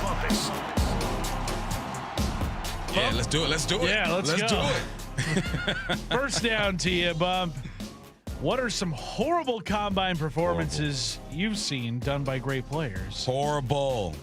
Orlando Brown, the tackle back in the day, man, did not have a great performance. His vertical was 19 inches. I know he's a big boy. 19 inches? 19 inches. Big boys usually around like 20 plus, but he was 19. You got Vontez Perfect. You remember that guy? That was Stand-up scary, guy. dude. Stand-up guy. Solid individual. He had a horrible combine as well. Put together a decent football career. 76 plus was his PFF grade. Very, very low. Anquan Bolden ran a 4.71 40. 4.71. But we know Anquan is one of the most feared, toughest wideouts of all time. You got Cooper Kupp, who did not have a great grade as well. We all know what happened with him there. You got Jarvis Landry. This is the best one. Tom Brady ran a faster 40 at 40 years of age than he did when he was in his 20s. Unbelievable. He is a vampire. He has access to medicine and resources that we just don't have access to. Him and Magic Johnson just living their lives and to the fullest, looking all young and healthy and stuff. Tom Brady's a vampire. Second down. Bump, earlier in the show, we asked this question about the Mariners. So let's do it for the Seahawks. Who needs to step up for them in 2026 so they can repeat as defending champs? All right, so we got some pieces that may be moved. K9 might be out of here. Rashid might be out of here. Kobe might be out of here. Reek is definitely out of here. Still got to sign Josh Jobe, but I'm not even going that direction. All right, I'm going to the quarterback. That's the easy one, right? But it's real. Imagine if Sam Darnold tosses 5 more touchdowns and turns the ball over 5 less times, or least times, but less times. What am I trying to say? Less times. There we go. Figure it out, Bump. End of the show. Lock it in. It's Friday. Imagine if that happens. What this offense looks like. You still need a run game. You got to figure that out. Torrey Horton's going to be back, so if Rashid is gone, then you have his replacement there. But I'm just looking at quarterback play. The way he played in the NFC Conference Championship game was awesome. The way he played in the Super Bowl was good enough. The way he played in the divisional round, division conference Super Bowl, what he didn't do was turn the football over. The first Super Bowl championship team to not turn the football over once in the playoffs. If you're able to do that, have some replacements on defense, help this defense grow and blossom. I like the chances of these guys being competitive and trying to get after another championship. So yes, if Sam Darnold takes another step, he's only 27. It feels like he's 32. It feels like he's been in the league for so long, but he's only 27. He can still get better. So I can't wait to see it, man. I think that you have a new offensive coordinator in Fleury. He knows Sam Darnold. Sam Darnold knows this offense. I see improvement there. I see them being competitors. He's just a baby. Third just down. a baby. Bump, what is a conversation fans are going to have in a few years? Sticking with the quarterback. Someone said on the text line that this would never happen, but let's say Sam Darnold goes out, balls out for 2 more years, is considered one of the better quarterbacks in the game. He's going to ask for $55-60 million. Someone texted in, Sam Darnold would never do that. He's all about the team. Do you know Sam Darnold personally? Whoa. He'd be a fool if he didn't do that. And I think the Players Association would have a problem if he didn't do that. You're jacking up everyone else's money. And Sam Darnold goes out, looks like a Pro Bowl, all-pro type of player. He's going to ask for market value. And market value in a couple of years for him is probably $55 to $60 million. So the conversation fans are going to have is, do you want to keep him? We've seen the text lines, Curtis. $40 million for JSN. People are tripping. How do you feel about $55 to $60 million for Sam Darnold? I hope we get there. You know why? Because that means this team is balling. Yeah, that means they probably won another Super Bowl. Probably won another Super Bowl. At least conference championship. I want this to happen. I want this difficult conversation to be had with us in the 12s and everyone else listening, because that means that they're doing something right over here. 4th down. Bump, we had NFL.com draft analyst Chad Reuter on earlier in the show. You can download that podcast. Hour 2 is where you can find it on the podcast page or on the Seattle Sports app. But what stood out to you from our conversation with Chad from earlier in the show? Last year, this draft was full of running backs, just everywhere. 25 of those guys got drafted. This year, that is not the case. We're looking at K9 trying to figure out what we're going to do in that situation. You brought up some names earlier. Etienne, you got Rico, we got Algier as well, who are free agents. Do you go and get yourself a veteran, or do you hit this draft? Or maybe you do both. But either way it goes, there's not a lot out there when it comes to this draft. But like Big Ray pointed out the first time we made this round was that in Kubiak's system, any running back can get it. It's plug and play. You do need talent. You're not just going to grab somebody off the street and say, come on, let's play. He also pointed out that no one knew who Terrell Davis was before Shanahan took that thing over and got him going. So I think that is a good point, man. You got to listen to the big guy, the big fella, that dude 72. He made a good point. So not just saying you can put anybody back there, but and also you brought up the first time around. You had Mostert back there, Wilson back there, a few other names from back in the day that you mentioned in this offense. It's a running back friendly offense, but the main thing is just be a threat in the run game. Everything else will open up. All right, he also said that, especially defensively, athletes are asked to do more. We don't have the cowboy collar middle linebacker anymore. What was that, Zach Thomas? Oh, yeah. We don't have the Zach Thomas anymore. The Dave Wymans. The Dave Wymans. We just don't have those. What's up, Dave? How you doing? Hope everything's well. We love Dave. We love Dave. But you just don't have those guys anymore. You have to be able to play in multiple schemes. You got to be able to cover. You got to be able to tackle. You got to be able to take on blocks. Guys are more athletic. He also said he only has 15 guys with a first-round grade this year. Last year, he said he had about 25 of them things. So the gap in the talent just isn't as big as it used to be. He also said that Seattle should shine in a draft like this because they are one of the teams who find these diamonds in the rough. He mentioned Pittsburgh, Baltimore, Buffalo, and Philly. The only problem I have with that is the Hawks only have 4 picks right now. 4 picks in this draft. Is John going to flip this? How are you going to flip it, John? Are you going to flip it at all? I remember one time he turned like 5 into 11 one year or something crazy like that. And so we know that he's capable of doing it. We know that that's been his MO, but we've also seen him do some things that he hasn't done in the past. Right? You drafted Grace Abel at 18, interior offensive lineman, something that you just don't do. So I like the change that's happening here in Seattle with Schneider, the way that he approaches the draft and free agency or whatnot. Let's see how he handles this with his 4 picks. I think flipping, my most desired route I think the Seahawks should take in the draft is moving from pick 32 to like pick 34 or something like that, because it's going to be cheaper for you. Yeah. You're going to get very similar talent to what would be available at pick 32. Yes, you lose the 5th-year option, but I mean, entering year 4, you're probably going to know what you want to do with that player to begin with. So maybe you restructure or give him an extension at that point. But I mean, heck, Nicky Manwari was picked 35 last year. Like, there's still talent to be had, maybe a couple spots below pick 32. And I think, what was it, last year? No, it was 2 years ago.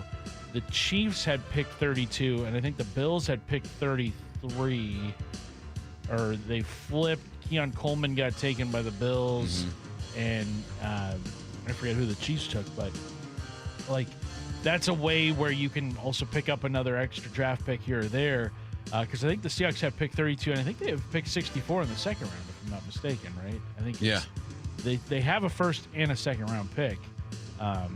So there's going to be opportunities for them to maybe move down a little bit in order to get some more draft capital. Yeah, man. It's, listen, Curtis, he's got to figure it out, all right? He's just listen, make those moves, draft, get back, flip that from 2 to 3, 3 to 4, and we're good to go. All right.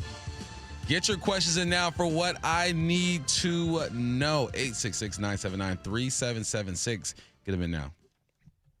The first week of Seattle sports at Mariners spring training. Man, best week of our year. Brendan said it yesterday. We're not afraid to say World Series.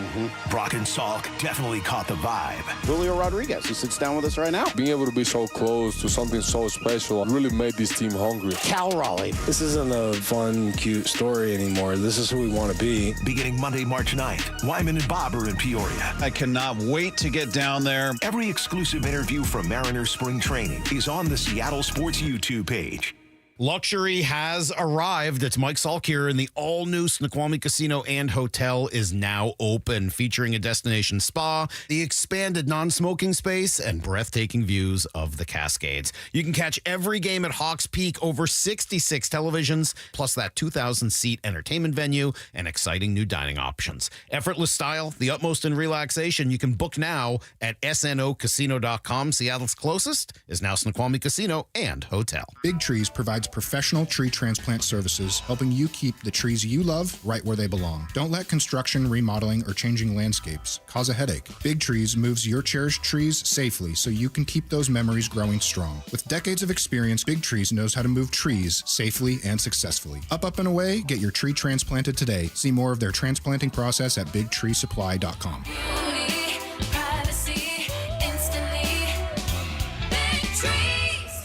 Jackson Hewitt knows taxes are complicated, and with multiple jobs and tax forms, they're like sonata complicated. Our no surprise pricing keeps things simple. Jackson Hewitt does your taxes for only $149 or less. And since we know all the new tax codes, you could get thousands back. So what are you waiting for? Hurry. File with Jackson Hewitt today for only $149 or less, guaranteed. Limited time offer for new clients on federal returns. Participating locations only. Terms at jacksonhewitt.com/149.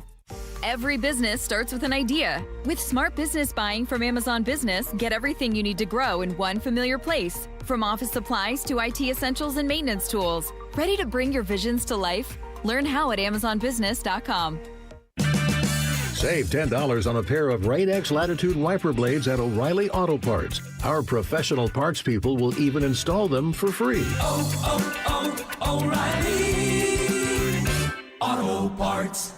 Running a business means wearing multiple hats. So if you're like me, you probably started out using your personal phone, taking client calls and texts nonstop. As my business grew, I needed something smarter. That's when I switched to Quo, the #1 business phone system. Quo works right on your phone or computer. No carrying 2 phones, no clunky landline, just one easy app you can try for free. Your team can share one number and handle calls and texts together like a shared inbox. Any teammate can jump into the conversation so customers get faster responses. And Quo's AI assistant summarizes your calls and responds to customers 24/7, so you never miss a lead or opportunity. All this starts at just $15 a month. That's basically 2 coffees. You can even keep your current business phone number. Find out why 90,000 businesses trust Quo. No missed calls, no missed customers. Try Quo for free at quo.com/sports. That's quo.com/sports to try Quo free. QUO.com/SPORTS. Hey there, Dawn Riling with Olympic Hot Tub.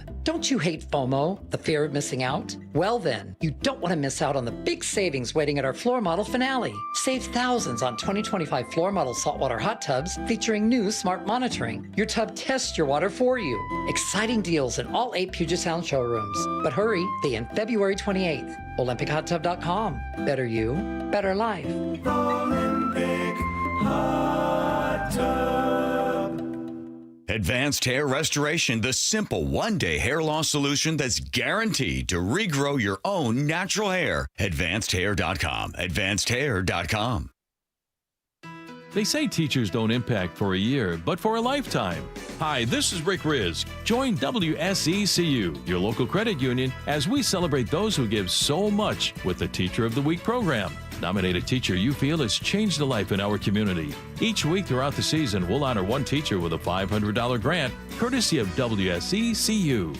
Teachers are the real MVPs. Find out more and nominate a teacher at mynorthwest.com/teacher.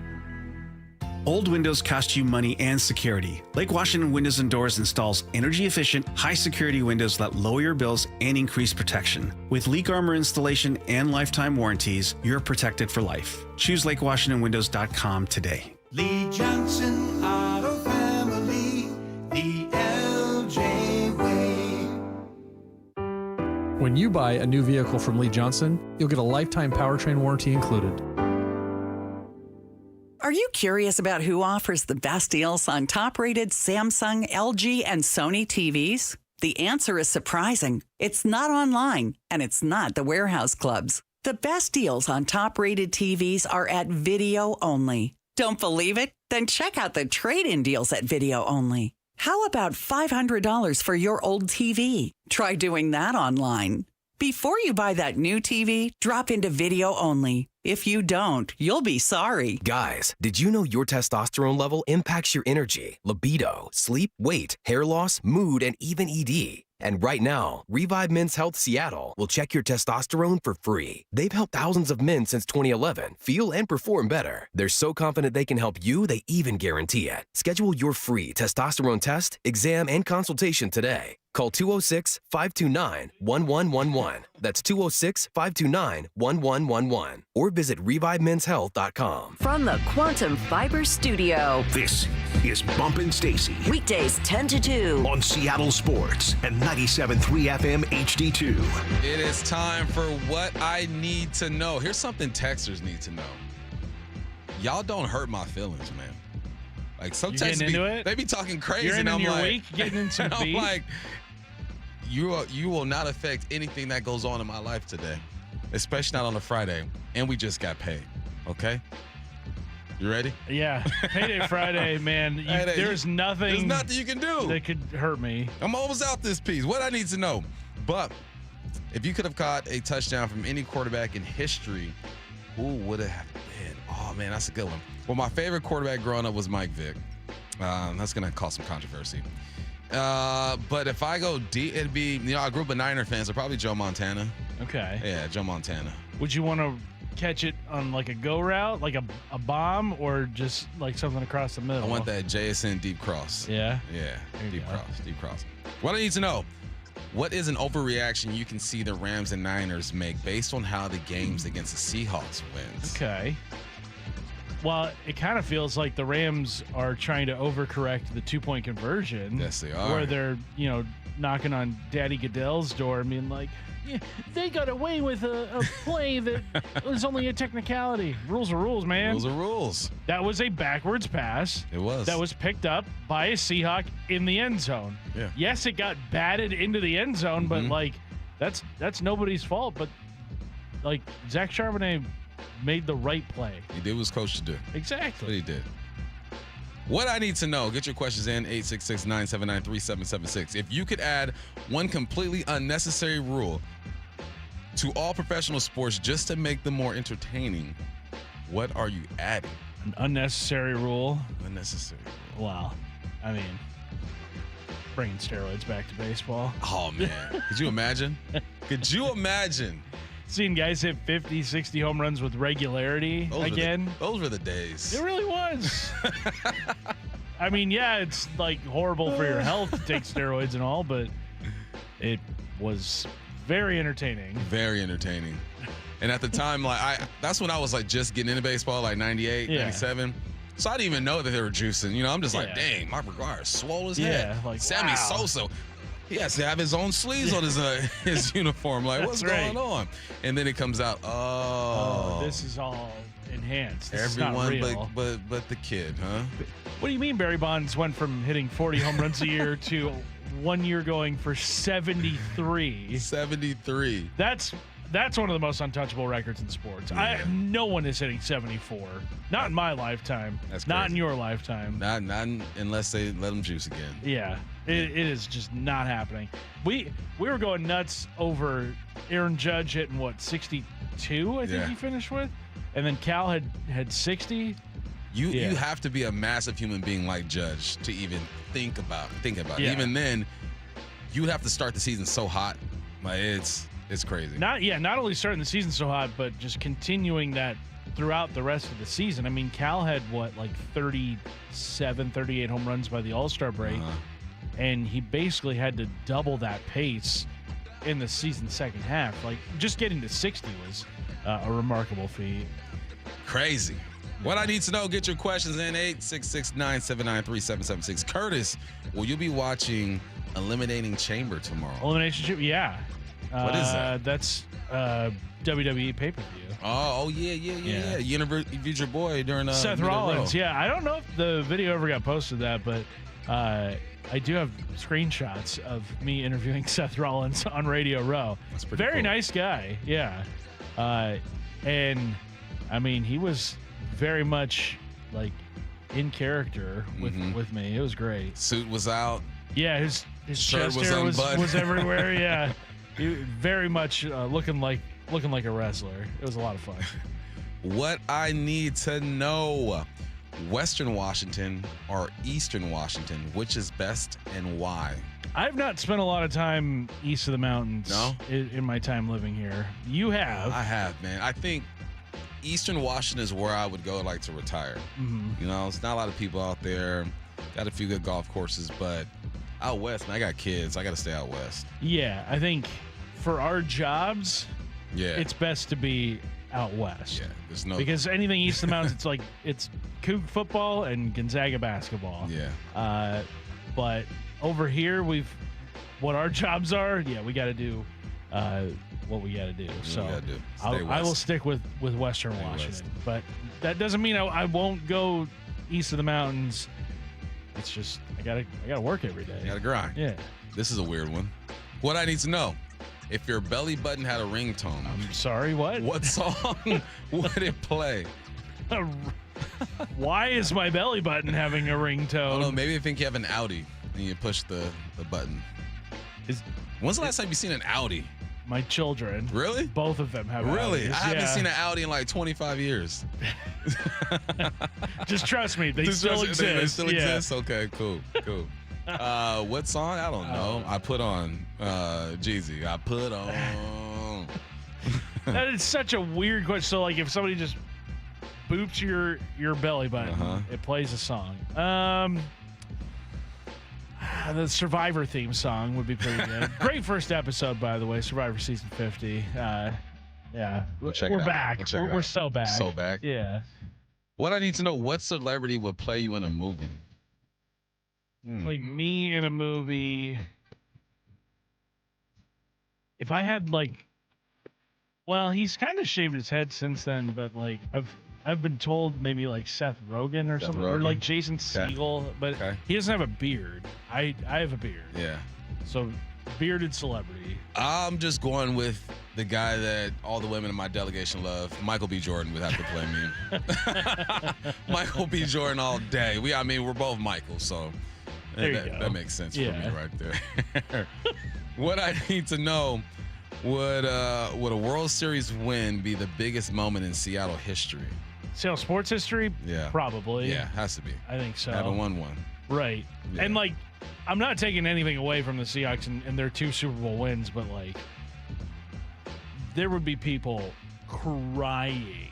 There would be people moved to serious emotion that you may not expect to see from them. Yeah. Like, it would be almost like a religious experience for some people here in this town. I didn't see anyone crying when the Hawks won the Super Bowl. I did see people crying when the Mariners advanced Yes. in the playoffs. Yeah. So that right there. I think that tells you what the reaction would be. Yeah, for sure. What I need to know. The Rams are going to draft a punter in the first round to try to compensate for. That's a statement, not a question. But hey, sure. Well, I think both teams definitely have felt the Seahawks special teams impact games in ways that I don't think they were anticipating. I mean, Shaheed had the kick return to start the game, and then the muff punt in the NFC Championship game that really swung momentum towards Seattle. So, yeah, hey, special teams matter, man. They don't call it regular teams. They don't. Something special about it. All right, Curtis, great 2 days hosted with my guy as usual. Back to, I think Stacey's back Monday, She right? is, All yeah. right, she's back Monday. We'll get it going. Matthew, horrible job today as usual. Wyman and Bob coming up next. My name is Michael, and I like sports. Wyman and Bob, every afternoon at 2 on the home of the American League West champion Mariners, Seattle Sports. Brendan Donovan, the latest acquisition for your Seattle Mariners. He is a guy who gets on base. He doesn't strike out much. He's your leadoff hitter. You know, everything that he says, he's a grinder. He loves baseball, and I love that, man. Yeah. This is a good thing, man. All about baseball. Yeah. That's his sole focus. Only on Seattle Sports and Seattle Sports on YouTube. We've all been there. Sleepless nights, mind racing, wondering if your business's security service is really protecting what matters. At Bay Alarm, we can put your security insecurities to bed. Video security, burglar alarms, fire alarms, access control, 24/7 monitoring, and more. Our advanced technology and personalized support ensure you can rest easy, knowing we're here for you, your people, and your business. Visit bayalarm.com to talk to a local security expert. Bay Alarm, we got you.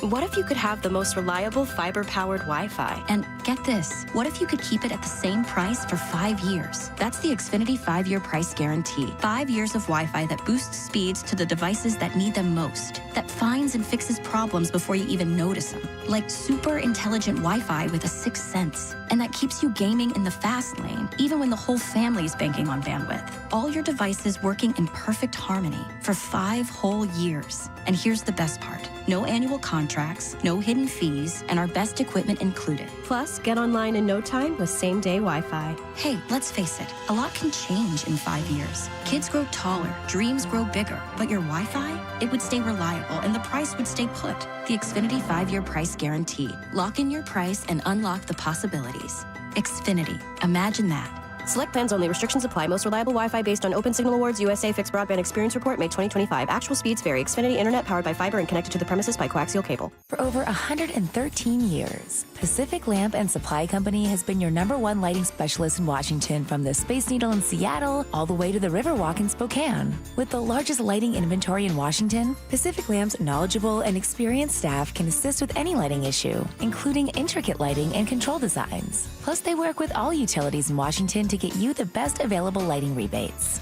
Pacific Lamp and Supply Company, Washington's lighting experts since 1912. Visit pacificlamp.com. Endless hours of research, seeking referrals, dozens of calls. Hiring the right attorney can be a challenging process during an already difficult time. JP Pendergast with Pendergast Law explains. In Washington State, Tom, there are thousands of attorneys to choose from. Referrals and online research can be helpful, but discovering the right attorney requires a conversation. It can be hard to identify integrity and authenticity without that interaction. So, what do you recommend? We encourage anyone looking for personal injury representation to call for a free consultation with our team before making a decision simply based on referrals or online research. Accident victims need an attorney that listens, demonstrates honesty, and is genuinely understanding of their unique circumstances. The care, attention, and preparation that our firm provides throughout the case mirrors the effort involved when taking on the insurance companies. Save time and avoid mistakes after an injury. Contact the caring and compassionate team at Pendergast Law. If you or a loved one has been injured in a car accident, call Pendergast Law. We can help. Your new home is now ready. D.R. Horton, America's builder, has new homes that are ready today. With new construction communities throughout the Puget Sound and Central Washington areas, and more coming, D.R. Horton has the right home for you. At D.R. Horton, we're still building, with more construction, more communities, and more homes available every day. Find your new home, now ready at drhorton.com. That's drhorton.com. D.R. Horton, America's builder, an equal housing opportunity builder. A new baseball season is here, and Toyota of Renton has game-changing deals on your new truck. Lease the 2026 Tacoma for $309 a month for 39 months with $39.99 due at signing. Go big with the 2026 Tundra, where qualified customers can finance for 2.99% APR for 72 months with a $1,000 cash incentive. Visit them today in person or online at toyotaofrenton.com. Offers valid through March 2nd, 2026 on approved credit through TFS. Excludes taxes, titles, license, dealer accessories, and $200 negotiable dealer documentation fee. Model 7540-8361. By texting 64,000, you agree to receive recurring automated marketing messages from IQ Bar. Message and data rates may apply. No purchase required. Terms apply. Available at eatiqbar.com/policy/terms of service. I've got good news and bad news. Here's the bad news. Most protein bars are packed with sugar and unpronounceable ingredients. The good news? There's a better option. I'm Will, and I created IQ Bar plant protein bars to empower doers like you with clean, delicious, low-sugar brain and body fuel. IQ Bars are packed with 12 grams of protein, brain nutrients like magnesium and lion's mane, and zero weird stuff. And right now, you can get 20% off all IQ Bar products, plus free shipping. Try our delicious IQ Bar sampler pack with 7 plant protein bars, 4 hydration mixes, and 4 enhanced coffee sticks. Clean ingredients, amazing taste, and you'll love how you feel. Refuel smarter, hydrate harder, caffeinate larger with IQ Bar. Now you can get 20% off all IQ Bar products plus free shipping when you text radio to 64,000. Text radio to 64,000 to get your 20% off. That's radio to 64,000. Home of your Super Bowl champion Seahawks, Seattle Sports. They are bringing the Lombardi back to the Northwest. This is the power of 12 as one.